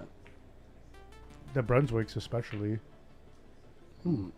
That's probably going to start to spell the end for Tyler in this winner's side match. There's a lot of work to do in this. I know there's a lot of work to do, but there's momentum in the match, and there's it's like And it's that kind of shot is supposed to be a momentum builder for Tyler. And even though Mitch let him off the hook here, unless Tyler starts really showing something, it's going to be tough to claw back. There's a lot of levels to this game, man. I don't know, at what point do you just start going for the 3 foul every game? Huh. Yeah. That's when I get in my car and go home. Ask JC. ask JC about that. Oh my god. Playing Dave Rodden. I remember I played. I think it was gonna get there? the No. first Crockett we did here. No. And I played Homer from Winnemucca, and he tried to 3-foul me every rack, and never even got me on 2, but kept doing it. I was so on tilt, and I was like, "Dude, you have an open table. Run out." He's like, "Well, I don't have the confidence to run out." I'm all, "Well, you got to try once in a while." Like, no, you don't. I I don't know. mean, I but see it a was player. just, if a player starts doing that to me, and I know it's it was not just working, I'm like, frustrating, cool, yeah. keep trying. Yeah, I know. I mean, that was kind of my point. It was just like, I shouldn't let it bother me as much as I did, I guess, but it was just annoying as hell. Yeah, I still remember Marshall Williams telling me some story that I'm going to redact the actual player name. He was playing in the match, but he played some match where the guy tried to 3-foul him the whole time. And it was actually a good player, too. And later on after the match, he went and was talking with Billy Palmer, and Billy was saying, I'm just going to say the guy's name was John. It wasn't John, but Billy was just like, yeah, that John's so dumb, he don't even know he played good. And there's always a little laugh there. How long have you been playing, Eton? I started when I was like 18, 19, so like 2007-ish. Okay. Yeah. Probably played a lot of people's lifetime worth of pool in the first 2 years. And You were 19 in 2007? God, I I'm know. old. I'm old as shit, dude. I'm still getting over the fact that I know people that are born in the 2000s. Dude, I know. That trips me out. Man, what are you gonna do here, huh? 4-ball and 9-ball and 10-ball are all in the way of any natural kicks. You gotta spin around the 8-ball with a lot of right spin, no? A ton of right. Oh, he's going. I don't like this. Yeah. Well, I mean that was makeable, but yeah, it's like. No, You could have also tried like rolling the 3 up on the 2, but then Yeah, you have to that's deal what I with was the thinking. 3 Then you're foul. gonna get 3 fouled, probably. Right. Yeah. Yeah.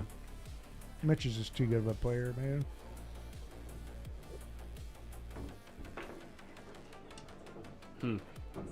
What about the 4-ball? Yeah, he was trying to shoot the gap, and I think he just mishit it real bad. Yeah, he's... 4's playable in the side. Looks like from this angle. Good Okay, so Lord. that shot What down a the shot, rail. dude. I've tried to shoot that That's shot ridiculous. all week, and I think I've hit it well all week, and it's never gone.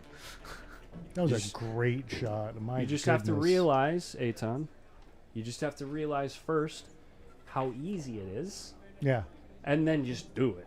just do it. Apparently. And just run the whole rack in like 1 minute. Leonard Spice, this is Hard Times Billiards in Sacramento, California. The home of champions. Don't forget. It is.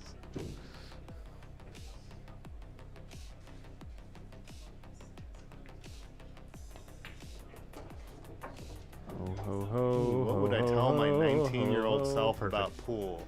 Ooh. Stop playing right now. It's not worth No. it. You're going to be obsessed for the rest of your life with it. I already know. Yeah.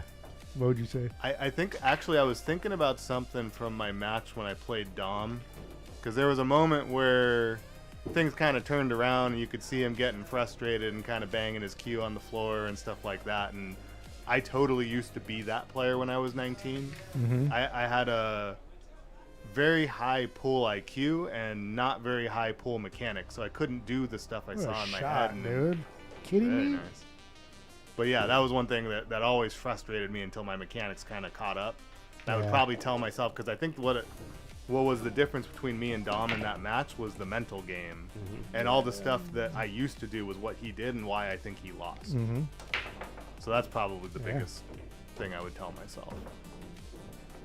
What about you, Collins? I would. It took me 4, 5, 6 years to realize how important the fine details are.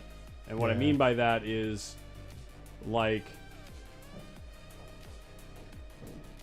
don't obsess over it to the point where it, like, distracts you, but at least acknowledge the fact that on almost every shot that you shoot, you can and ought to be picking a certain point of the pocket that you're shooting into and picking a very specific hit spot for that. Just the ball going in the pocket is not a good enough proof that you hit the ball well. And the reason that I say that is, especially when the ball that you're pocketing is within like a diamond or a diamond and a half of the pocket, whether or not you hit the thick side or the thin side or the center of the pocket is gonna definitely change where the cue ball goes. And so what I mean by like paying attention to the fine details, you hear so often when somebody, unlucky, just hops straight in the side pocket.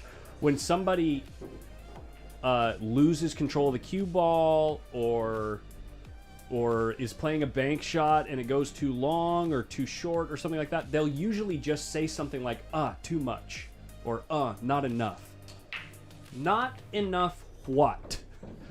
Too much what? Like, be very specific about all of those things, and the earlier you start doing that, the sooner you'll see, like the game will just open up for you, like the things that you can see that are possible to happen, and then you'll be able to, like, when you're hitting the spot in the pocket that you're trying to hit, you'll realize, oh, the cue ball's going where I think it's gonna go. That was a long ass answer, and I don't But think it's the whole game. No 19-year-old would ever listen to that answer. It's the I'm whole just- game. But For me, it would be. that's like, yeah. seriously. No, That's you're cool. right. You're right. Yeah. For me, it's don't quit playing for 20 years because I quit when I was like 20. Yeah, that does take a lot out of your game. Yeah. You know, I had a 10-year gap, and I'm still feeling it. Me too. Yeah, Collins, you reminded me. I was watching this video of I'm gonna forget the name. Sean something, the magician in snooker. You'll know him if I said the name, but I'm blanking out. But he was talking about in some video, you know, the back of the pocket, it's leather with some stitching. Here, get close to the mic. You're sorry about that. Yeah, you're talking to me, but Yeah, it's gotcha. gotta go Sorry on the about mic. that. Yeah. So this guy with the back of the snooker pockets, they have some stitching to hold the leather in, and he aims at a specific stitch. Like, it's not even enough to just make it in a snooker pocket. That's too big. Yeah, Sean Murphy. Thank you, people. Yeah. There you go. Yeah. Yeah, that guy's. But it's so true when you stitch. and the first time the first time I realized how important the very, very, very specific nature of this game is when Francis was showing me a bank shot and like working with me on full table banks right when I first started playing my first few games of One Pocket. This is well before I started streaming. But like, he was teaching me about these long table banks because I was like, I can't understand why sometimes I'm shooting it, it'll go way short, and I'm aiming at the same spot, and then sometimes it'll go way long, and I understood that spin and speed make a difference, right? Mm-hmm. But it didn't click until I realized, oh no, not only do I have to hit the very specific hit spot, but I can't miss my tip placement by even a quarter tip. Yeah. Right. Yep. Otherwise, the object ball is going to go to a completely different spot on the table. And when I realized that was the first time I realized how specific this game is. And then with potting balls and stuff and playing position, I started realizing how important it is to make sure that you're hitting the exact amount of the ball that you're trying to, because otherwise your speed is calibrated to make something happen, and if you hit it thinner than you anticipated, even by 1%, the cue ball in some cases will travel a diamond further. There's so many variables, dude. It's crazy. Especially like long rail banks.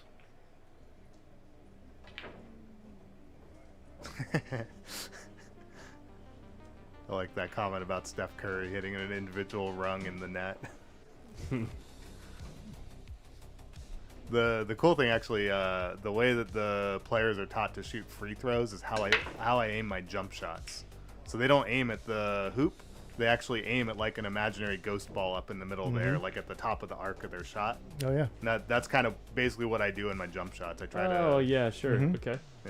Yeah. I used to I was a wrestling coach for a long time, and I would teach kids who were just learning because they would never like really get a shot in deep enough, and they couldn't understand why when they're watching these like varsity guys that are monsters, right? Like, I'm like, no, don't go for their legs, go for the legs of the guy behind them, like a ghost wrestler behind them, right? But like smart. 3 feet, Yeah. so you go through them, and then you're just like blowing through them, you know what I mean? And when it finally clicks I after wonder a if he was kid's trying try to it, move you're the like, 5 whoa. there.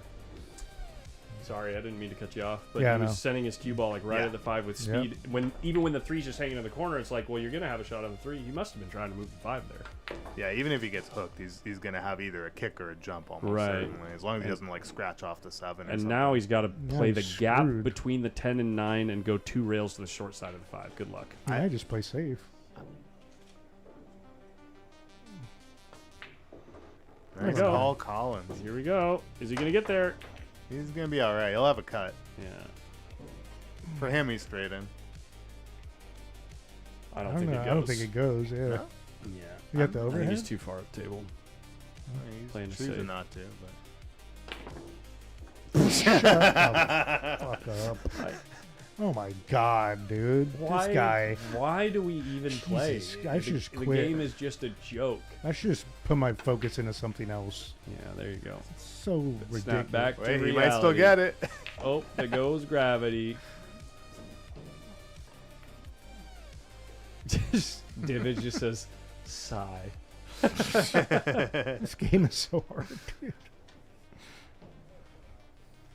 But it's so satisfying when you play good.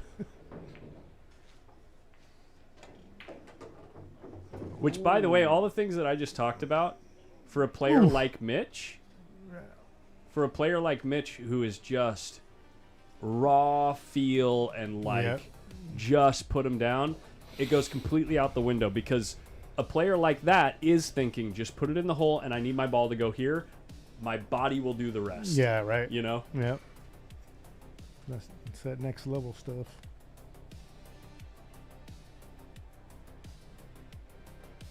It's like when I played that Ultimate Pool tournament and I was like doing good, right?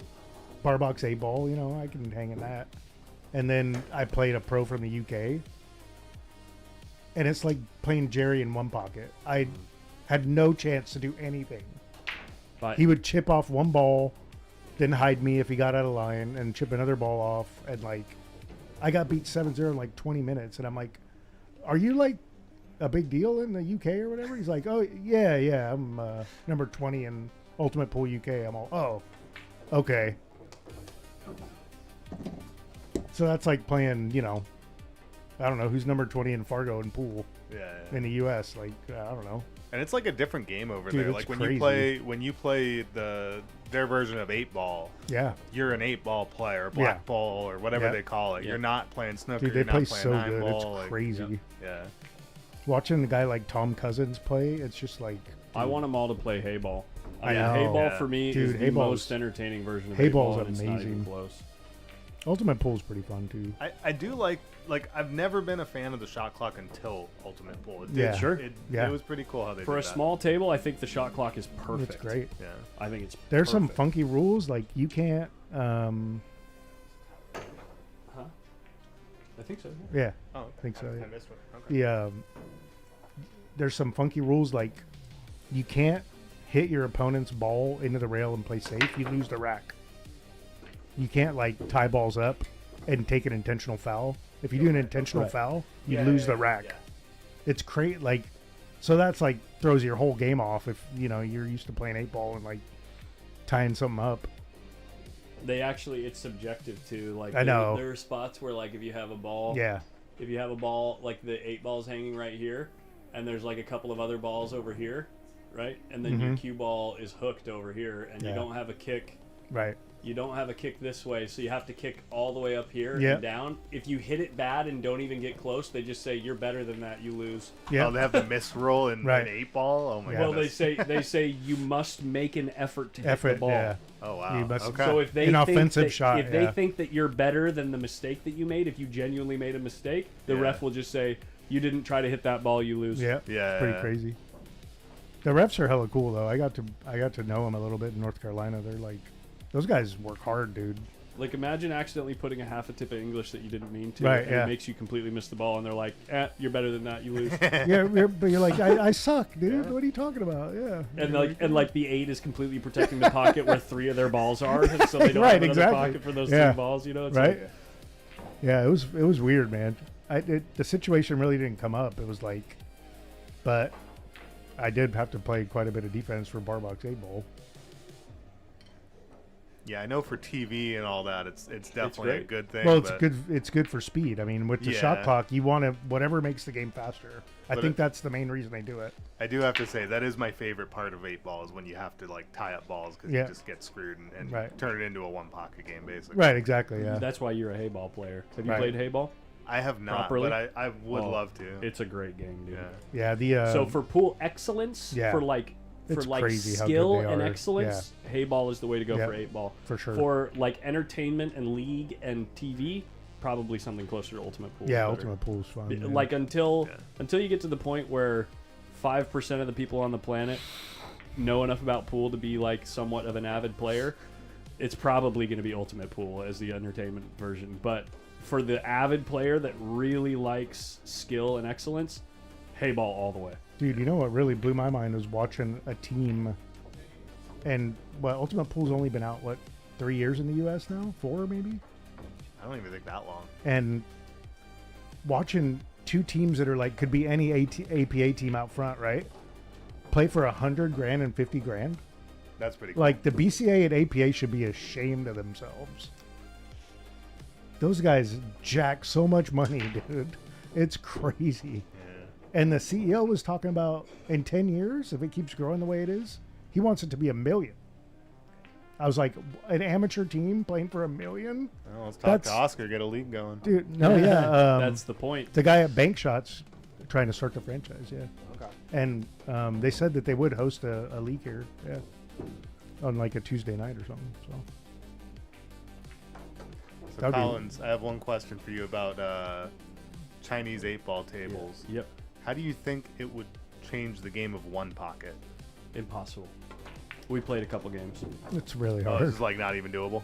It's just like it just takes so long. It's a totally different game. It's like every shot is a move. Every shot that you play is a move. Okay. And literally you're just trying to get balls close enough to your hole where the other guy can't take them out. And then that's how you score.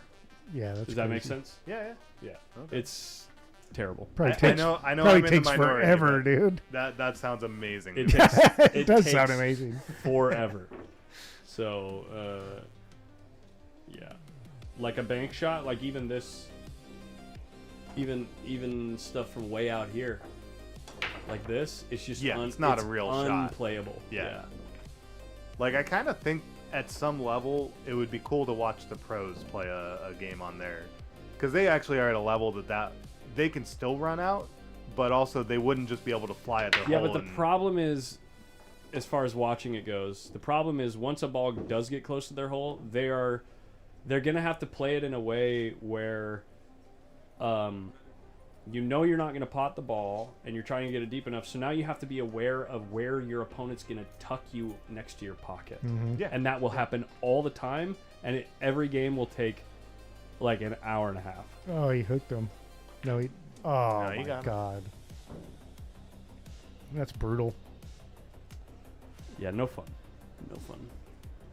2 rail it? or just straight back. Have you haven't been around a proper hayball table? I don't believe I have. So the pocket size. Nice kick.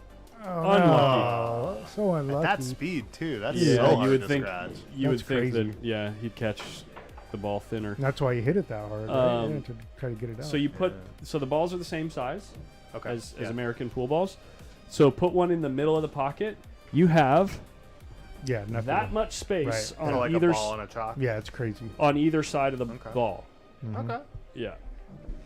I mean, I used to play at a place in Milpitas that had pockets that were like that, like a ball Oh, and you a chalk. edgies? Yeah. Yeah. They have a 3 3/4 or one of whatever. the snooker. Yeah, it was less than 4. One of Yeah. the snooker places has one of those Chinese 8-ball potatoes. Here? Yeah, Like Arian off Billiards Watt. or- Yeah, Okay. I think it's still there. Is it? I don't know. I haven't played there in a while. I It's fun, think though. I know the one you're talking about because Yeah. I've seen they have like one pool table that Yeah, looks. it's like in a back room. Yeah, it looks unlike any pool table Right, I've ever seen yeah. in the U.S. Yep. But they had like 8 12-foot snooker tables. Yeah. It's like an old Planet Fitness. So it's like 2 different like big rooms. Yeah, yeah. Yeah, I've been to it. Yeah. I know the one you're talking about. Snooker's hella fun too. The Ellerman train is Yeah, dude. This did not take long. leaving. Are either of you familiar with my next opponent? Or at least I think he's my next opponent tomorrow. David Nichols. Mm. I believe he might have been a professional snooker player at one point. He's like a 720 Fargo. Oh, I am familiar with Oh him. yeah, I have seen him. Yeah. I recognize the name, but I don't really know much about him. Yeah, he's a good player. But I'm curious if he was actually a professional snooker player. Or I don't know, I maybe. know he I was think like. he was. I think or semi-pro or something. Yeah. Yeah, I'm not sure if it was pro or semi-pro. Yeah.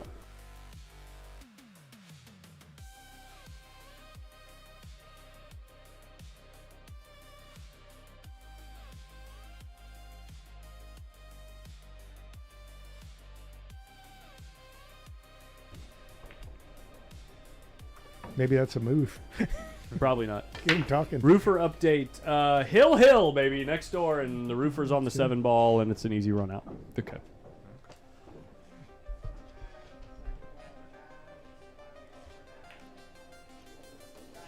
You see Larry? Roofer update. Yeah, Larry came by himself, actually. Yeah. He said he was already over here for work or something. Yeah. I'm not going to lie, and I hope they're watching. Larry's my favorite Easton. What? Sorry, guys. Sorry, Tiff. I love you. What? Sorry, Savannah. He is awesome. They're all awesome, actually. There it is. The roofer. Imagine missing this ball. Oof, I've done it. Yeah. At Hill, that's going to do the trick. Tom Smith. And here we go. Tyler just jumped the cue ball off the table. And we get to go home now.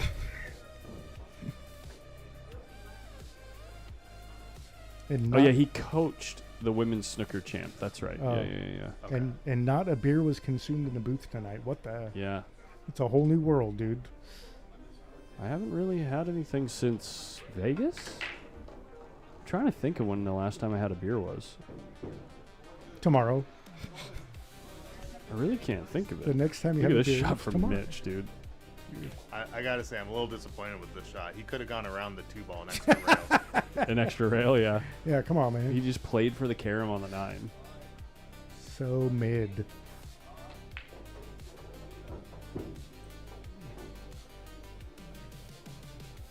He's just like autopilot, And dude. he missed it. Whoa. Missed it bad. Yeah. Not bad enough. Yeah. He missed it bad, good. Missed it good, bad. Tyler's just laughing like, are you kidding me right now, dude? That's a pretty like it. This is a makeable. I mean, it's Is the safety behind the 8? yeah. Yeah. Just a half ball hit on the side of the fork. Like, Yeah, touching nice the and rail. soft. Just get the 4 past the 8, and you're right on top of the 8 ball. He's going the other way. He's Yeah. trying to make the ball.